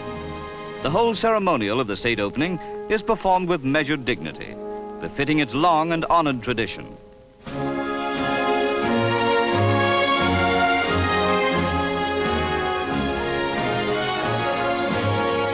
The moment was now approaching, at once moving and exciting, when Her Majesty would enter the royal gallery.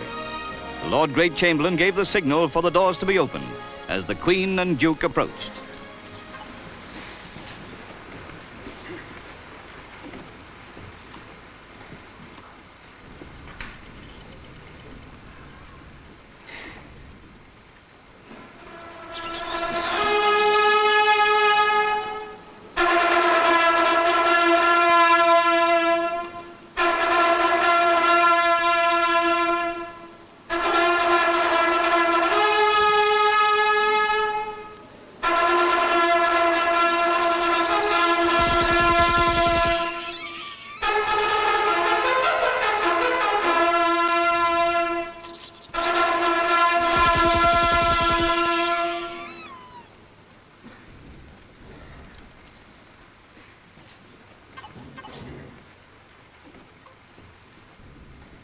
To watch this progress through the royal gallery is to be aware of how fortunate is Great Britain in her constitutional monarchy, and how fortunate in the mid-20th century that the crown is worn by a young and lovely woman, secure in the affections of her many peoples.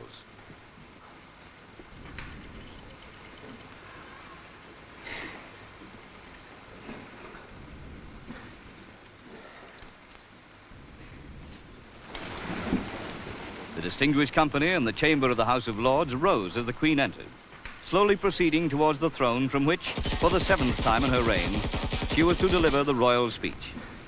As always, the legislative program outlined therein was prepared by the government and referred to measures which the ministers proposed to introduce in the forthcoming session.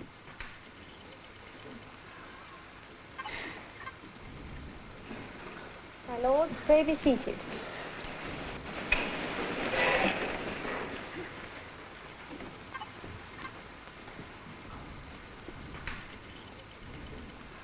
The Lord Great Chamberlain, with the Queen's assent, commanded Black Rod, Lieutenant General Sir Brian Horrocks, to go to the House of Commons and bid its members to come to the upper house.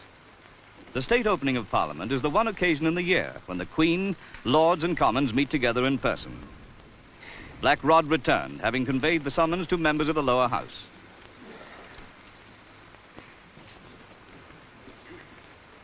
The Commons were headed by the Speaker, followed by the Prime Minister and the Leader of the Opposition. Party strife was banished for the time being.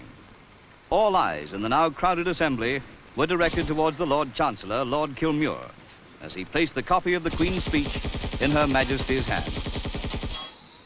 In the clear tones of that voice with which the whole Commonwealth is familiar, Her Majesty graciously delivered her speech.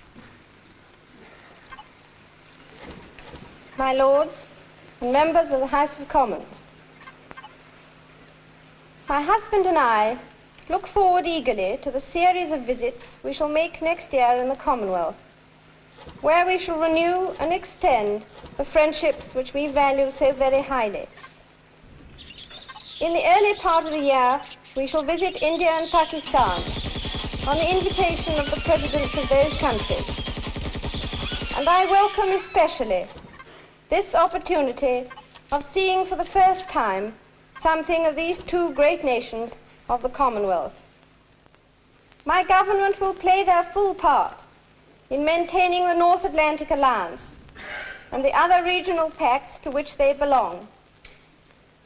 My armed forces will continue to make their contribution to the safeguarding of world peace.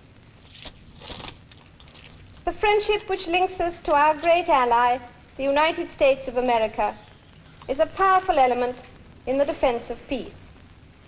Throughout the coming session, my government will continue to give resolute support to the work of the United Nations. The improvement of relations between East and West remains a primary object of their policy. In particular, they will go on working for the success of the Geneva Conference on the discontinuance of nuclear weapons tests, and will do their utmost to achieve comprehensive disarmament under effective international control. They will continue to cooperate with our partners in consolidating the European Free Trade Association.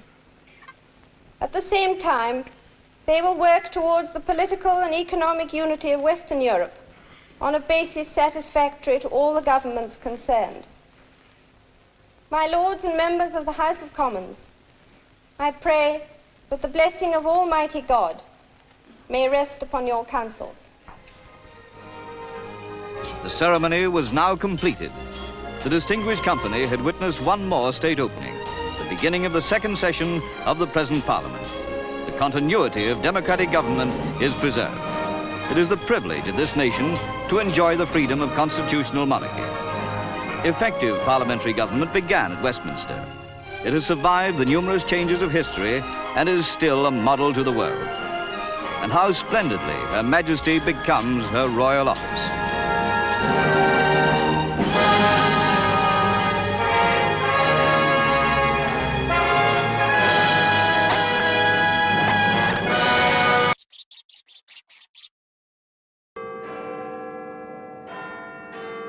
It's 10:30 and a very sunny Westminster is getting ready. Should you give up your job to take a stand against vaccine mandates? It was all the debate on Twitter yesterday after Tim Pool tweeted out, "No one who claims to oppose vaccine mandates who then went and got vaccinated due to fear of losing their job or money actually opposes mandates." And it seems like a lot of people agree with him. I, on the other hand, could not disagree more. Let's make two things clear before jumping into the video, though. One, I don't like vaccine mandates, and I am in a very lucky position where I have the luxury of not having to listen to nor enforce them in my own workplace because I am self-employed. Two, I liked him. It's been a while since we've seen each other, but I've known him for a long time and I generally have positive things to say about the guy. But I'm not gonna play favorites here, and in this case, I do believe Tim is criticizing from a very comfortable position, and is also coming from this political perspective of no compromise and stand your ground, kind of an ultimatum, when people challenging mandates don't really have the majority of the bargaining chips to be making those sort of ultimatums, and therefore other approaches need to be considered. Let's deal with the comfort to criticize first, though. Theodore Roosevelt has a great quote about the man in the arena, in which he describes how it is extremely easy to yell at a man to run faster and punch harder, rather than to actually be said man, lifting your bleeding and bruised body off the ground and doing it yourself. And creators shift between being the spectator and the fighter in this analogy. But in this case, when it comes to jab mandates, 99% of us YouTubers, being self-employed, we are absolutely the critic on the sideline in this case. And Bridget Fedesi highlighted this quite well in her Twitter response to Tim. You and I are in positions that afford us to speak freely in ways not everyone else is in. It's our job to speak for these people, not talk down to people who aren't in the same position. Choosing between food and ideology is not hard when it comes down to it because it's not a choice. Now, Tim has a response to this, saying, "I'm only where I am because I quit jobs, and I refuse to back down. And this is why the elites have no rules and the poor do, because y'all just keep obeying." And Tim is right. He worked his butt off, he took risks, and they paid off. His achievements are impressive. And you can take massive risks when you're young and single and don't have much you're responsible for. The world is your oyster. I did it myself. But the second you have children, those risks you take are now gambling with someone else's life as well. And the odds of succeeding are not in your favor. 90% of business startups fail. And making a very accurate risk assessment as a responsible parent, not to take a chance with a 90% fail rate, does not mean that you have abandoned your values. Do what you want because a pirate is free. And the You options are a available pirate. to you You are a pirate. Being a pirate is something to say. Do what you want because a pirate is free. You are a pirate. You are a pirate. We got a map to lead us to a hidden box. Let's go. See, but people convince themselves all the time that politics is more important than family because, well, X reason is going to impact my kids or hypothetical kids or grandkids in the future, so therefore I need to put it first. Sure, it may well affect them, but you know what will 100% impact them right now? You not being able to support them or being too busy politicking to actually raise them. Politics is important. Go to the school board meetings, cast your ballot, take a stand where and when you can, but make sure your own kids are fed and cared for before you actually try to go and change the world. Most of the problems we have are actually a lot of micro problems of fatherlessness and people not taking care of their own shit, not these macro political issues. The macro political issues are the culmination of all the micro issues that we ignore to have Twitter wars. Also, I genuinely feel that even while Tim claims he would not comply if he were put in the position where YouTube had a mandate, I just don't think this is true. Maybe I'm wrong, but the human brain can be tricky. Most of us think we wouldn't do things that we actually would under pressure. Tim thinks censorship is one of the most serious political issues of our time, along with mandates. I agree. And yet every day, people like Tim and I comply with YouTube's guidelines that we are opposed to for the purpose of keeping our platform. And I know this is kind of like a dead horse as everyone's been pointing this out to Tim on Twitter, but it's true. Like, does this mean that Tim is complicit in censorship? I don't think so. I think he's being smart and understanding that running into machine gun fire is not helpful. Him having a platform he's able to use to push the Overton window is more useful than losing it for one fleeting bit of activism that will be shoved down memory hole. So I fail to understand why this logic can't translate to mandates for some people as well, rather than this broad expectation that people just kamikaze their lives to make a political statement, which in some cases will have zero impact. And I'm not trying to be black-pilled with that statement. I'll get to the white pill at the end. I'm being honest because I don't want people doing something thinking they will get results that they won't. Take, for example, Tim's conversation with Jack Murphy. My son is a high school baseball player. My daughter is a high school rower. And if they want to continue on in the sport that they love, playing for the school that they like and that they go to, they're going to have to get the vaccine. What am I going to do? What do I do then, Tim? I tell my kids, forget baseball, forget crew? Yes. Man, I wish you it, love I the wish system. it were. I wish it were you that love easy. the system more. No. Then tell your kids not to play baseball. What? Dude, that's like telling you not to wear a beanie and not to do this show. Baseball is not survival. Baseball is something. Trains is a passion. people to become adults, and it is a path to success. Is a path to scholarships, and you care more about that than your kids. No, I care about my kids because those things are valuable. And what you're saying is, well, they're going to make my kids do it, and the system in place that they control and the things they've given me are more important than my sovereignty. So be it. It's You not can choose to live. Not that simple, dude. You can buy a farm. You can choose to work hard and be. It's not that simple, man. You know what? I wish I had that simplicity. If it were up to me, they'd be homeschooled and playing private club ball all the time. But guess what? I've been divorced for 12 years. I don't have sovereignty over that particular issue. I can't just pick my kids up and move them across the country. Right? I don't have sovereignty. Yes.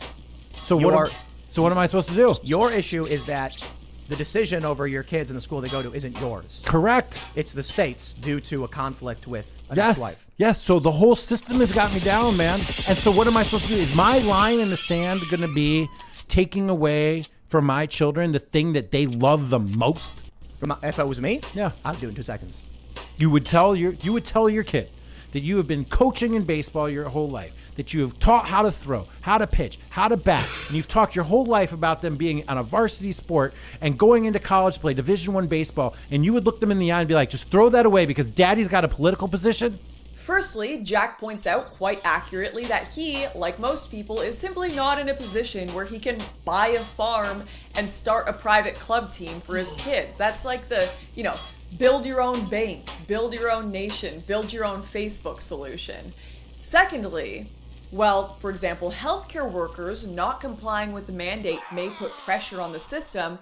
A kid being disqualified from trying out for a sports team simply is not going to do that. Why? Because the majority of people where Jack lives are already vaccinated, and there will be 10,000 kids wanting to take his child's place on that varsity team. Stoked to have less competition. It won't even put a dent in things politically. It will just ensure his kids never get to play competitive sports, never get the scholarships or opportunities that would have been previously available to them. Now maybe, here his kids have other reasons for not wanting the vaccine, perhaps they're health-related reasons, or they just want to send an individual message, and fair enough. But if the primary reason, which is what's being debated between Jack and Tim, is to make a sacrifice to effect a political shift, it just does not make sense in this situation. Now, as mentioned earlier, this isn't necessarily the case for every industry. Within, for example, aged care or healthcare in general, there would probably be more sway and pull when people oppose mandates, because a hospital can't just fire 20% of its staff without horrific consequences, and you can't just hire a random person off the street to fill that position. But for a large number of jobs, that is just not the case. In places like Canada, 80% of the population over 12 are vaccinated. And when you include the partially vaccinated, it's actually 87%. And 15% are retired, while another 15% are self-employed and unaffected by mandates as is. So you have to actually ask yourself what sway the strategy will have in these different sectors. They are not all the same. So no matter what people's personal choices or stands which they want to make, telling people the mandates will go away if enough people don't comply or if they just don't comply, unfortunately, is not a promise that can be kept. And it's not mathematically working in their favor either. And it may not even be applicable to their industry if it is highly competitive. So you have to make this individual analysis for each person to see if this is an effective approach for them. Not to mention, someone who follows one part of the mandate to keep their job may oppose it in ways where and when they can otherwise, like not giving business services that demand a COVID passport. And claiming someone like that isn't actively opposing mandates would simply be inaccurate. Conservatism is typically based on using the past, what has worked and what hasn't, to inform actions today. So let's turn back the clock, because I think there's been a bit of memoricide. Back in 2015, the political stand everyone took was, they can't censor us all if we all speak up. And we eventually discovered, actually they can. And not only that, they found more creative ways to shadow ban and take away our incomes, so they didn't even have to directly censor us, but had the same impact without the effort. And a massive regret I have looking back at this time was my mindset towards what was and was not valuable activism. I kind of realized later on that while political commentary and voices are important, you need a hell of a lot more than just talk. And that time we were just convincing everyone, myself included, that the one most important political approach was to trigger the libs, speak up, get canceled, saying offensive but true things is the bravest form of activism was a bit short-sighted, because sometimes the people who make the biggest change are those who are quiet and patient. Those who never nuked their careers with controversy, who worked their way up in law and academia or politics. We really, at that time, could have used policy nerds acting against Section 230 to actually stop it, instead of just talking about how we can stop it. We needed teachers in schools with good conservative principles, instead of throwing our hands up at the institutions and then years later realizing the only people left to hire are Antifa members that are radicalizing our kids. We needed people who actually became lawyers to stand up for free speech cases and became judges, instead of ruining their lives at political rallies and then getting trampled on by said judges they never became. And yes, I know these people are out there, and when we find them, they have massive impact, but they are in short supply. And we can observe this stupid, short-sighted political approach in how the left act as well sometimes. Take, for example, the case of Uruj Raman, I might be pronouncing that wrong, the New York lawyer who was caught throwing Molotov cocktails during the George Floyd riots. Chances are, she listened to a heck of a lot of online commentary about how you need to actively be on the streets opposing the heteronormative, patriarchal, racist state, or you are complicit in it. I mean, the reasoning she gave for her actions were, this shit won't ever stop unless we effing take it all down. We're all in so much pain from how effed up this country is towards black lives. But consider this, her previous employment was as an attorney in the Bronx representing tenants without means in eviction proceedings. Do you think that she helped more black people by throwing a Molotov cocktail one night and ending up behind bars, or by preventing thousands of them from being evicted? And this is ultimately the point of this video. Looking at opposition to political tyranny as only being good or real if it takes the form you believe to be best, or the most loud or obvious form, like sacrificing your job to oppose a mandate or protesting in the streets, cuts you off from other, at times more effective political activism from within the system. Not that there isn't value to more loud and obvious political protest, but that is just one approach. There's a reason during the Red Scare, leftists went underground and hid their beliefs while slowly getting jobs in academia and bureaucracy. That was the most effective grounds to change the system while they were the minority with no effective legal power. Some people would have called them foolish and horrible for being complicit with the system, but those people were proved wrong. I swear, I need a bin of rules for radicals. In fact, where is the coffee right now? There it is. I need a bin of these books to throw at conservatives that I love but who desperately need to read it. There are smarter approaches to politics than just screaming at people. To further drive this home, and since people's only point of historical reference as of late seems to be World War II and that's it, let me use an example from there. You could say, under no circumstances are you to recognize or comply with Nazi authority. Otherwise, you're complicit and don't actually oppose it. Spit on their boots anytime you see them or you're a coward. How do you think that would have worked for Oskar Schindler? Do you think he would have been able to save as many lives as he did? I'm doubtful. Just slightly doubtful. So yes, there are circumstances in which you can follow policies and be complicit in them while actively opposing them. Of course, this has been seen all throughout history. And the lesson from that is don't play harder, play smarter. I know there will be people who will take this video as me stating you need to roll over and accept the system and mandates and the new state overreach, and that's all. And if you are interpreting this video that way, you have sorely missed the point. That is the opposite of what I'm saying. I am saying this is a really complex debate in which everyone commenting on it is coming from different vantage points and stress points. And not only that, but stating there can be no compliance with mandates in which a person still vehemently disagrees with them and can even be politically helpful in opposing them is simply wrong and not supported by history or fact. In fact, I reckon there are people out there who floated the idea of quitting their jobs because of the mandates and had all of the ability and comfort to do it, maybe even were getting close to retirement, but their sacrifice was actually complying with the mandate and continuing to work, knowing that long-term their position in a courtroom or a classroom would have a more definitive cultural effect than just ceding that ground to genuine supporters of more authoritarian policies. And while this offers a legitimate response to how you can still comply with the policy while opposing it, not everything has to have a political explanation. I know there would be families out there where there would be one person's job supporting them entirely. The one thing in some cases keeping them alive, covering their healthcare, whatever it might be. And it is completely reasonable for them to look at this and say, you know, the only reason I care about politics is for the sake of my family. So if I lose my family by partaking in politics, then what was the point of it at all? And that's a reasonable thought process. The question is way more complex than just, if you get vaccinated, you support mandates. And I think there's far too much judgment coming from the sidelines, both towards those who choose to not vaccinate and those who choose to, for whatever reason they may have. We can think about this a lot better than we are right now. We can talk about it a lot better than we are right now. But yeah, thanks for listening to my rant, guys. Always good to get it out of my system. Thank you, my subscriber members, for making these videos possible. Be sure to hit that like, share, subscribe, all those buttons around the screen I'm in, and I will see you next time.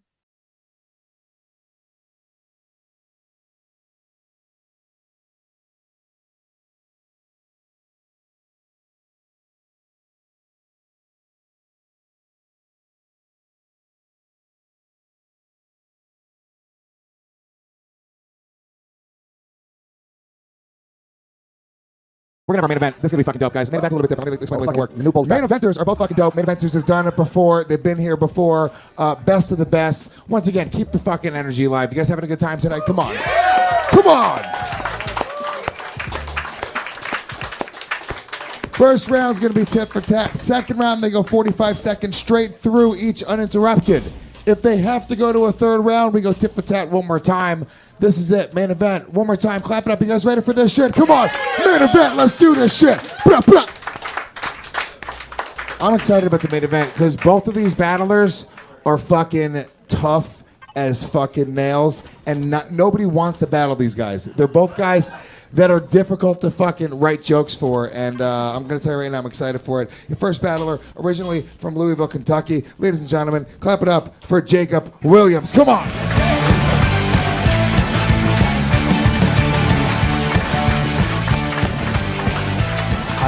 Hey Jay, I loved him in Tribes. Sorry, I was just giving your dead symbols to one of our interns because he didn't put the records of the battlers on the main event. No, dude, you're fucking dead. It's too late. You threatened his life for that? I threatened his fucking life. You see what I did to a woman for heckling? I'm having her killed outside right now. Well, you fuck up my show, you're fucking dead. Dude, suck my dick.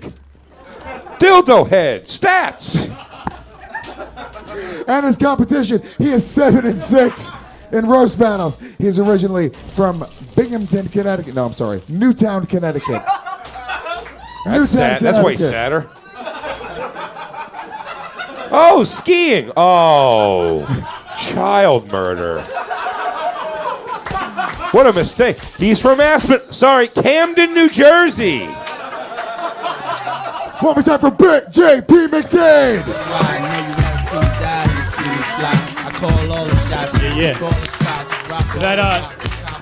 That girl who got thrown out, she walked by me on her way out and she said, literally, in my life, I have never been so insulted. So we did it.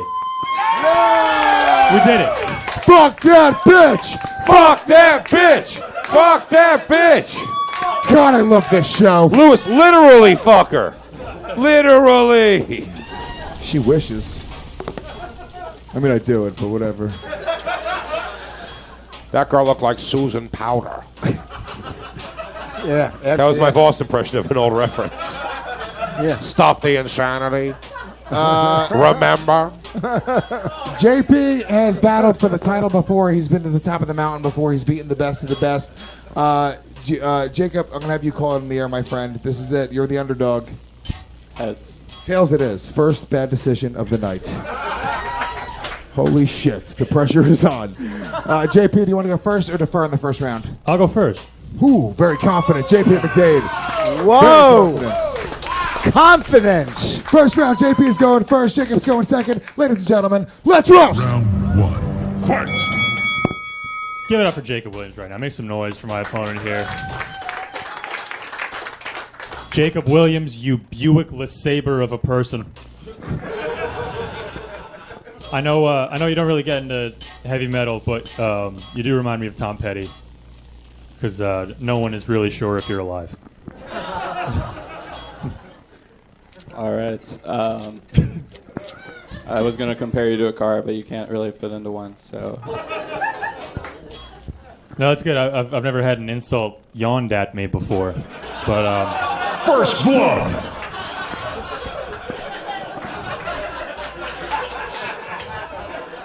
No, but really, Jacob is very in demand right now. Okay, the industry is just blowing up his beeper. Well, let's see. JP is, he's very tall. It's pretty crazy because you're still the one in the comedy scene that keeps getting overlooked. He's not wrong. Jacob's parents were shocked and appalled at his last performance on Roast Masters. In fact, they sat him down and they said, "Jacob, we're very disappointed in you." All right.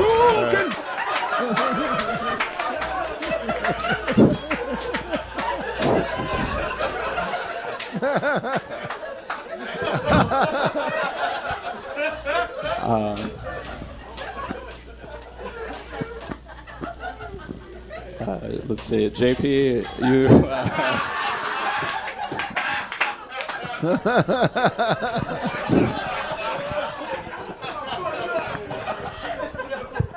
You look like you.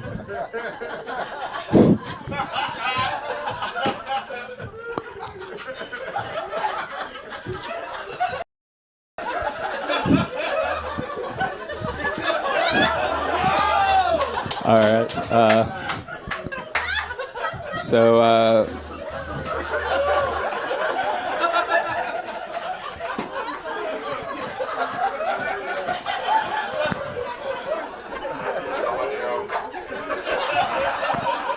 I was gonna wait for them to stop laughing, but that's all right, I guess. JP, you look like you jerk off to Snapchat or screenshots of your E-Trade account, mostly because it has a picture of a baby on it.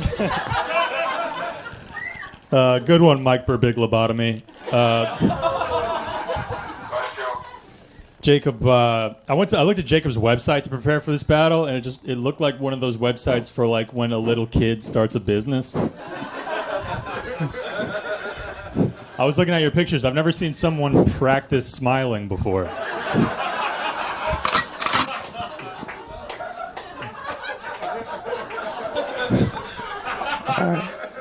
All right. JP, you look like you've never done your own laundry, but you still use the phrase whites only.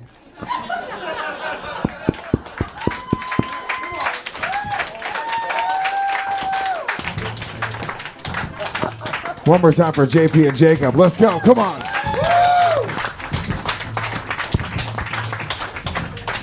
As a big round go to the judges, what'd you think, Big J? Both were great, and both these guys are fucking fantastic. One more time for both these battlers. Absolutely. Come on. I've seen them both several times. I mean, JP told it was like just a perfect joke. I mean, like it hit over and over again because it was unstoppable. Jacob had to speak again. He had to.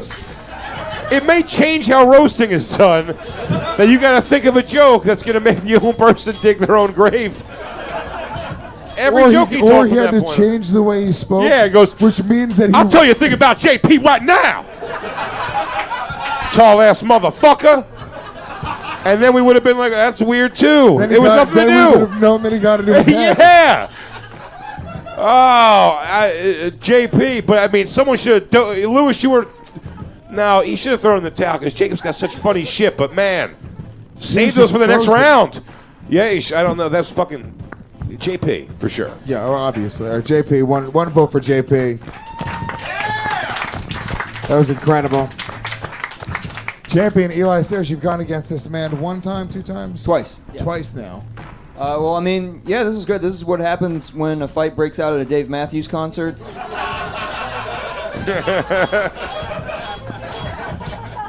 Yeah, that's the thing. Like you're saying, Jacob's jokes were amazing, but JP, no one was beating JP that round. So JP for that round. The winner of round one, JP McDade. Final thoughts from Rich Voss. Jacob, did your football helmet keep slipping off? You know, it's funny how much I also, at one point, right in the beginning, almost didn't want to vote for JP because he goes, I know you don't like metal music, but Tom Petty. You think Tom Petty is metal? No, that was the joke. Oh, I was going to say, okay. I'm sorry. That fucking round was so funny. Yeah. But his killer fucking bit, but his delivery and his deadpan, it's so slow and light. He even pulled out his notes that was on a piece of paper, a half an inch by a half an inch. Look at it. Look what. Like he's trying to hide it from the teacher. How the fuck can you see those notes? He has it on his watch.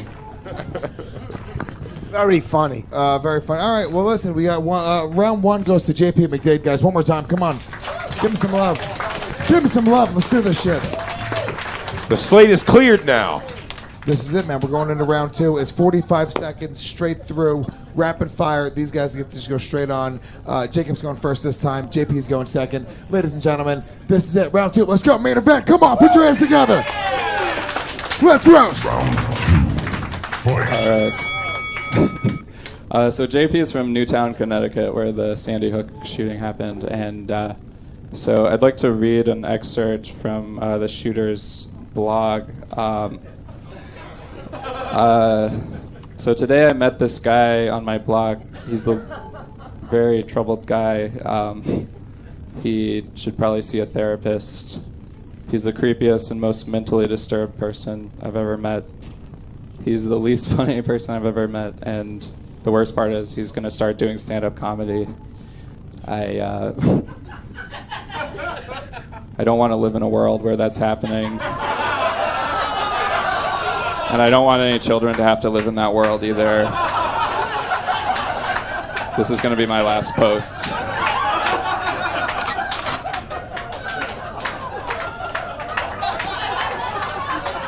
All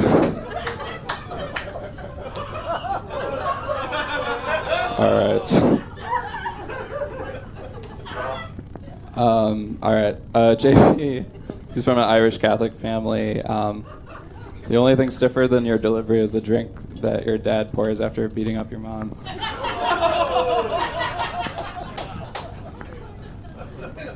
Well, I was just going to do fun jokes. Okay, never mind. No, man, really, all kidding aside, thank you for doing this battle. I think you're a really, really great roast battle reenactor. And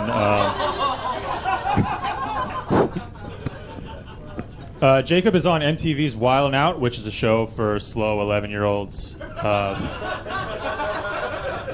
No, really, I love Wild 'N Out. I just kind of think Vine comedy is too highbrow. But fame has gotten to Jacob, though. Like last year, he experimented with hair gel. It's just a matter of time before he starts calling himself Jake. But it's good that the show has allowed you to get out on the road more because you have the same voice as a GPS.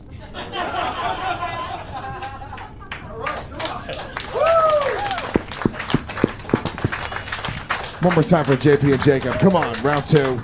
Round two is in the books. Let's go to our champion, unified champion, best in the world at this. That was fucking great from both of y'all. It's funny, y'all do seem like you look alike. Like, JP looks like what Jacob will look like once he has sex for the first time. I think. Killer stuff from JP again, but that Newtown shit put Jacob over, so I'm giving Jacob that round. Jacob gets round 2 from the champion Eli Sayers. Big J, what'd you think, buddy? I think we all won as well as Jacob deserves a round 3 on that one. I'm going to give it to Jacob. That was killer. And I just want to keep hearing these guys do more jokes, man. They're both so good. Absolutely. Oh, dude, your weed cookie kicked in. I don't do edible weed. All right, fine, man. I was just kidding. No, I wouldn't do it. I'm just saying you say cookie because you're calling me fat for everybody, but I'm trying hard. I wasn't calling you fat. I'm trying real hard. Why would you joke about that, Lewis? Yeah, really. Yeah. Look, I'm not that lady, dude. Hold on. I'm not that lady. She came back in blackface. Bitch, get the fuck out. We told you to leave. I said, get the fuck. You think you could just smear fucking shoe polish on your face and sit back here, you fucking asshole? We know who you are. Guys, kick her out, Adele. Kick her the fuck out. I'm Adele, serious. kick her out again. Oh, she put a broom or a mop upside down on her head and rubbed shoe polish on her. He's my friend. He's Lewis a won't comedian. fall for that twice. I should tell the audience that he's a comedian that I know, because otherwise this is just horribly racist. Wow. He's smearing shit all over her face. Better not to be racist than insulting and assume no one knows he's a comedian. Well, they can't see Hey, him. everyone, relax. That's a comedian. You have no idea, but he is. What a douche. Jacob McCain is going first in our 3rd round. Ladies and gentlemen, this is your final round of the night. Clap your hands. Come on, let's do this shit. This is it, baby. I don't get final thoughts. I'm sorry, I forgot, but we could have just moved on. You know, you guys. I think it was a good round. You know, on this round, I say, why say one more joke on this round? Could we do one more joke? Huh? I'll explain that later, but it was a great round. Thank you, Rich. I appreciate that. Okay, For final thought. Stopping the momentum. Oh, big momentum. Go ahead. All right, fuckface. Let's do this. Guys, we have such good chemistry. Why did It's the banter and the awkward silences is the jazz of our comedy. I know. This is what I do. Whenever it's awkward, I go, DJ Isis, how do you feel about that? Yeah, whenever you're looking for a fucking safety net, always look to a Middle Eastern with a laptop. That's right. JP's going first. Jacob's going second. This is your 3rd round, tit for tat. This is it, baby. Clap your hands one more time. Come on, let's do this shit. Let's go. Let's roll. Yeah. Let's roast. All right. Look, there are a lot of reasons to be jealous of Jacob. Like, he's been on TV a lot. He tours all over the country. Sometimes his dad lets him drive the car in the driveway.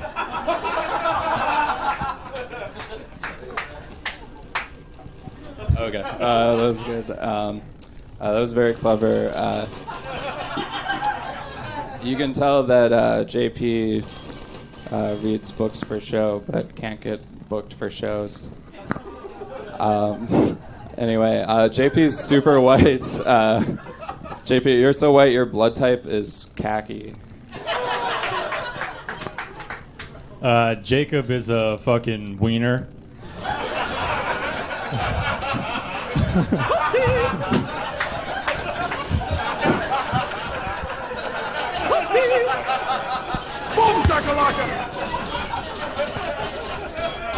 All right, that's going to be pretty hard to follow. Let's see here. Oh, man. All right. I wasn't prepared for that. Oh, man.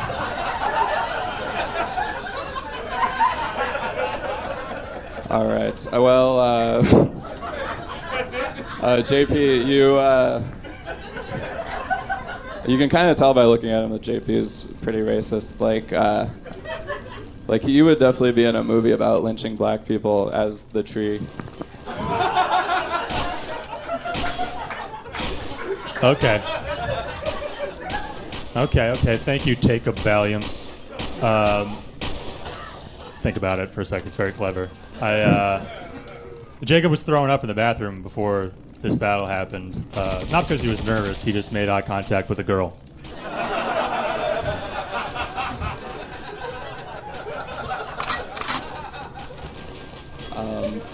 Yeah, so JP pointed out we are both very low energy, and yeah, JP was actually born with a silver spoon in his mouth, and I guess he used it to do heroin.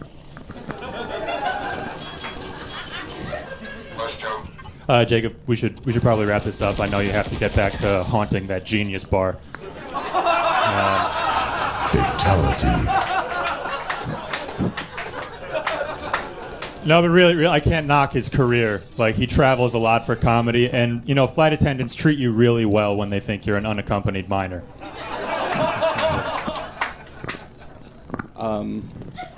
Yeah, JP travels a lot as well. He came here from Brooklyn on the train tonight, and so it won't. This roast battle won't be the first time that you take an L tonight. But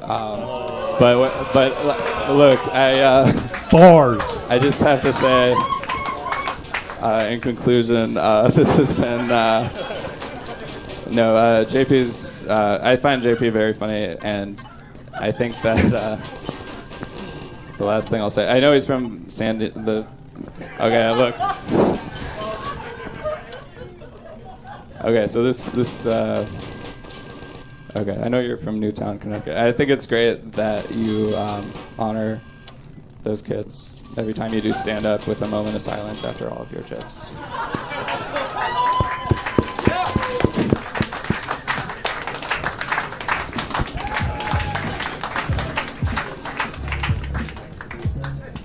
One more time for Jacob and JP. Great battle. Come on. Great battle. It looks like it pains Jacob to be mean. Like, it looks like when he has to be mean, it literally hurts him inside. He's such a nice guy. Big J, what do you think, buddy? First of all, JP's done this enough that it was kind of cool to watch. That mistake gets made a lot. You get a big kind of blast on the setup, and then the punch doesn't even live up to it. Jacob is a wiener. The way that circulated through the room, and Jacob himself, that was undeniable. Man, both these guys are absolutely fucking fantastic, but JP had the edge in that one. I think he took it for sure. But both these guys are I love watching both of them every time. One vote for JP. Let's go down to the champion, Eli Sayers. That Jacob is a wiener. One of the most well-written jokes I've judged a lot of these. And y'all know, Jacob is a wiener. Honestly, that was fucking amazing, both y'all. Jacob, you were awesome. That was a fucking killer battle. Y'all are great. I assume the winner gets to be treasurer of the Young Republicans. I thought JP was in top form tonight. I'm giving it to JP. Overall. JP is your winner tonight, guys. Come on, one more time for your winner. But Jacob was awesome. Moving up to what's his record now? Wait. 8-6. Thanks, Mike. You know what, though? Even after he said that fucking wiener thing, which was so funny, his comeback on, I wasn't prepared for that. When he said that so fucking deadpan, it was almost as fucking funny as the wiener thing. It was so fucking funny. I wasn't prepared for that because nobody was fucking prepared for that. Okay?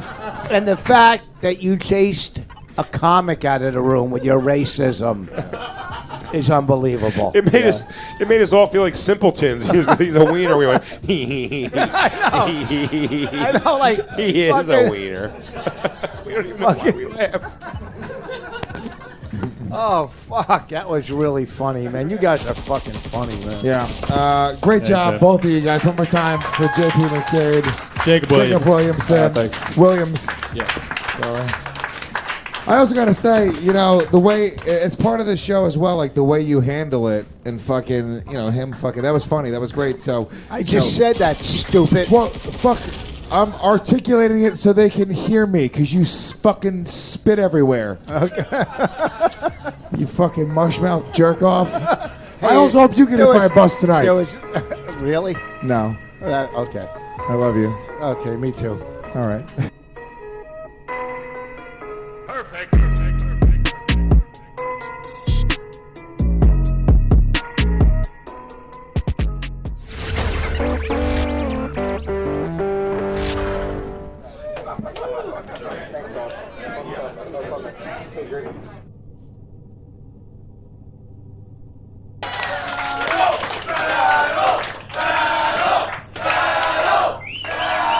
Here's the way the main event works, guys. It's going to be 3 rounds. First round, tit for tat. Second round, they go 45 seconds straight through. Third round, if they have to go to a third round, it is tit for tat one more time. Both these battlers are great. You guys have been an incredible crowd so far. If you one more time, clap it up for everybody you see it so far tonight. Give them some love. Keep the energy alive because your main event. I'm very, very excited about these guys. First battler coming to the stage, 9 and 4. 9 and 4? Really? I guess you can just make up whatever your fucking record is. She jumped from 4 and 1 to 9 and 4 out of nowhere. Originally from Phoenix, Arizona. Put your hands together for Micah Fox. People sing around, let people gather around, let people jump around. Get your feet on, get your feet on. Oh shit! Happy to have you, Micah. It's gonna be a fun one. Your competition 4 and 1 in roast battle competition, originally from San Diego, California. Put your hands together for Jono Zalay.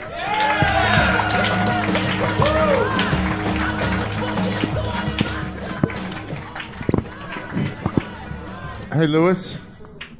Yeah, sorry. I'm sorry. Who wrote up this list again? Who wrote? What do you mean, what list? Who wrote up the whole thing? Mike Harrington. Harrington. How many words is San Diego? I mean, It's on everyone's. San Diego. San Diego. San Diego. San Diego. San Diego. San Diego. San Diego. Did you think it was one word? I mean, surely anywhere you type that would have let you know, no, you're doing it wrong here. You know, Mike's got the headband and the attitude of like, everything I need to know about geography happens in Jersey. Mike thinks when the little red line underlines the word, he's like, oh, that means I wrote it extra good. Yeah. Oh, yeah. I did it extra good. My words are on fire, baby. Leave him alone. He's wearing a bandana unironically. Well, it's to honor cancer patient guy. Okay. Jono, since you are at such a heavy disadvantage because Mike has long history of roast battling, I'm going to have you call it on the air. Glad we established she's already an unscrupulous liar. Fuck. Yeah, she is a dirty liar. That's my coin. Where'd that coin go? It's mine. One more time, Jono, call it on the air. Tails.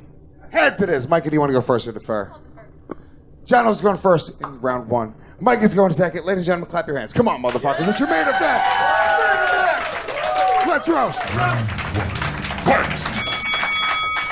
All right. Well, Micah's not only a liar, she's also incredibly mean. So I look forward to losing. In fact, she better win. Otherwise, she's failed at her career and her entire personality. Uh-oh. Jono looks like what butch lesbians think they look like. Hey. Thank you for that compliment. Micah's from Arizona, and just like her Senator John McCain, I actually like and respect her. But I also totally understand why everyone else thinks she should die of cancer.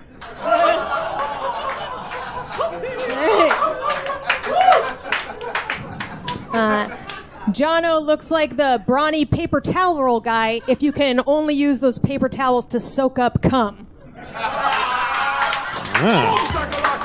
He's fucking gay looking. And he sucks. Oh, come on. I'm all right. Thank you, Rebecca Remain Unfamous. God, Micah is Jewish, but not only culturally Jewish, she's not religious. So she supports people being shot in Gaza, but only because they're poor. She hates poor people. Who doesn't? All right, thank you, Bomb Selleck. Oh, nice. Jono is an Eagle Scout, which you become when your troop leader makes you spread eagle. He got merit badges in pedophilic rape and keeping a secret.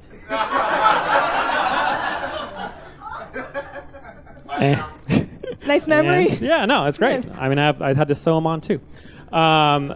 Micah likes it rough in bed, so punching down is not just her comedic style, it's also her favorite sexual position. In bed. What does that mean? You punch down in comedy yes. and get punched in bed? Got it. Because you're a dirty whore? There it is. There it is, Chevy. Chase those dreams. All right, Jono got his name because he could never get a woman to scream John yes. Oh, very good. One more time for Micah Fox. And John O'Zole, let him hear it. Come on. Great first round. Let's go to Big J. What do you think, buddy? Great first round. Yeah, Micah was fucking on fire there, man. How about it for? That was fucking John Yes. That was fantastic. Yeah, I think that was also. I said I always respect a lot. She memorized everything. She didn't have any notes in front of her, so that was pretty impressive. But yeah, Micah takes round one for sure. 1 vote for Micah Fox. Give us some love. King Congan. That was a great battle. You guys look like you shoot porn, but Micah's the one behind the camera. Just like she is in comedy. Let me do the jokes. No, it's really good. Somehow you look like a caveman and a hipster. It's very confusing, but I think it was very, very close. You both did great. I think Micah edged it over. So yeah. 2 votes for Micah Fox. Eli, the champion, Sayers. Good stuff from both of y'all. John, I like you. I like your mustache. You look like an old-timey strongman from before muscles were invented. It's too much work for actual muscles. He looks like a lumber hack. That's fun. I like that. But yeah, Micah took this one, but I think this one is going to be a good one. I hope it goes to 3 rounds. But yeah, Micah. 3 votes for Micah Fox, meaning Micah takes round 1. Come on. Give us some love. If you're not clapping your hands, I hope you die of AIDS. Big J, do you agree with the rest of the judging? It doesn't matter because you really wanted the votes. Ari, that's what I meant. Ari, that's who I meant. Yeah, no, yeah. Great. What are we doing? It's a final comment thing. I don't know. This round 1 is the end of this round. Yeah, we'll go to the second round. We'll just keep going. I go to you, you know? You sort of thought of me. You mostly forgot about me. I fucked up. All right, it's not perfect. We'll edit it out. When's the new studio opening up? It's open. Oh, congratulations. Thanks, buddy. Yeah. When are we going to go pennyboarding? Yeah, we'll talk about it later, but absolutely, anytime. Daytime, tomorrow. Micah Fox wins round 1. Come on. John, I'm a great host. Okay, round 2, 45 seconds straight through. Last time, Micah went first, so John was going to go first this time, right? No? Shut the fuck up. I know. I'm just testing you. Micah's going first this time. John's going second. 45 seconds straight through. Clap your hands, round 2. Come on. Clap your hands. So I don't know if you guys know this, but before people roast each other, we trade like information about each other, what we can talk about, what we can't. And Jono said the one thing that I wasn't allowed to talk about was the hashtag #MeToo movement, which made me wonder what the fuck does Jono have to do with the #MeToo movement. So I did a little digging.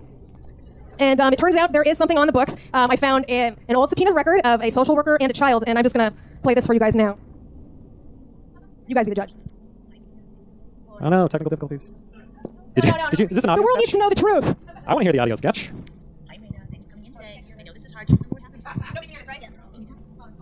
What does it say? Speakers on the top? Wait. This is worse than child rape. You all need to stop mansplaining her and let her figure it out on her own. Micah, relax and stop Michael J. Foxing both things. I can't do it. Oh, this was such a good bit. I've never seen someone lose to technology in a row. I know. Oh man. All right. That's all right. I'll just tell some fucking jokes. What do you think, Jono? Sure, get after it, Micah. All right. Well, I actually know that I happen to have the transcript of that recording. If you guys want to hear that. Everybody send in your emails. How did it work for Dina? Okay, here we go.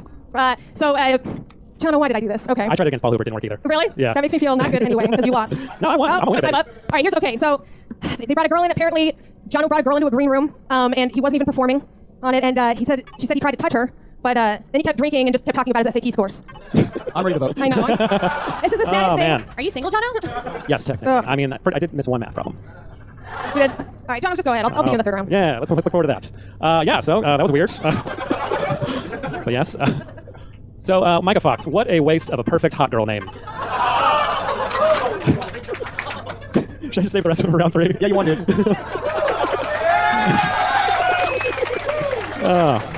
I apologize. That's good, because now I don't have to This be is me. when Me Too turns into oh fuck.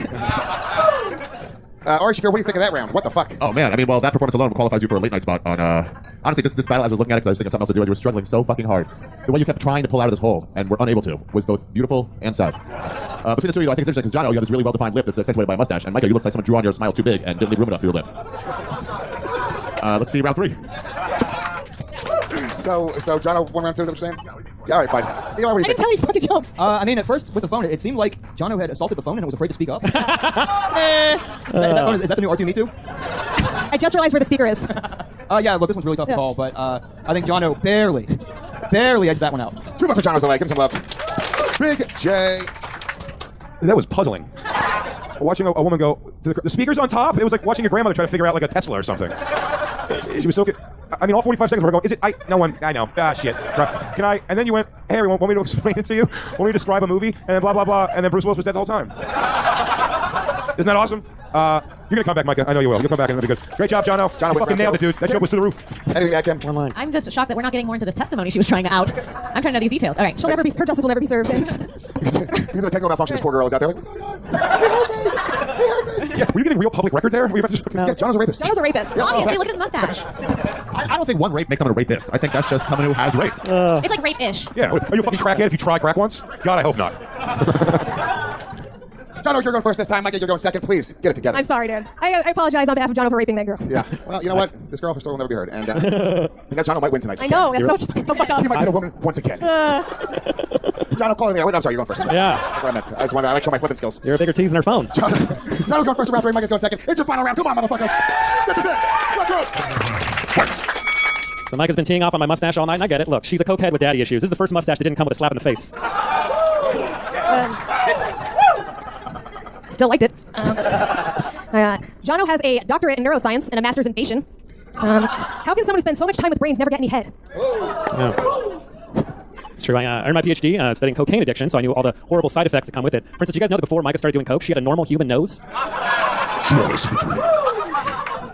to peck your eyes out with it, and then you'll never get to look at a kid again. Jono in high school used to work at SeaWorld, and that's why he could never watch the movie Blackfish. He was always jealous of their credits. And that they were black. Yep. So yes, Mike talked a big game about like how men are a problem and like all the rape culture stuff. But here's the thing: she's no hero. She spent the last year shaming women online and fucking an open micer. You can't talk shit about male comedians and steal our culture. You can have it back. Fun thing about Jono's performances: every show he does also becomes an escape the room. Not bad. I'm a twofer. Oh, it's been very frustrating for Mike. It's never been a better time to be a mean woman with curly hair who's got a shrill voice and a last name of an animal. She could have had a Netflix show. All she had to do was be more fuckable than Michelle Wolf. I can't believe you just gave up your career for that joke. She's more fuckable than you. Right. Yep. Jono had dick cancer. Can't believe I saved that for the end. Yeah. He had dick cancer. They had to shave a piece of his dick off. The whole thing really happened. But he's fine, except now he always has to fuck in the missionary position. It's true. I did have cancer. I had to shave skin off my dick to remove it. Unlike the men that fucked Micah shaved skin off their dick when they realized what they'd done. That's bullshit. Judges, strike it from the record. That last stroke was not regulation. That was not I'm regulation. sorry. I apologize for the non-consensual. You had your chance. It's a dirty shot after the bell right there. I'm sorry, guys. I should have been here faster. It's a dangerous sport. Kimberly Congan, what do you think of that round? That was Oh a my close one. gosh, that was an emotional roller coaster. You guys, A roller coaster? A roller coaster, yeah. That's what he put that little girl on. Holy fuck. You guys look like if you had sex, it would be in full splits. Never mind. It was really close. But Donna, what did you do to that kid? I'm just kidding. I'm gonna have to give it to Micah, even though that second round was so bad I couldn't stop thinking about it throughout. Jonna's jokes were just a little bit worse than that. So going to you, Micah. One vote for Micah Fox. Give her some love. Come on. Mr. Shafir.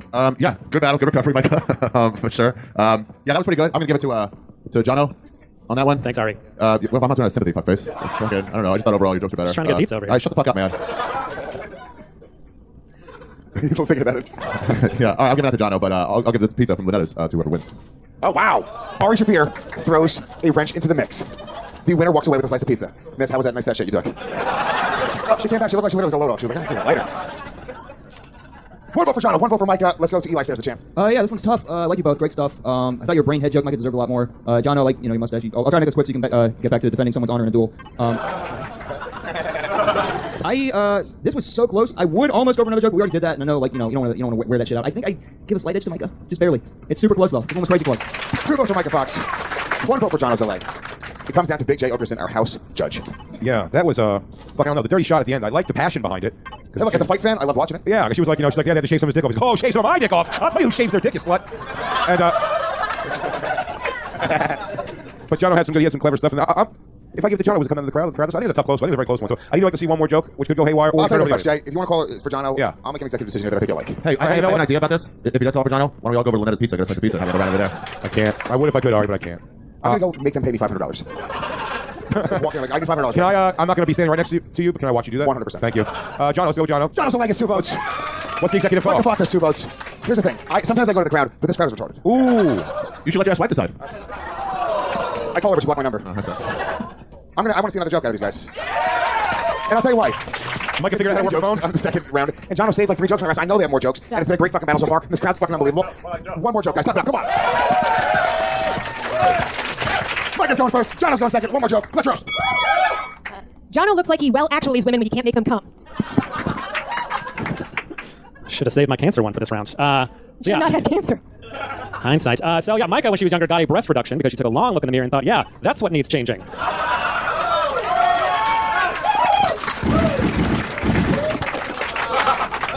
Judges, Big J, what do you think?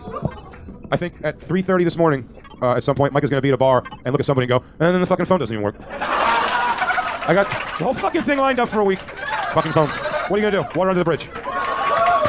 Jono took that. Jono's only gets one vote. Eli Sayers. Great stuff from both of you. Both those jokes were really good. John, I like you, man. You look like you talk about the Civil War on dates. Mike, I thought your joke was really good. I thought Jono's was just a little bit better, so I got to go with Jono. 2 votes for Jono's LA. Pedro, dos. Orange Spear. Yeah, great battle, fun, good last round for sure. You know, listen guys, you get a lot of toppings over limited pizza. You get buffalo, you get ham. The one thing you cannot get is Fox, everybody. Jono's LA took that round. Did you say the one thing you can't get is Fox? You can't get Fox is a topping. I don't know, man. I've done a lot of That's what you thought. Fox is a type of meat. Yeah, like the foxy animal, buffalo. No, you can't get it. You can't get Fox because her name is Fox. Listen, Michael, your record went from 9-4 to 14-7 tonight, and congratulations. Your winner, Jono's LA. Give him some love. Final thoughts, Kimberly Congdon. Great battle. Awesome night. What do you think? Really good battle. I was really hoping that Micah was going to take it, especially because you look like this cancer guy with a wig. But really, Jono took it. I'm sorry, Micah. I was going to do it for women, but you got a breast reduction. That's like whole rent every month you could have got paid. You're a fucking moron. Don't make him smaller. You make him big. You freak shit. Jono, you get it. Your winner, Jono's LA. Give him some love. Your loser, Micah Fox. What a dummy this girl is. Okay, the worst part is I was going to bring in the actual girl, but then she had an orchestra recital. It was on Jono's dick. All right, one more time, guys. Jono's LA. Give him some love. Give Micah some love. Thank you very much, Micah. Great job. Great job, Jono. Go have fun, guys. Good main event, man. Good main event. Great battle.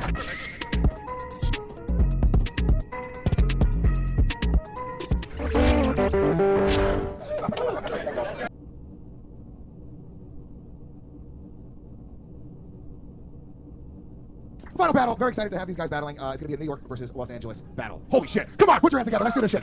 Where's the Anderson motherfuckers?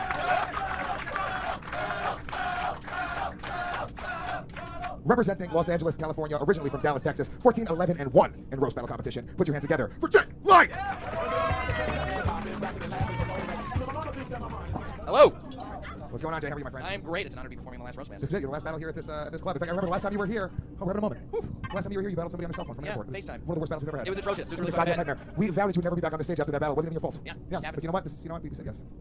It's going to be a good one. I hope so. Better be better than last. Lewis, is he canning? Ladies and gentlemen, all the funny has been sucked out of the room. Well, keep going. His competition 12-3 in roast battle, originally from Buffalo, New York. Put your hands together for Maddie Smith.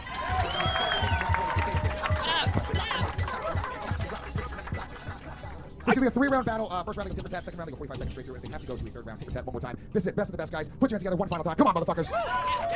Jake, hold in the air. Heads in this, Maddie. You want to go first or defer? I'll go first. Yeah! Holy shit! The balls on this female. Yes. The chick with balls. The chick with balls. Maddie's going first. Jay Light is going second. This is it. Clap your hands, motherfuckers. Let's roast. All right, what up? So, as none of you know, Jay is a comedian. And he has a girlfriend. What the fuck? They're in an open relationship, but only she knows that. Maddie's only 2 years in the comedy, but she's going places. She already made a web series, and hundreds of people stopped watching 15 seconds in. Congratulations. This is going to be a good fight. It's a classic matchup between a woman and another woman. Jay worked at a summer camp for 8 years, and he looks like the only counselor to get molested by a camper. Thank you, Miss Frizzle, if she drove the magic short bus.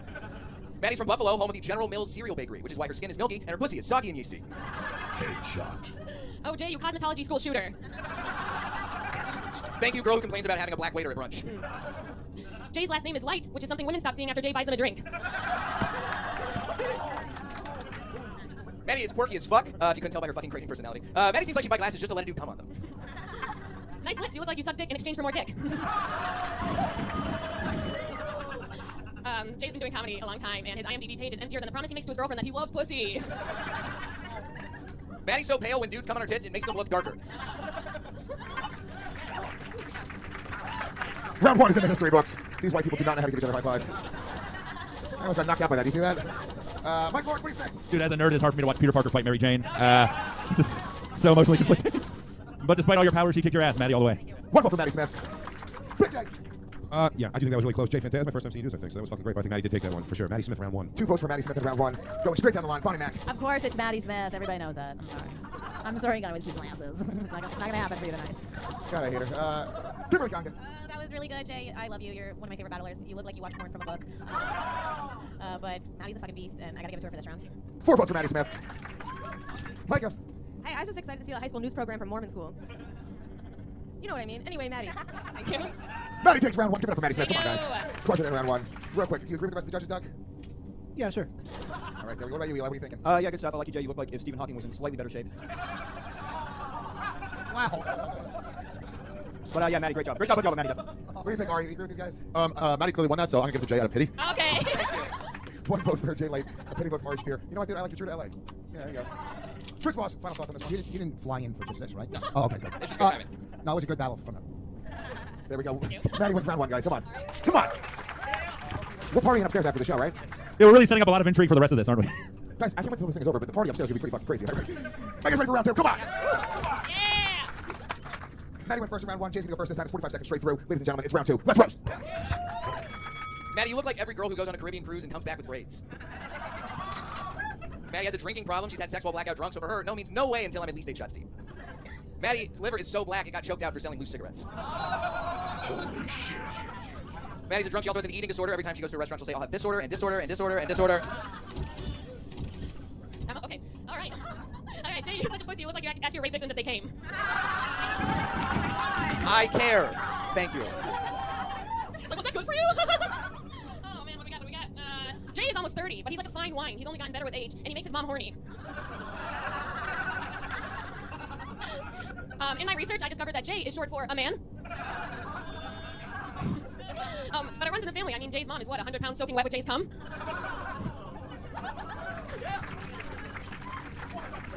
Come on. Boss, what do you think? Look at disgust in your face. I want this so bad to go to 3 battles, but it's so hard. Look, you seem like a real nice guy. No, you do. We've never met, right? Yeah, good. But I have to go with her on this one. I mean, just a powerhouse. Fucking man, that's gonna be a long flight home. One vote for Maddie. Give us some love. Come on, guys. The champ, Eli Sayers, what do you think? Oh yeah, Jay, I love you. I think you're great. I've always been a fan of your roast. You're like never been Bang Theory. Will we go to 3 even if Maddie wins 2? Can y'all do third round? If they want to, it's up to them. Yeah, I'm gonna go for Maddie. I want to see it because I'm a fan of both y'all. Y'all are both 2 of the best in this. So yeah, I'm voting for Maddie. 2 votes for Maddie, guys. Give us some love. Come on. Ari Shafir, real quick, what do you think, my friend? I will do one more pity vote for the fucking faggot. Thank you. Takes one to know one. Appreciate that. You cannot vote for Eli. He's not in the competition. Doug Benson. I just waited for him to get bitten by a radioactive spider. But what do I got to do to get a third round? You're going to do a third round no matter what. Okay, then my vote doesn't matter. Thanks for asking. Technically, your vote still matters because nobody's won just yet. Michael Fox, what do you think? I mean, I don't think his mom actually wants to fuck him. Nobody does, right? Like, I don't think you're good enough to fuck your mom. His mom has had a lot of dick. Yeah. Trust in my abilities. Michael, who won this battle? That was really exciting for me. I'm gonna go with this fat guy who's gonna fuck me. Fat guy? I'm fat. Hey, Jay, what are we talking about? Someone's gonna fuck Mike tonight for sure. I'm gonna fuck everyone. That guy's fat. You're fat. You're all fat. Everyone's so fat. Mike is in a brownout. So I think we got 3 votes for the fat guy. Somehow, I don't know what we got. 2 votes. Ari voted for him, and Mike voted for him.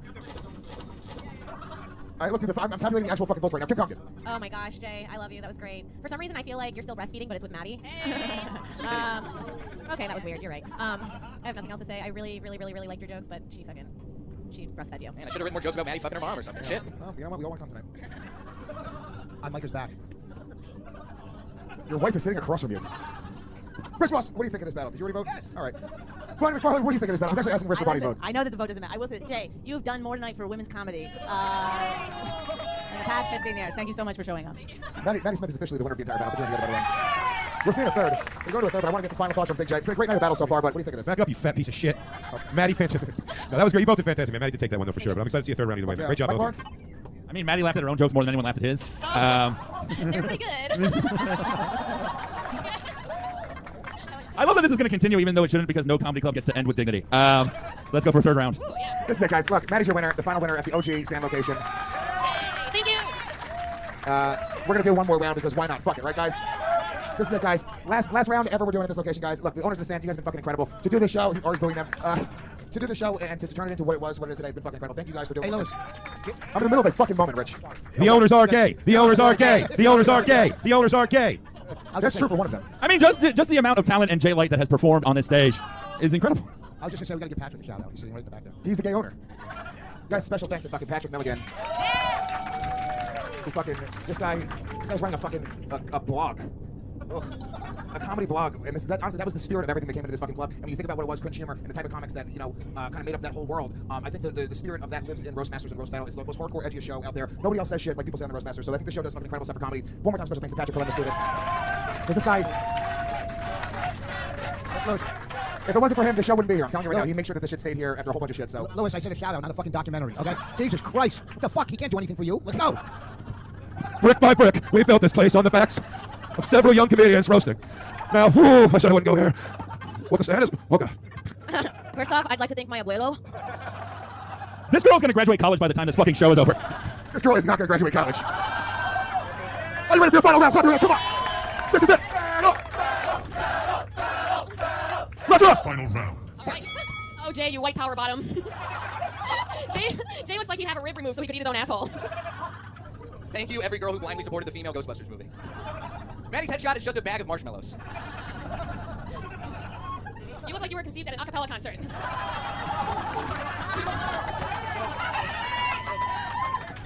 You look like you work out at a gymboree. Oh, yay! Too far. Jay lives in LA, but he wants to move, but he's hesitant about New York because of the insanely high age of consent. Maddie's so homely, her vagina has walls, a roof, and a porch. Happy to be body shamed by someone who looks like he develops feelings for porn stars. Thank you, girl who thinks she can twerk. Okay. Jay's girlfriend has a huge family, so she makes him come to all these weddings, and he's made her come once. Thank you, girl who definitely organized a white nationalist bake sale. Oh, there you go. Hey. Maddie's dad works for FedEx, which explains why her box can fit any package, cheap and overnight. It's over. One more time for Jay and Maddie. Come on, guys. Come so loud. Guys, we don't even go through the judging Why are process. you dressed for work in the morning?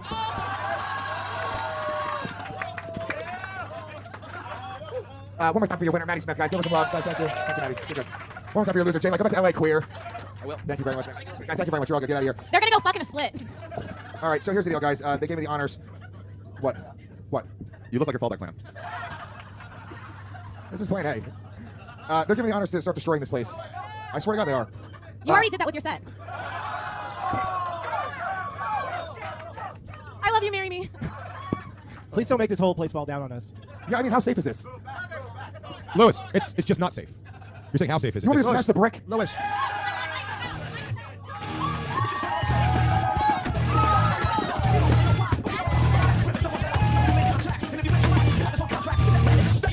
Lewis, it's ceremonial. You're not working by the hour.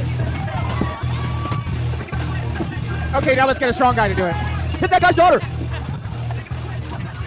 Well, this is probably an insurance thing. Rich, get up there and be the Indian.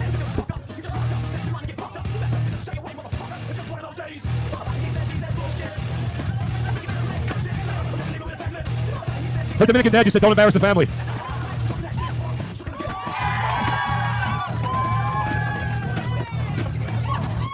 What a trick!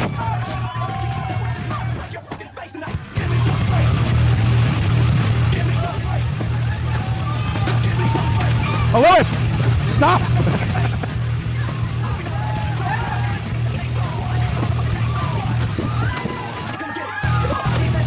Hey, everyone, it's Tony from Local 181.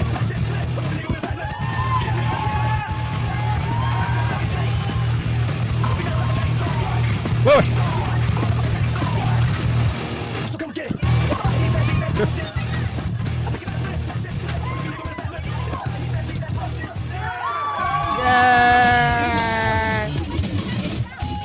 Yeah, get it, lady, get it, get it. Who's up big? Yeah, get it. Knock that shit out.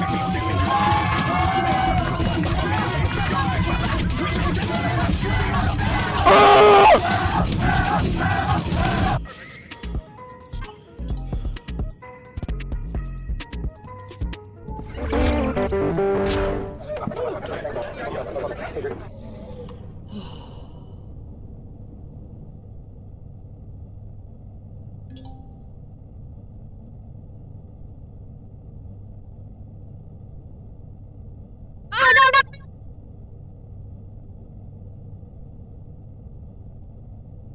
What they call that? Is that a duplex?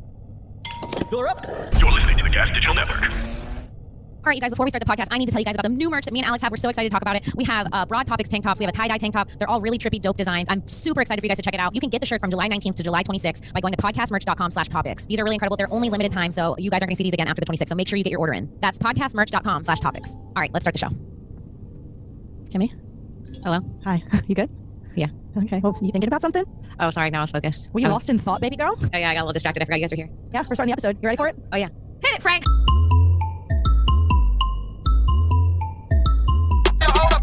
What's up, everybody? everybody. Welcome to another episode of Broad Topics. I'm your host, Alex Scarlato, here with my co-host. Alex Scarlato? Oh, fuck. Kim Congdon. What's up, everybody? Oh, man, I'm so excited. I officially, in the books, is a trip to go out and see Kimmy, to bring you guys some fucking fresh content involving us being together in person, having fun. I know that's what everybody wants for us. That's what everybody wants. I see it in the view.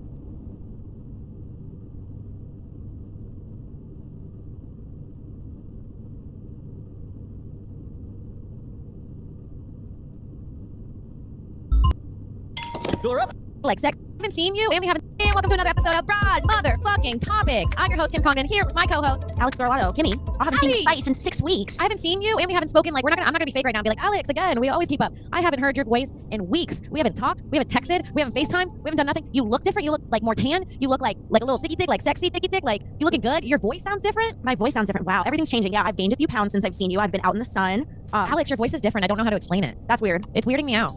That's really weird. It's a higher pitch, yes.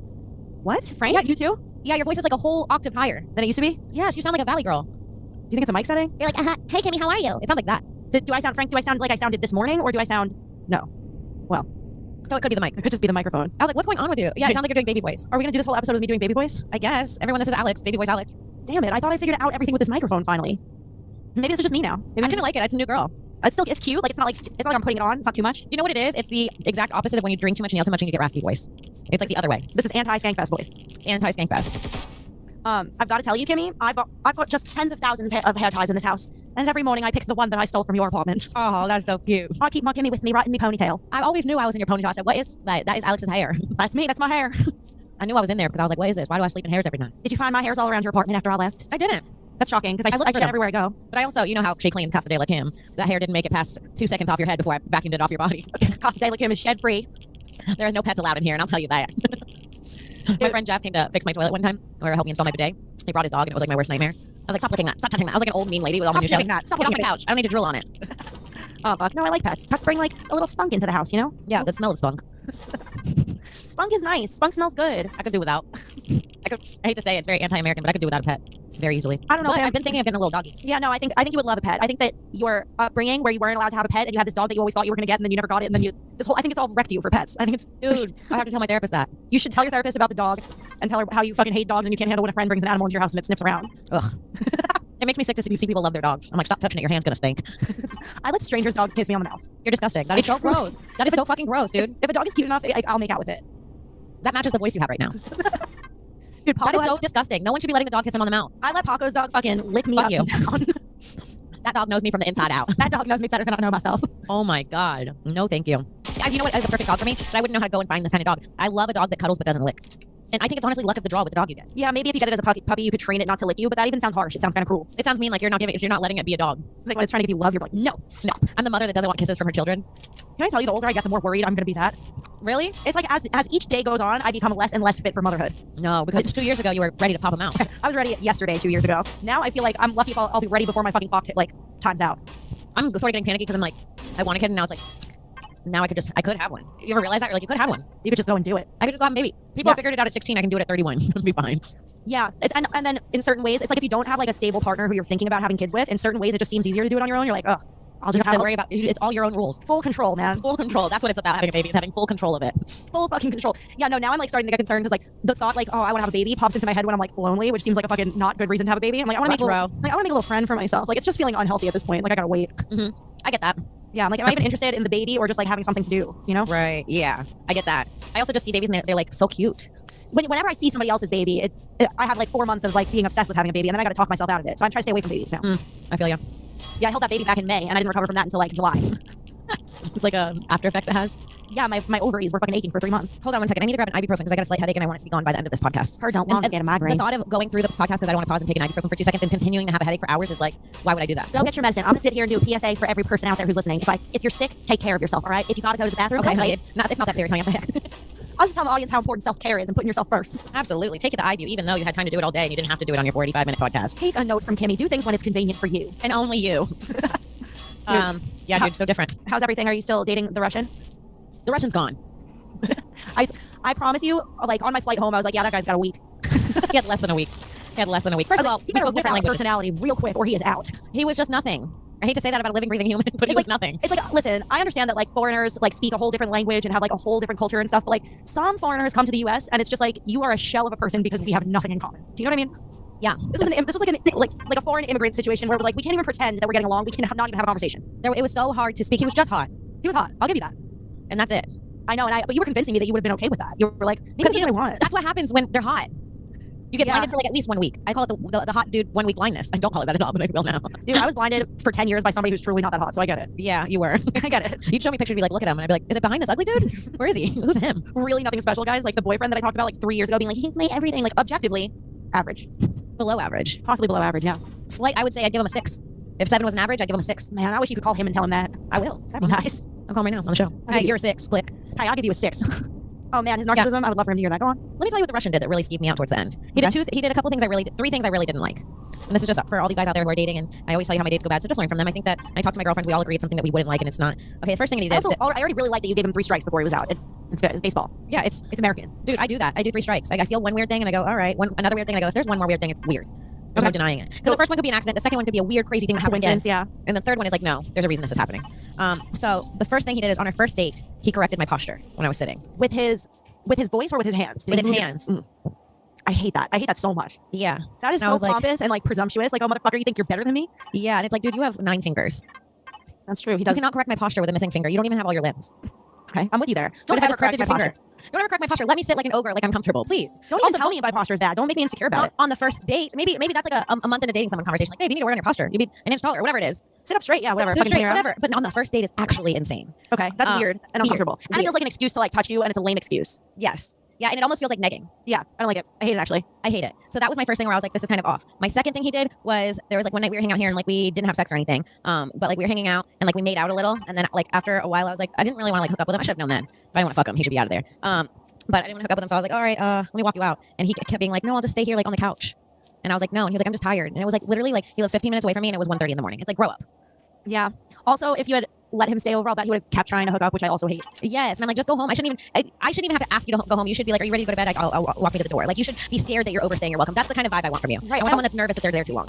I also just feel like dudes don't realize, like, dudes are like so focused on fucking that they don't realize that like just being chill. When a girl just like isn't in the mood for one reason or another, it doesn't necessarily mean she like never wants to fuck you in her life. And it's like taking that well and being really chill about it will get you so much more sex from that girl. It's so true. Like literally start ignoring your chick and be like, listen, if you're in a relationship right now and you guys don't have sex a lot, literally try not to fuck her for like a little bit and watch how she will chase you.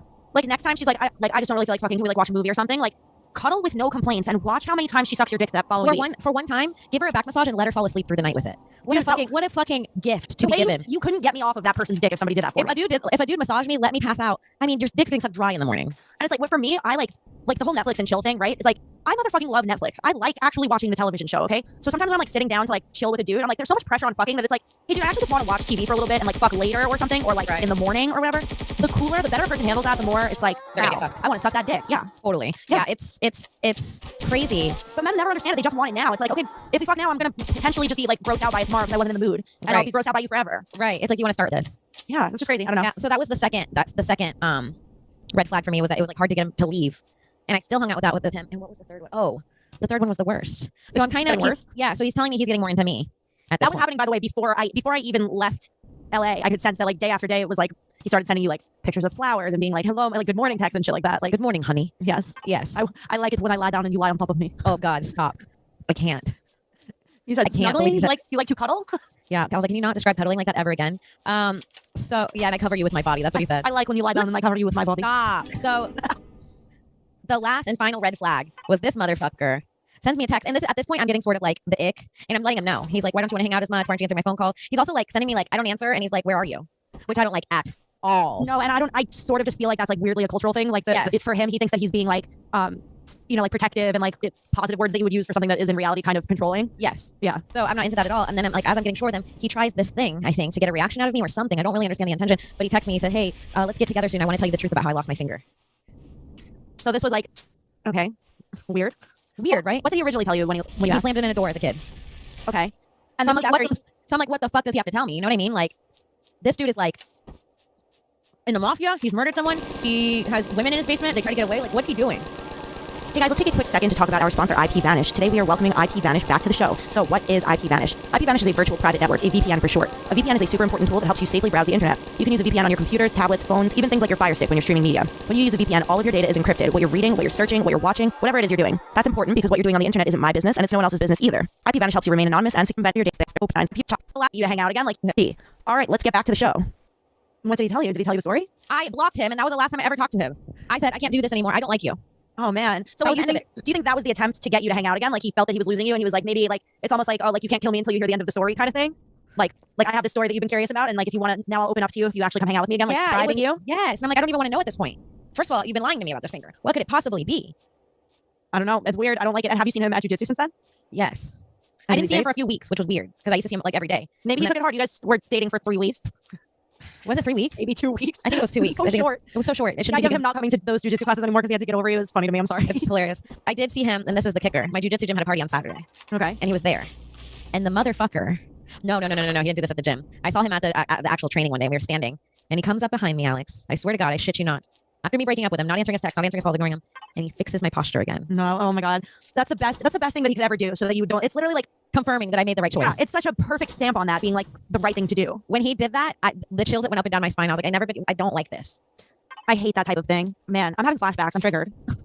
Don't you hate like the thought of hooking up with someone and then you regret it and you're like, don't want to think about them? Yeah, I really hate when dudes try to like act like they're trying to help you and take care of you. And it's really just shit for them. So like with my ex, it would always be like every single day. When we'd see each other, he'd be like, so, hey, what did you eat today? And then like you know, in the beginning, it felt like an innocent question, but then as time went on, like I'd be answering it and I'd get this, like he'd have this like nasty look on his face, like pizza again? Don't you think that's enough pizza this week? Like, dude, I'm not fucking reporting to you so that I can get your fucking opinion on any of this shit. I just I thought need you your were approval curious. for my pizza, buddy. Every now and again, I have a fucking 3 pizza day kind of week because I'm busy and you can go fuck yourself. Like, it's pissed me off. Piss me right off. I hate him so much. I don't need a man to tell me to drink more water, okay? No, I'm drinking no enough one water. ever needs that. No one needs a man to tell him to do anything. Like, That's why fuck them. When I'm thirsty, I drink water. My brain regulates that shit the same way yours does, you fucking idiot. You imbecile. You imbecilic fool. So yeah, I broke up with him. I see him at the jiu-jitsu party, and I'm drunk. I'm dancing with my friends, and suddenly someone grabs me and starts dancing with me on the dance floor, and it's him. Imbecile. You're gonna have to just you're just gonna have to pretend he doesn't exist, like when you see him in classes and stuff. Just literally, I would ghost him in person. I do. I am. I've decided. No, I danced like around him, and then I literally ran away in front of everybody. I was like, I think he got it. I mean, I hope so. I mean, I'm like, please stop making me do this to you. You know what I mean? Yeah. Guys, you know when a girl likes you. You don't ever have to question it. You don't ever have to question it. And wait, I want to go back for a second because you told him that you were getting the ick. Like you were upfront He about was it? like, I really like you, and I said, well, I've been meaning to talk to you about that. And he was like, what's wrong? And I never a good response. And I said, I don't really feel the same. And he said, what do you mean? And I said, I don't feel the same. He said, but you like me. And I said, yes, but not like that. Like, I was like, I just don't like you enough to be very excited. And I was like, I feel like I should be excited about it. Right. And the other weird thing about him is sometimes he'd text me in very broken Russian, like English, like I'd like to cover you with my body. And then the other times he'd write me and be like, have you read Walt Whitman? The discoveries he held in the intellectual levels of the arts in art history major. It was like perfect English and like long sentences. So I'm like, who are you? You showed me that text message and it was fucking weird for somebody who doesn't speak English to have written such an eloquent, like to the point He would message. always do that. And then the next one would be like, I like dog and dog pet me. I pet dog. I'm like, which one are you? Are you that or are you the other one? Frank's suggesting that he had a ghostwriter, but I don't. He seems so like fresh off the boat that I don't think he doesn't seem like he has a bunch of American friends. He doesn't seem influenced by this country whatsoever yet. You know? No. Anyways, I'm glad you dumped him. Same. I hope he doesn't listen to this podcast. It's pretty upsetting. I mean, we like you. We like you. Thank you. We did art together. We had a great time. It's just, another thing that's hot is like I find it difficult in the first place. Like it's not easy to tell somebody that you're not into them. Like it's like there's a level of respect there that you're like, you know, saying something that you don't want to say to someone and hurting their feelings just so that they don't waste their time with you. It's like if that person is gonna continue to come up and dance on you at parties and shit. It's like, what was the point? What was the point of doing the right thing and telling you how I felt? I could have just ghosted you to begin with. I should have ghosted you like I felt in my heart. Like, I don't get it. Or like, even when you're honest with somebody, they don't get the message. So, what are you supposed to do? You know? I don't know. Hate being a good person? What happened to that finger is what I want to know. I kind of want to know too. What do you think happened? I don't know. Maybe he made that up and it's the same thing he told me. And he was like, trying to be funny. Maybe somebody bit it off. It's not impossible to bite off a finger. I think it got chopped off. Very Russian. You get chopped off? Yeah, to get his finger cut off. This just sounds Russian. That sounds really Russian. Like, yeah, maybe he got caught stealing. Oh, and they took a finger.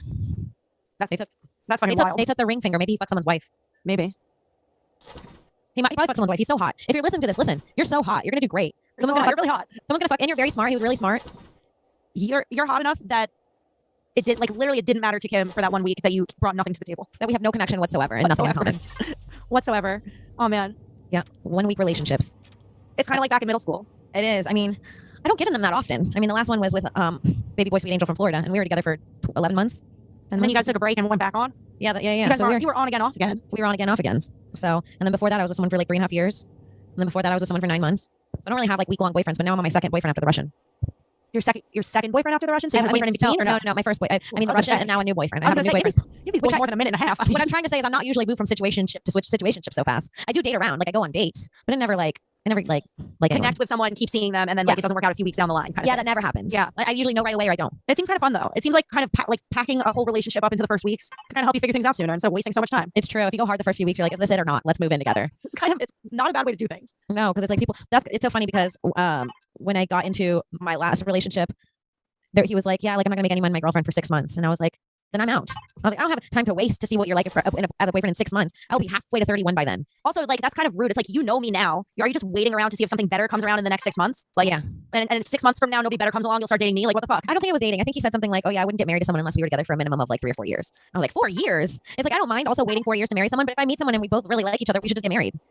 I don't Is know. that crazy? I don't know. I was thinking literally today in the car. Like, I feel like I know a lot of comics, or I've noticed a lot of comics like tend to like if they're gonna get married, they do it real quick. Like nobody in particular, but I've noticed a couple people who it's like, oh, I didn't even realize you were dating somebody and now you guys are married. Yeah. And I was wondering if that's like common in the comedy community just because like comedians are impulsive, or if there's just like something to that, or if that's kind of common all over the place and I just didn't realize it. Right. But it doesn't I see it a lot everywhere. Yeah, and then I don't also. People do it and it works sometimes. Yeah, they seem pretty sure about it because it's like, I don't know, I'm like not, I fucking get so nervous about change. Like Me I feel like I too. could be very sure that I want to marry somebody, that I want to spend the rest of my life with somebody, and then marrying them will freak me the fuck out. Like I wouldn't want to do it. Mm-hmm. Some people are just like, oh, I'm into it. I'll do it fucking tomorrow. It's crazy. I don't know. You have to be so sure for that. Like, damn. Yeah, I don't know. It's a crazy decision. But yeah, I don't know. I always remember those girls from like middle school that would always have like different boyfriends every week, and they'd be like, I love you, and they'd always have like different pictures kissing different boys. Well, that was the best because there was like the selection of dudes at that age. Like if you wanted to date from the same pool, they would all have to be friends with each other. Like I remember girls who dated every one of the popular boys in our like 7th grade class because you would pass them around to each other. It was fucking weird. I never got the popular boys. I always got the ugly extras. I never got anybody at that age, so you were killing it. Really? I had like, an ugly extra. There was like a bunch of cute boys, and then they'd be like their ugly friend, and I'd be like, I'll take that one. Like, I would automatically assume I'd take that one because I don't know. I just assumed and I took them. And there was probably a power dynamic going on because I feel like between girls at that age, like there's like whoever the fucking alpha friend is gonna go for the hot guy, and we all know it. And I know my fucking place, so I'm gonna go for the ugly friend because that's Right. what I was in that boat, except not at that age. Like at that age, I would have taken the ugly friend's fucking cousin, his disabled cousin who's visiting for the summer. I would have taken him. Yeah. Yeah. I remember I dated this one kid. His name was Kurt, and he was like a little nerdy little ginger, like very nerdy though. I loved a ginger as a child. You did? You loved a ginger. I loved a ginger. And I was dating him, and like dating consisted of like him just like calling for 15 minutes on a Friday, and then us not speaking all week. That sounds romantic though. I get it. I mean, it's like your first of all, how old are you? Like 6th grade? This was probably 7th grade, 6th grade. Yeah. That would have been enough for me at the time.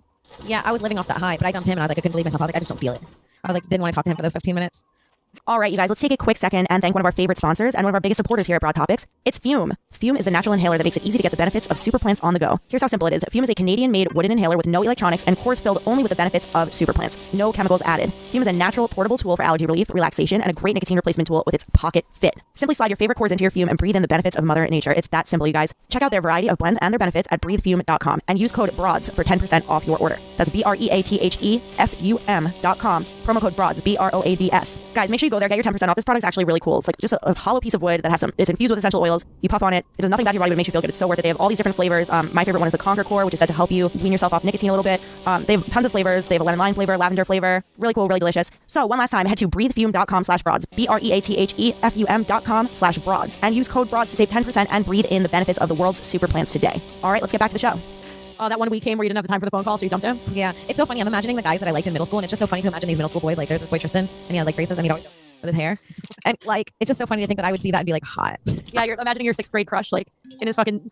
Waiting for his mom in the carpool, and I'm like, he's a man. He's got like Cheeto stains on his shirt, and like... He's literally waiting for his mom to pull up. And you're like, the things I would do to you. Yeah. You're like, he would be such a good husband. You're like, what are you talking about? He'd be such a good father to my children. Yeah, you think the craziest shit. You're like in 6th grade and you're like thinking about your future with this guy who literally has no idea you exist sometimes. Truly has no idea. There was a dude I had the biggest crush on in elementary school. He was 2 grades older than me. And my mom's a pedophile for this, but like I told her I had a crush on him and she saw him one time. A little pedophile. Little petty mommy. I told her about him, and one day she pulled up to the carpool and I was like, that's him. And she was like, oh, he is so cute. And then she told my aunt, and then they both came and picked me up the next day to see him because he was so cute. Is that weird? To see him? It's the picked you up to see him part that's weird. Yeah, the looking at him. Listen, if you're picking your kid up already, and you... I don't think it was specifically to see him, but the next day they both picked me up and they're like, there he is. Look how cute he is. It's Kim's crush. And he was like 2 years older than me, and he looked like you know the kid off Smart House? Yeah, he looked like him, but his tips were dyed, and he was like cool and kind of like emo. I loved frosted tips. I loved frosted motherfucking tips. Dude, frosted tips. I picture a guy named... I feel like I made a dude up when I was a kid. You ever just like, you're sick of the boys, so you're like, I'm just gonna make up the perfect boyfriend? The name was always Kyle for me. I made up a boyfriend and named him Ashton once. We went over that story, but yes. like, the guy in my dream boy, I named him Ryan, and he had frosted tips at a certain point. Is that from That phone a date game? Ryan with the frosted tips. You know the game where you had the phone and you call it hot date? What was the game? Oh my god, you know the game. The old date game. Date game from the 90s. Like a TV show? No, it was like a board game. Hold on, I'm about to find it. It was like Dream Phone. Francis, can we pull up the trailer for Dream Phone? If we get a second, I'm sure there's like a YouTube, like if you look up like Dream Phone, like a commercial or something. And you don't remember the Dream Phone? Oh, did a commercial get in my subconscious and make me make up my perfect boyfriend? Maybe, but Dream Phone was so good. It was like literally like you had cards, they had hot guys on them, and like you were actually like the game was like one of these guys is your boyfriend and it's figuring out who. And it's like they'd have phone numbers on them, and you'd call, you have this phone. In what world do I not know which boy is my boyfriend? I don't know. We have to watch This the is a damn game trailer. for girls who want a boyfriend so badly that they'll take a mystery. Yeah, let's check it out. All right. Who's got a crush on him? Hello, Hugs. It's Dream Phone, the electronic game with a talking phone. To win, call guys, get clues, figure out which guy really likes you. He's not wearing the hat. Bye, guys. What do you say? My secret. Ah, you. He's not at the beach. See you later, guys. It's Dad. Dad, my man. You're right. I really Guys love look you. at 40. I'll be honest. Hot electronic talking phone game. It's for you. That girl looked like me. Wait, go to the end of that commercial. The girl at the bottom left sort of looked like me. We should redo this commercial. This commercial looks like little girls on the hunt. It looks like reverse pedophile sting. Yeah, no, it is. It's not. I mean, the guys were so. I thought they were so hot on the cards, Alex. Yeah, you wanted all of them. You had a favorite? No, I had multiple favorites. That looks like me in the left. No, it might be a little. No, do you see it, Francis? Oh my god, I think she looks a lot like me. Anyway, she probably stole my man in Dreamboat too. They were so hot, and like I also had like my favorites. They had like it was so funny. It was like 40 cards. They did like 38 white dudes and one black dude and one Asian. Yeah, that sounds pretty much like anything from the 90s. Yeah. Would you be disappointed in the end of the game? You could tell who's fucked up in the room by who's disappointed at the end of the game when one of the non-white guys is the guy. Oh yeah, I mean, honey, we dealt with that in Florida for sure. When little Cindy runs out crying because Tehran is the one who has a crush on her. I don't want Tehran. I wanted Brad. I wanted Kyle. So funny. Yeah, I never played that game. I was very basic board games. Never like they have like all these wild games, like games where you go shopping and shit. There was that game that you would put pimples on your face. My neighbors had it. I was like, why are we doing this? Why are we putting pimples on our face as part of a board game? It's crazy. A board game that makes you feel more like a teenager? What? Do you remember when we started playing on the computers a lot? And we had all the specific computer games. Did you have the Barbie Vet game? No, I didn't have any Barbie games. I had Freddy Fish. He was for learning. Alex, it's almost like I need you to download Barbie Vet today and play it. Is it interactive? Can we log on and play together? Interactive, literally, you're Barbie, and the cutest fucking animals come to your door with like little problems. Like a puppy will show up with thorns in its paws, or like a kitten who's been stuck in a tree and needs a new haircut or something. And it's like you just take care of them and release them back on the farm, and you beat the game once you save all the animals, and then you get to have like a fun party on the farm with all of them. This is coming from the girl who spits on dogs when you bring them to her apartment. I've never spit on a dog. First of all, don't you dare start that rumor that I spit on dogs. But yes, I like to play with a virtual dog. Kind of like a Tamagotchi pet. No, Barbie Vet. Did you have one of those? Did you have a? Is that what they were called? Tamagotchi, yeah. Mm-hmm. They like egg shaped. You'd feed them. When they died, you'd be sad for weeks. Yeah, I was really upset when mine died. Yeah, it was pretty fucked up, honestly. It is. It made you bond with this robot and then it killed it. Yeah, that was the whole thing. That was the whole thing. That was the whole thing. It was so There's crazy. nothing less than that. And like, don't get me wrong, I'd be upset when my Sims died and shit. But at least I'd kill my could, Sims. I could. You told me that actually. Yeah, I feel bad. That was wild. That's wild. Did I used to kill them? I mean, it's just like the way that I would be my lesbian Sim couple died in fire, and the way that I cried that night, and you were just killing your Sims for fun. I wasn't killing all of them. I'd have like a married couple and this guy. I had problems at home. And then a random Sim would come over. I'd be like, we have to kill him before he takes my wife. Listen, I was just a kid who needed therapy and had Sims instead. And so I'd burn the side dude. Sometimes I would find codes where I would make them get in the shower and I would remove the shower. Okay. So that now they were naked showering. Okay. And they really would be naked. Okay, I like that. And then oh, that's right. That's right. The shower would cover them. Okay, this makes sense. That's pretty cool. I remember the way they used to have sex. They would get under the blankets, and then they would turn into one perfectly round spherical ball, and the ball would like rush around under the blankets. And I was like, "What is sex like?" Yeah. Wow. I can't believe they had that. Remember? I kind of want to play Sims again. I love Sims. I literally stopped playing Sims after my lesbian couple died. Really? That was the end of it for you? I grieved for them. I was so sad. Did you use Rosebud, the cheat code? Rosebud? Yeah, I used Rosebud. What's the point of the game if you're not using that cheat code? Right, to make yourself the nicest house. Remember the background music when you'd be picking the paints when you decided to make a new house? It was so nice to get all the furniture. Why? Why is that game so fucking fun? Honestly, I'm pretty sure that I would build my house, furnish it, and then just forget about the Sims. Like I would just move on to a new lot. Me too. And I feel like those are good over there. Yeah, the whole fun of it was building the houses. The house was the best part. But then you get stuck. Like you'd have like your favorite type of house to design, and you'd keep making the same house over and over again. Totally. With ourselves here. Yeah, some of us aren't architects. Architects. Frank's laughing at me. Some of us aren't architectures. So wait, how's your new boyfriend? How's everything going? Oh, he's great. With the post-Russian. He's good. He's made it past the 2-week mark. Oh, that's great. Yeah, and he's really nice. I really don't have much to report. He's just really nice and hot, and that's it. That's good. Those are like the two most important things to find. No red flags yet. I've been looking for them. Trust me. You should see me circle him like a shark. I'm like, drop the red flag, buddy. Kim looks hard. She stares you down for red flags. I'm like, just show me. What's wrong with you? He's like, can you stop asking me that? Everything's good. Did you play Hurricane, Typhoon, Roller Coaster Typhoon, where you made the theme park?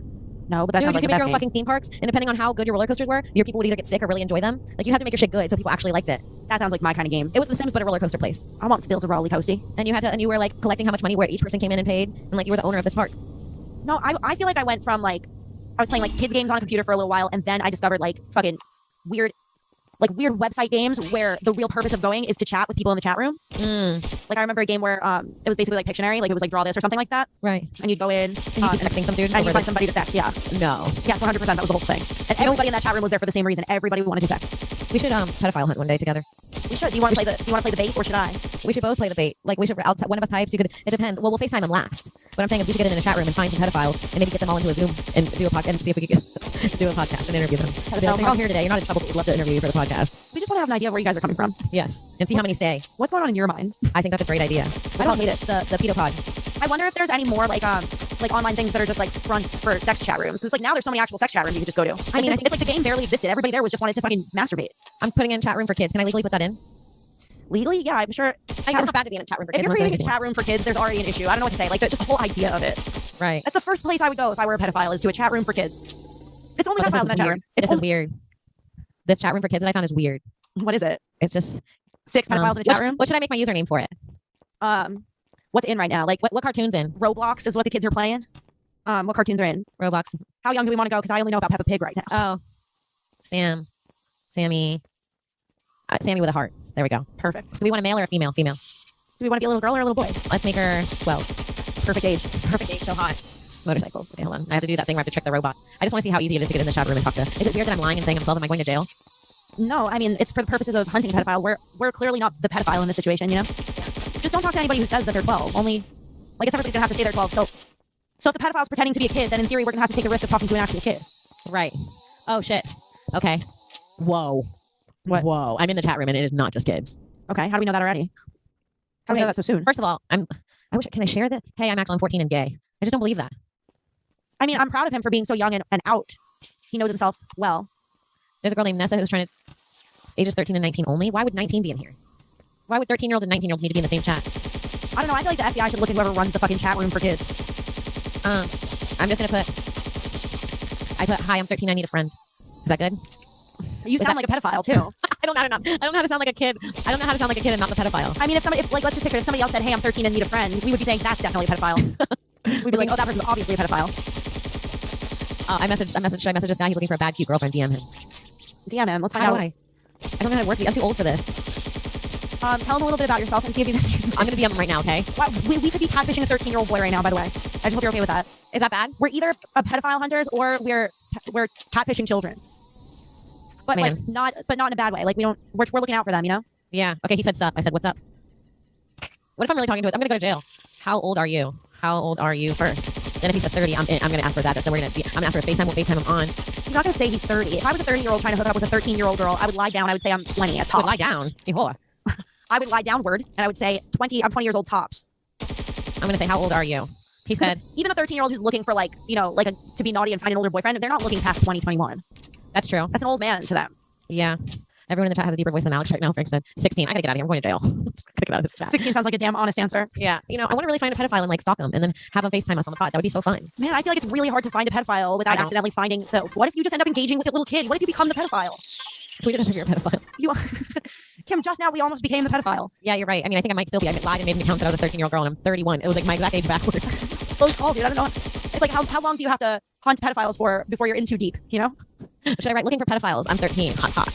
Looking for pedophiles, I'm 13. Is that funny to write into the thing? How do you catch a pedophile? You have to invest more time into one specific one, I think. I think so. And you have to but how do you know he's not? You have to meet somebody who's admits their age first of all, and then you have to bring up that you're too, I'm only 15. No, I think this is where we fucked up. We fucked up by going to a kid's chat room. What you do is go to an adult chat room and say you're 13 and wait for who hits you up on there. Because this one's all kids. I am the pedophile by accident. I did this all wrong. I mean, all completely wrong. That should be the name of this week's episode, by the way. What? I'm a pedophile? I am the pedophile. Oh my God. I fucked it up. I mean, but your intentions were good. It's like, officer. Officer, I was trying to catch the pedophile, actually. Officer, my intentions were good when I talked to that 16-year-old boy and told him that I was a 13-year-old girl. Right. I was looking out for him. Right. Listen, that was from my lips to God. Ladies and gentlemen of the jury, I was looking into this child's best interest. I promise. Please, stop judging me. Yeah, no. Yeah, we should stay out of children's chat rooms, I guess. For sure. No, I can't I start don't doing think that a again. kid's chat room should exist. I don't care if it is all kids in there. Like, I don't want my 13-year-old in a chat room. No, I don't want my kid in a chat room at all. There's no reason. Go find a friend, buddy. Make a friend. Go outside. Right. It's weird. You don't need to connect with strangers over the internet. That's like another fucking weird section of society. And no judgment if this is you, but remember back, I feel like it was back when we were younger, fucking junior high school days where people would genuinely be dating somebody who they met online in a chat room for 2 years. And they'd be haven't met in person yet, but we love each other and we talk on the phone every day after school. And like, For sure, my friend Melissa was dating this guy named Drew for like 3 years on the internet. He would like never called her. They would just like buy minutes on their phone and talk through like text like that. He literally at one point convinced us to go to the beach to meet him, and he never showed up, which makes me think he was just some old dude like on a towel behind us. Like real creepy shit that we went along with because we were like 14 years old. I mean, it's weird, and I think it's actually pretty common that people like date for a long time, having never met each other in person, like the whole catfish scenario, except it, like going right. It makes more sense during our time because this is when the internet first came out. And, like, yeah, we had warnings that the internet's dangerous, but it's not like there is now. When people get catfish now, and like you have so many chances to FaceTime and like Yeah, know you this deserve person. it. Yeah, You deserve like like catfish. closing your eyes to every red flag for sure. Totally. But imagine like fucking talking on the phone with somebody every single day, being like, "I love you so much. I can't wait to finally see you in person and touch you and hug you and all this stuff, whatever the fuck they say to each other." And then like finally getting off an airplane and seeing that person there and being like, I feel like No. even as an adult, I would have that like 7th grader mentality of being like an awkward hug at best. You know what I mean? At best, an awkward hug. At best, an awkward hug, being like, do I regret telling a stranger that I'm deeply obsessed and in love with them and want to marry them, and now they're standing in front of me? Right. Somehow.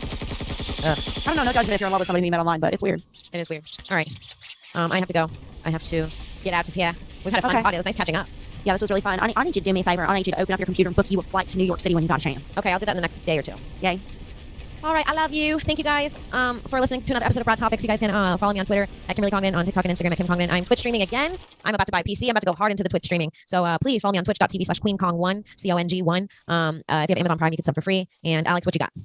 Follow me on Twitter and Instagram at I am Alex Scar. Head to gasdigitalnetwork.com where you could use promo code TOPICS, TOPIX, to get a 7-day free trial with access to every single show on Gas Digital Network, including my other show, Stick and Portly, Watch Rick and Morty, Oh, yeah. where Mike Harrington and I react to episodes of Rick and Morty. Go do that. Gas Digital has the dopest content out there. We're literally the only company that's just doing what the fuck ever, not giving a fuck about anyone. Yep. Come check it out. Check it out, you guys. All right, we'll see you next week. Bye. Bye.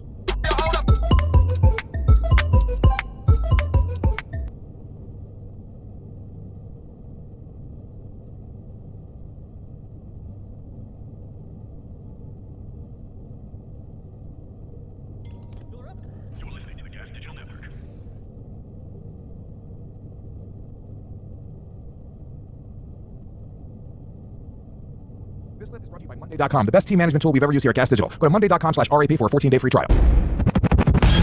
What's spoons? Bro, okay, so I grew up in a very... Did I told you about this? We talked about it on my show. Oh, okay, so I grew up in a really racist neighborhood, and there was one part of town called University, where it was like the black part of town. It was named ironically. and Smart work, hard bill.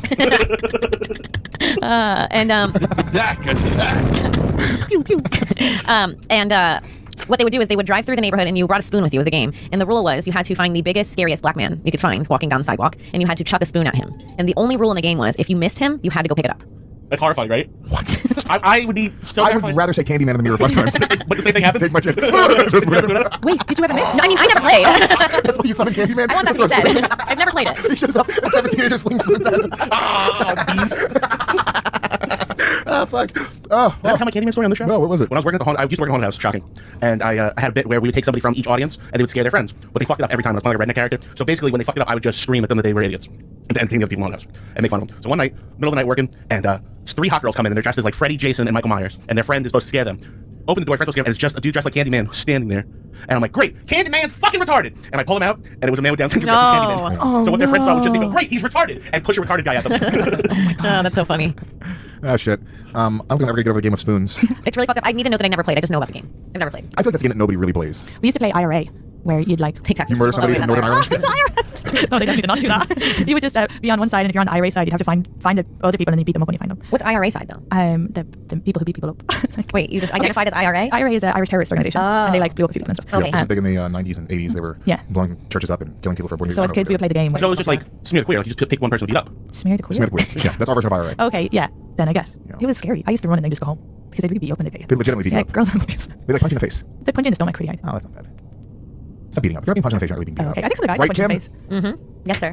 That's right. So let's talk about this really quick.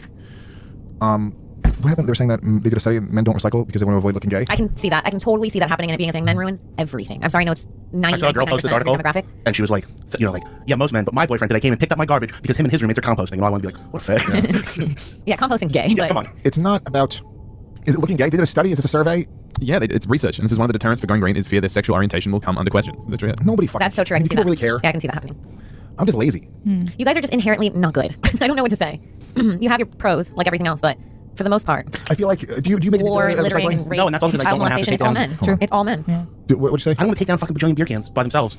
I do to a certain degree. I will recycle a little bit here and there, but it's not like a fucking rule where I'm like freaking out. Oh my god, I gotta go. And recycling doesn't matter in New York City because old Asian ladies in gardening hats are gonna go through everything and take the cans out anyway. Yeah. But they're recycling it. Yeah, but I mean, it doesn't matter what bin you put it in. Oh, yeah. Because fucking these old ladies are gonna take the cans anyway. Good point. I never litter. I don't anymore. No, I don't either. I feel so bad. That's not true, Kim. You're a liar. I don't litter. You're a littering liar. No, I don't litter. Do you remember? So me and Kim had an actual legitimate argument about this the first week she moved to New York Oh City. god, yeah. And you know what? You are right about this, but yeah, What? I read it the other day that it's not good for the environment. But It doesn't even matter if it was good for the environment. That's not even the fucking point, you it's not psycho. littering technically. Okay. What was it? A banana peel. Oh, I do that. That's not littering. A It's banana compost. You throw it on the grass. You do a compost on the fucking middle of Manhattan. You're not You put it in the supposed grass. No, she didn't put it in the grass. And also, it's not going to. It's not going to decompose. I did put it in the grass. I put it on the side by a tree. I specifically remember. It was one of those metal grates. You know, the trees are surrounded in metal. She literally put it next to the tree on top of metal. I'm not even lying about it. So birds see it. Look at it. A squirrel. Look at it. They're like, ooh, a new jacket. Get their friends to fall later. No, a banana peel's fine. You see people just throwing their, If you took the green part of a strawberry and you chucked it in the grass, away from where anyone can step, I would go, fine, that's not, I would call that littering. A banana peel, in order for it to compost, even if you throw it in the middle of the grass, it's going to be months No. before it breaks. What do you Yes. think? Are bananas made of plastic? Months? Months before it breaks down and breaks down into the earth and becomes part of the earth and becomes Not compost. months. Not This is coming from a guy who just said, I don't recycle. I'll kill you. I will fucking kill you. Cross me again. Just make it clear. NRA, nigger knocking. Let's rock and roll. Whoa. It was called spoons, but close. IRA. Not an NRA. What's that? Gun control? Nigger knocking is where you would go. Oh my god. Ding dong We ditch. had a different word for that, but now I realize that maybe it was offensive. Why did you call it that? Why is it called that? Because you would go and knock on a door and then run. And the game was called nigger knocking. It was called knickknacks. Knickknacks. Yeah, so She I said don't- knickknacks. No, knickknacks. Or maybe it wasn't that. But I thought it was knickknacks. We call it ding dong ditch like good normal people. I think it was like knickknack. Yeah, ding dong ditch. But if a black person answered the door, you would hit him with a rock. Fuck off. It was crazy. No, I that's thought the you Florida were rules. joking. Yeah. Yeah. If a white person, you would just go, ha. You're like, I'm here to sell you this thing from my school. I got in so much trouble for doing that. I had a friend's mom say that I was the Ringleader? ringleader. Thanks. I was getting the two words mixed up in my head. Yeah, which I don't seem like a ringleader or anything. She screamed at me in the street. I never forgot it. And she said you were the one organizing. Yeah, the she said I was the trouble. Oh no. Were you trouble, Katie? There's been a few times where you told me where people have accused you of being trouble. I'm secretly trouble. I feel like you're secretly bad. Yeah, I'm quietly bad. Imagine Katie and Kim started making out like deeply right You know what's fucked up? As I was speaking to you, I watched Lewis's attention turn to watching us talk on the TV, and I just know when he's like got this like fucking gross horny face on, and then that's the next thing he said. So I was right. I really do know. The Like, fans would fucking love it. okay. You would, I will tell you right now, they would probably follow you guys via Instagram or Twitter. They already do. More of them would. Yeah. No, I'm good. I mean, like, no offense to Katie, but she's got a sore throat. I do. The doctor said don't kiss anyone. I have a sore throat. I thought I got mono off some guy. What if you guys should play with each other? I'll play with my dude. Katie, don't get it to them. Don't do it. I thought that would be. I did more funny than sexual. I know. It was just sexual. Just sexual. That's my move. Oh my god. So we gotta tell you one thing. Did you see the fucking Steven Seagal karate display video yet? Of course I did. Of course I did. How did we not talk about that for 3 hours of a show? Because they just put a 4-hour pedo doc out on my I know. It's too many things at once. We were nuts deep into the Michael Jackson documentary. Yeah, man. Yeah, that Neverland, Leaving Neverland, the 2-part documentary series on HBO that came out on Sunday and Monday. Talked about it all day yesterday. It took me forever to watch it. Yeah, it's a lot of stopping and making fun of, stopping and wincing. Stopping and coming, and Yeah. then getting disinterested, and then having to get horny again to go back to it. And then making some dinner, and then all of a sudden your wiener brushes up against your basketball shorts. And then you remember, like, oh yeah, I still got some of that documentary There you left. go. I think I got some. I don't think we finished the Wade part. I don't know if Wade got mushroom cap just Yeah. yet. So Vecchione walks in and is like, "Where are you watching the documentary?" He goes, It's paused where I came." Yeah. You're gonna find out right where I popped. He goes, he asked if I had the underwear. You go, "Oh, you dirty dog." Oh man, that was where do we leave I'm off hoping yesterday? Shane watched it. I told He Shane did. to watch. He did? He did. Yes. Yeah. Coming in here just step for step. Oh yeah, no, he definitely saw it. He's pretty wigged out too. Everybody is. Yeah, it's a fucked up documentary. Christine had loved Michael Jackson when she was younger. Becky, how old are you? So you loved No, MJ too. she said when she became aware of him was almost through the allegations, so almost always came into it like, why listen to this guy's shit, right? Because like he's a piece of garbage. What a weird. That's so crazy, just because of how colossal he was, like how big his fame was. That you She find only knows him as a molester first. She goes, you go, oh my god, I love "Beat It" by Michael Jackson. She goes, is that the guy that beat all those charges? Who gave that molester a career? Wait, that's the guy that got called innocent on 10 counts in Santa Barbara? Yeah, I guess he makes music. Yo, does he make songs too? Oh my god, are they pedophile songs? Is it all songs about fucking kids? Then they play you Pretty Young thing, and you're like, oh, it's right there. Yeah, dude, if you saw it backwards, it would look a lot different. I think it might have been BJ Novak. But early in me doing comedy in New York, he had a joke. He did it at Caroline's one night. I think it was him. But he goes, you know, Michael Jackson. He goes, if you really read between the lines of the music, the information was all there. For instance, there's a song called "Bad," in which the lyrics state, "I'm bad. I'm bad. I'm really, really bad. You know it. I'm bad." That's really fucking funny. Shane O'Gillis joins the show. Oh, look at all ketoed. Are you all skinny now? He does look like he lost weight, dude. Hi. Did you drop a few? Hello. Oh shit. You know what? Go over next to Jay because. Did you drop a few lbs, dude? A little bit, yeah. He's getting thin. Hell yeah. He's single white female in me. He's gonna start wearing wrestling shirts. No sugar, no booze. Wow. No booze. Tons of booze, no Bunch of sugar. booze, dude. What do you think? I'm fucking soft? Yeah, I'm saying fucked up, dude. I'm saying you lost it. You don't have the fire you had when I you were still down got in the fire. Philly. I remember seeing you sleeping on couches, drinking, eating carbs. I blacked out and fucked on an air mattress this week, dude. Oh, who you talking to? What? Who you Shane talking to? still got it. What a gangster. Dude. What a gangster. Our resident hype man. Dude, which one of you guys ate pussy on an air mattress this week? Oh, I was going to say, this guy did. I'd have to go back to 07. I dare you to fucking say I lost it. I literally ate pussy. I was watching. Was it where you moved your elbow and the mattress moves in a different way when you're eating pussy? You're like, oh, sorry. I was watching Losers. That's what I was afraid of the whole time. I was watching Losers on Netflix with one eye. Great doc. Wait, Eating you were pussy- side-eyeing eating Netflix? pussy with the other eye, and worried about busting through a mattress the entire time. Shane, have you met my daughter? Unrelated. Yeah, we've Unrelated, met. though. Unrelated. Jesus Christ. Unrelated. Yeah, what a horrific Unrelated. intro. Dude, Unrelated. that's so great that she's just blocked by the camera and Shane comes in, he goes, fucking, I'm getting hammered, just munching box on air mattresses. That's my 16-year-old daughter. Hey, there's a kid here? Yeah. Oh, no, I pointed her out because she's the only other person in this room who's ever eaten pussy on an air mattress. Also, that's Jay's parents behind me. Jesus Christ. Both also guilty of eating Hello, pussy on an air mattress. Mr. and Mrs. Big. Are the phone lines lighting up with questions from my mother? The answer is no. You watched... No! You watched all of Leaving Neverland. I did. You watched both parts? I did. Okay. Did you watch the Oprah After Show? Did not. Did you go to Wade Robson's house and wait outside to talk to him and get his opinion on Would it? have, dude. Wade's pretty hot. Dude, and he moves. He glides.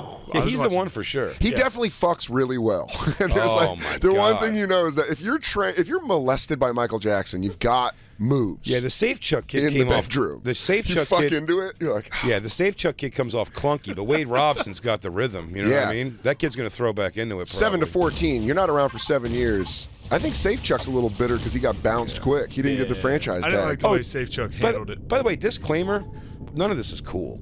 I'm just saying. Oh, so in absolute, the grand scheme, he's an absolute monster. Michael Jackson is a I'm just monster. I'm getting into his head right now, and I'm thinking how I would go. Oh, You know you what go. I mean? Yeah, Robson's going to take over. Then he got the little Dominican kid who was just. But he sued quick. He flipped for money, right? Was that the one that flipped for money? Yeah. And just when Michael Jackson trusted him enough to finally have sex with him, this kid flips on him. Oh, you broke my heart. He Yeah. kisses him like Fredo. You broke my heart. I gave you so many toys and rides. Oh, man. I even licked your butthole. I never licked butthole. And then Safe Chuck goes, That's not wait even a my thing." second. That is Yeah, your thing. That's his move. He licks butt. And he went like this. He goes, then they're crying to each other. Dude, the Wade Robson.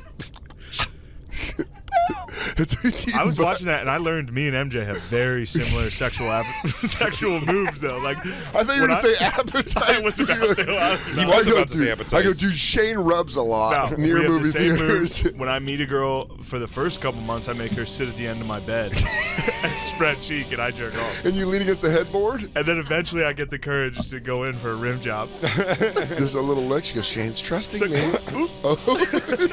So when a horse gives you their hoof, he does a petting zoo lick. He goes, oh, look. Oh. He's trusting you. It's finally here. He's melding with you. He's melding with you now. Do you think? Make a change.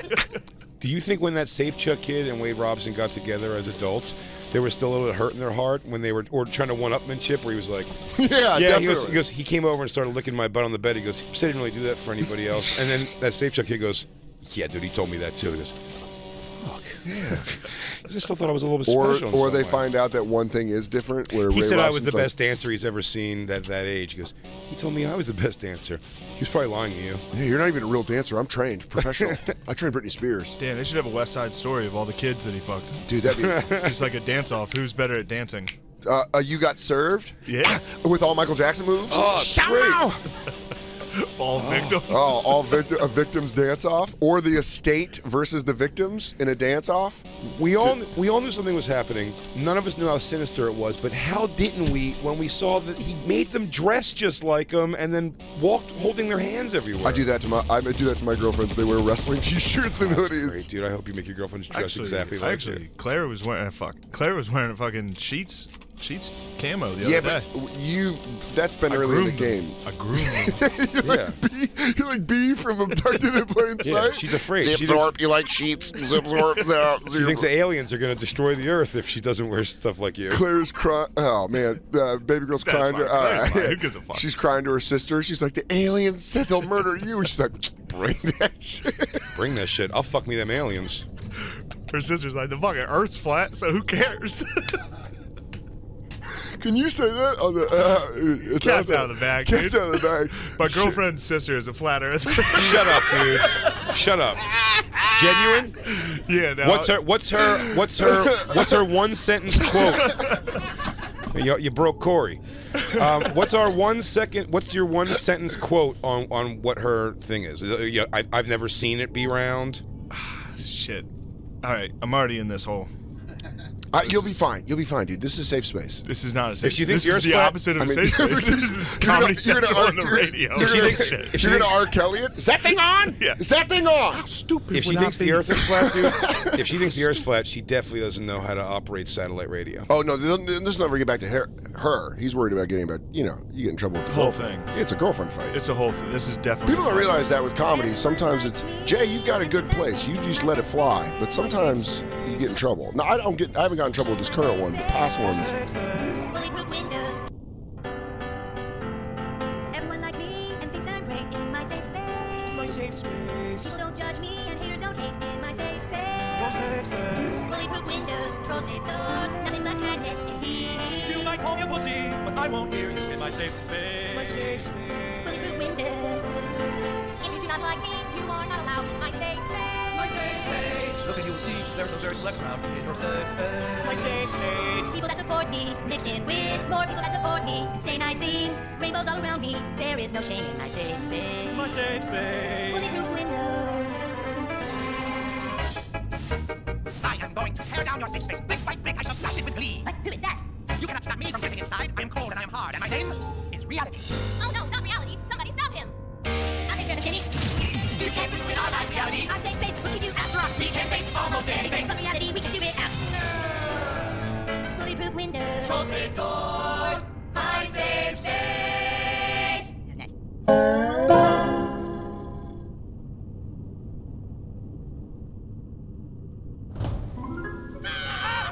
Put it down, bitch! Put the golf club down, you crazy bitch!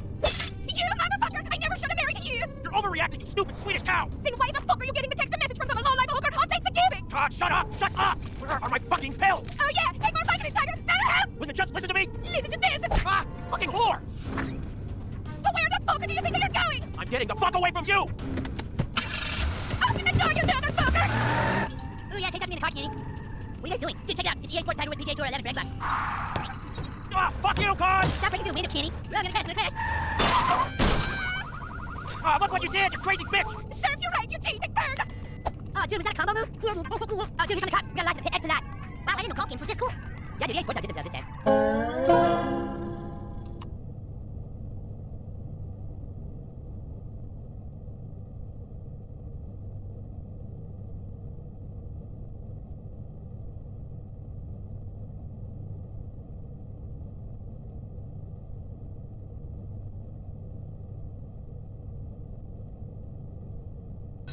Fellow students, as you know, an internet troll by the name of SkankHunt42 has been harassing women and girls by making degrading comments on our student message board. The girls are very upset, and many male students believe that it's just because girls don't have a sense of humor. I beg to disagree. Girls rule, women are funny, get over it. Just the other day in the hallway, I heard two male students saying how the new Ghostbusters suck ass. I was shocked and appalled. It is time for us all to realize and accept that girls are cool and women are funny. Wendy, could you come up here, please? Come on up, Wendy. Ready to test for you guys.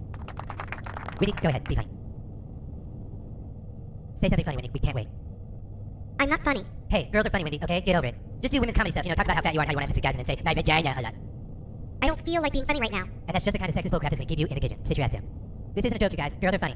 Baby, why don't you come up here? Come on, baby. No. No? Come on, talk about having sex with guys and say vagina and stuff like that. Go ahead. Girls are real, women are funny. Baby, go over yourself, seriously. Get the mic out of my face. Huh. my god, that wasn't really all that funny. That's weird. Let's see, Red, you got any singers for the crowd? No? How about you, Nelly? Yeah, I got one. You're a fat Hey, that wasn't really funny, it was just angry. You see, what the problem is that when a little troll is allowed to say anything he wants anonymously, then he speaks for all you boys. Yeah, it's good. I was trying to say a little bit funny, man. Go ahead and get on our school message board and see what he's saying about us. Then see if you guys think it's funny.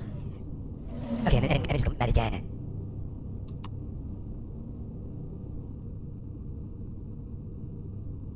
How are we all feeling today?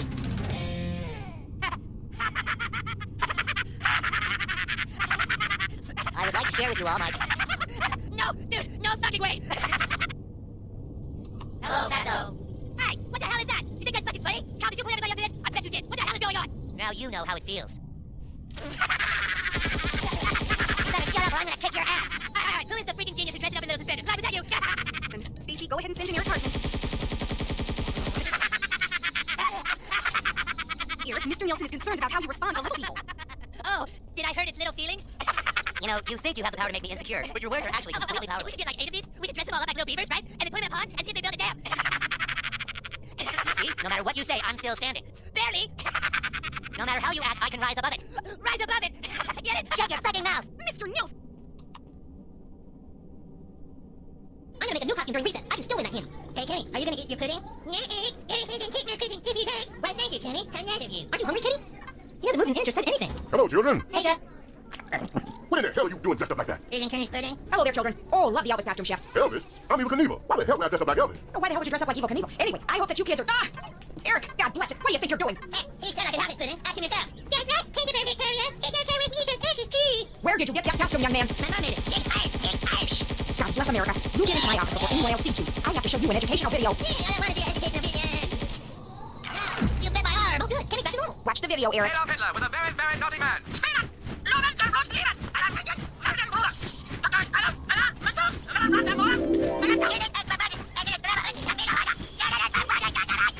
So remember, kid, dressing up like Hitler in school isn't cool. Now, do you have any questions? Did I see that again? That was clear. You must remove that costume immediately. I can't. I have to win those 2 tins of candy. Well, how about we make your new costume? Let's see now.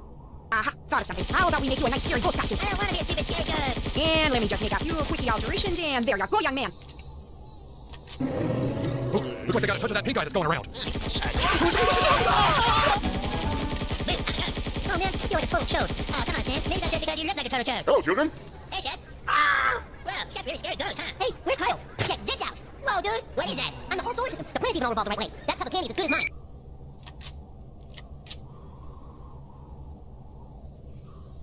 Best friend ever. Well, that can't do it. My mom and dad call it every hour from work to make sure I'm here. If I don't answer the phone, they'll know I'm up to no good. All right. I'll stay here and answer the phone for you. So you don't sound like me. Well, you don't sound like me. My name is Butters, and I'm really pussy who will help his friends make money. Wow, that would be good. All right, so come on, Butters. Don't forget a third of that $4 million is mine.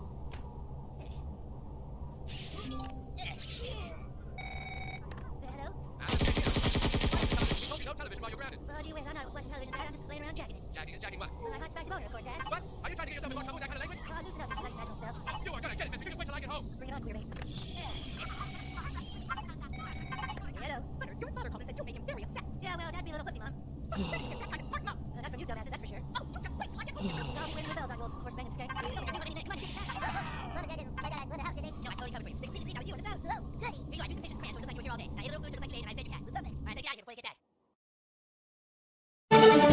Okay, sir, looks like your total is $37.83. All right. Okay, and would you like to add a $1 donation to help hungry kids around the world? Oh, no, that's okay. Sorry? I'm good. I'm sorry, you don't want to give the $1 to hungry kids? Not today, thank you. Okay, no problem. Window's gonna come up and ask if you're helping the hungry kids. Just hit no, I'm not. Oh, come on. Try hitting it again. It's the box below the one that says sure, I'd love to help however I can. Look, I give money to charity a lot, okay? Oh, sure you do. I do. I just don't want to every time I shop for food. That's completely understandable. You can just speak into the voice decoder and say, I'm not giving anything to the hungry kids. I'm not giving anything to the hungry kids. So with ice cream, the vodka, pizza pockets, and nothing for hungry kids, that's $37.83. Oh, I'm sorry. Oh, no, my fault. Isn't it great having a Whole Foods? This is where I come for lunch every day. Gotta eat healthy to stay fit. Oh, shit, it's that guy. And how are you today, sir? Great. Listen, before you ring me up, I just want to let you know I'm not going to be giving extra money to charity, so can we just skip that part? Oh, no problem, sir. They've updated the system, so it's a lot more streamlined now. Okay, there's a picture of a little hungry boy. Will you just press on his belly? Ow, ow. Okay, that's got it. So with the no help for hungry kids, that's $18.87. Your change is right there. Just pull the sandwich out of the little girl's mouth. This is not streamlined. It's just a new change dispenser, sir. I can't. Yeah, she's a hungry one. You gotta pull hard. The sandwich isn't coming out. Try putting your foot on her face. Have a nice day, sir. I was having a nice day. Find everything you need today? Yes. Okay, looks like your total comes to $37.98. Would you like to give $1 to help feed hungry kids? Yes, I would like to give $1. You want to give $1? Yes, I will. Oh, wow, okay. So that's $10 for the beer, $4.20 in chocolate covered peanuts, $26 in filet mignons, and $1 for hungry kids around the world. On amount of donation, it will say $10, $20, or $50. Can you just press the $1 box?